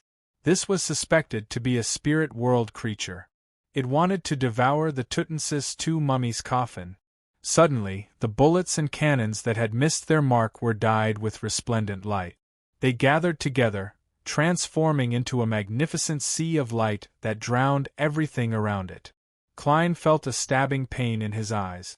Even though he had closed them in time, some tears still flowed down his cheek. 2 seconds later, he opened his eyes again and saw that the spirit world creature with its gigantic mouth had vanished. Tutmosis II's golden coffin was still sitting silently on the stopped carriage. Momosi's figure had used the metal surface to flash to the other side of the dock. The dirty doll in his hand had returned to its original state.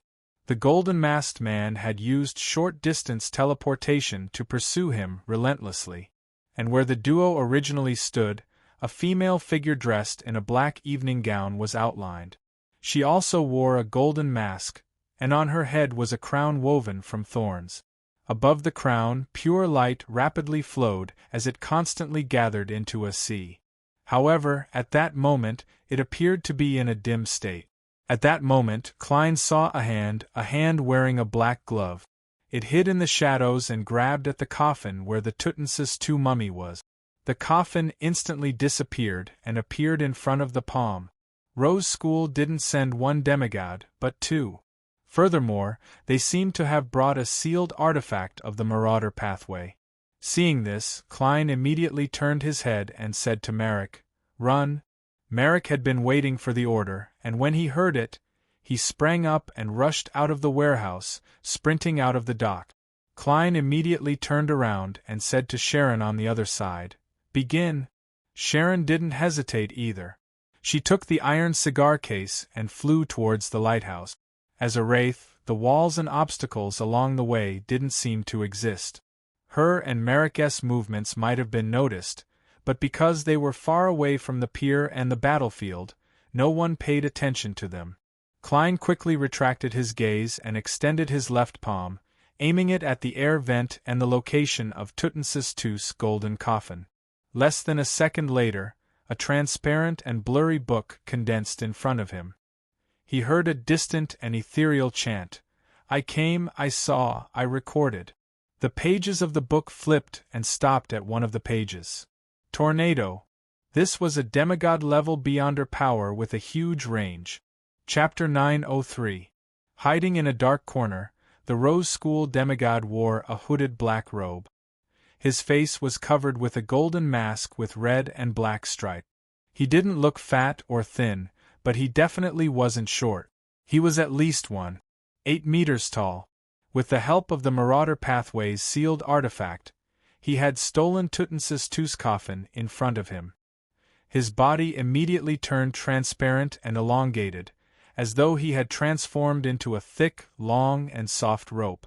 This transparent rope, that was almost incorporeal, quickly wrapped around the heavy golden coffin in a bid to bring it into the spirit world.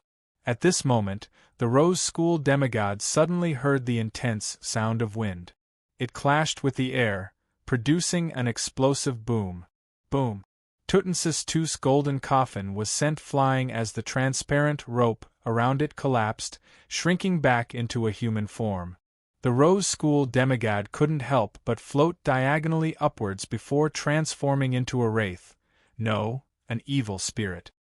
He allowed the strong winds to blow through his body without moving. He saw the air swirl rapidly, and the uncontrollable tornado suddenly rose from the ground, sweeping the stones, gravel, debris, and the roofs of some dock buildings into the air at the same time. Even the carriage that had been running on its own before, because it was relatively close, flew up and broke into pieces of wood in the wind. Although it looked lucky, it was actually normal. The dark area where the Rose School demigod was hiding didn't have any Ruan soldiers. It was also far away from the main road. The lady wearing the crown of thorns and a black evening gown was obstructed by the tornado as her body involuntarily staggered backward. She was unable to immediately rush towards the golden coffin that had been thrown into midair. All she could do was turn her body sideways and cast her gaze at a warehouse far away from the dock. Right on the heels of that, she turned to look at the Rose School demigod because he wasn't affected by the tornado. Imprison! The lady, who was also wearing a golden mask, raised her left hand and grabbed the enemy's figure in her field of vision. The Rose School demigod's spiritual intuition was extremely strong. He could sense danger from the spirit world at any moment, so he took the initiative and used Mirror Blink to jump to a piece of glass 70 to 80 meters away. At this time, the tornado seemed to have lost its power and quickly calmed down. Pa. One item after another fell to the ground, including Tutmosis II's golden coffin. Bang! It smashed a hole, and its structure, which had been on the verge of disintegration in the tornado, completely collapsed. The lid of the coffin at the top flew off, and the gold and gems buried with the first 2 layers of the coffin splattered everywhere. Then, the coffin at the bottom rolled a few times, and a golden box and a jade jar fell out. Inside were the shriveled internal organs. A corpse wrapped in yellowish-brown linen strips rolled out as well. Its surface was already stained with a dark red, oily liquid. This was the mummy made by Tutmosis II after his death. It was extremely thin and wore a golden-patterned mask similar to the one worn by the demigod from Rose School. 2 abnormally pure black gems were embedded in its eye socket. The moment the mummy appeared, the surroundings seemed to dim a little. The golden coffin's main body came to a stop as dark red liquid flowed out, soaking the soil around the hole. The Rose School demigod, who wielded a Marauder Pathway sealed artifact, saw this scene and was first infuriated. Following that, he thought of something as his eyes turned pleasantly surprised. His figure suddenly vanished from the glass, and he was about to flash to the 2 black gems, eyeballs, of Tutmosis II. Then, he would possess it and control it, using the mummy as the main body to enter the spirit world. Suddenly, the mummy in his evil spirit vision vanished. At the same time, the Tutmosis II mummy with its golden crown slanted suddenly bounced up, turning its face that was embedded with black gems towards one of the lighthouses in Pritz Harbor. This pharaoh, who had been dead for an unknown number of centuries, let out a terrifying sound that didn't belong to a human. Its thin legs that were wrapped in yellowish-brown bandages strode forward as it ran off. It seemed to be running for freedom, But it had forgotten that it was a corpse. It should be lying quietly. Tap, tap, tap. The moment the Tutmosis II mummy began moving, it completed its acceleration. Upon seeing this, the lady wearing the crown of thorns raised her right palm and aimed it at the mutated mummy. "All the dead shall rest in peace." She said a few words in ancient Hermes. Bang! The Tutmosis II mummy exerted strength in its legs and leaped up, jumping in another direction. With an agility that didn't match a corpse, it escaped the region where the dead could finally rest in peace. The black-haired, golden-eyed man who was pursuing Mimosi narrowed his eyes as the ring on his finger emitted a crystalline beam of light once again. His figure immediately teleported in front of the mummy in a bid to stop the dead from leaving. However, Tutmosis II changed directions once again, charging over from another angle. It constantly changed the direction it was heading in, as though approaching the lighthouse was its goal. It was moving in an irregular manner. Mimosi's heart stirred as his figure suddenly vanished, flashing to a piece of glass not far from the mummy. With this as a springboard, he finally succeeded in making his figure appear above the two black gems in Tutmosis II's eye sockets. Although the demigod from the Rouen military had forbidden the possession of objects, the Highlands Kingdom's pharaoh mummy wasn't a simple object. It had some remnant spirits. Upon seeing his companion succeed, the Rose School demigod who wielded the Marauder Pathway's sealed artifact didn't hesitate to extend his black-gloved left palm and aim it at the lady. He clenched it into a fist and made a half-circle. The lady immediately fell into a daze for a second. Following that, she was tightly bound by her evening gown. And almost at the same time, the Rouen soldiers on the distant warehouse roof failed to control their guns as they aimed over and pulled the trigger. Bang! Bang! Bang! The steel monsters with thick cannons also fired their cannonballs at the lady. The golden-eyed Rouen demigod didn't attempt to save his companion. Instead, he looked at the Tutmosis II mummy that had stopped moving due to Mimosi's possession. He clenched his right hand into a fist and swung it down. Execution! There was a flash of joy in his eyes. This was because it didn't matter if the mummy died again, but not Mimosi. Elsewhere, just as the bullets and cannonballs were about to hit the lady, they suddenly slowed down. It was as though they had fallen into a swamp formed from air and were repelled by the laws. On the lady's head, the crown of thorns suddenly lit up.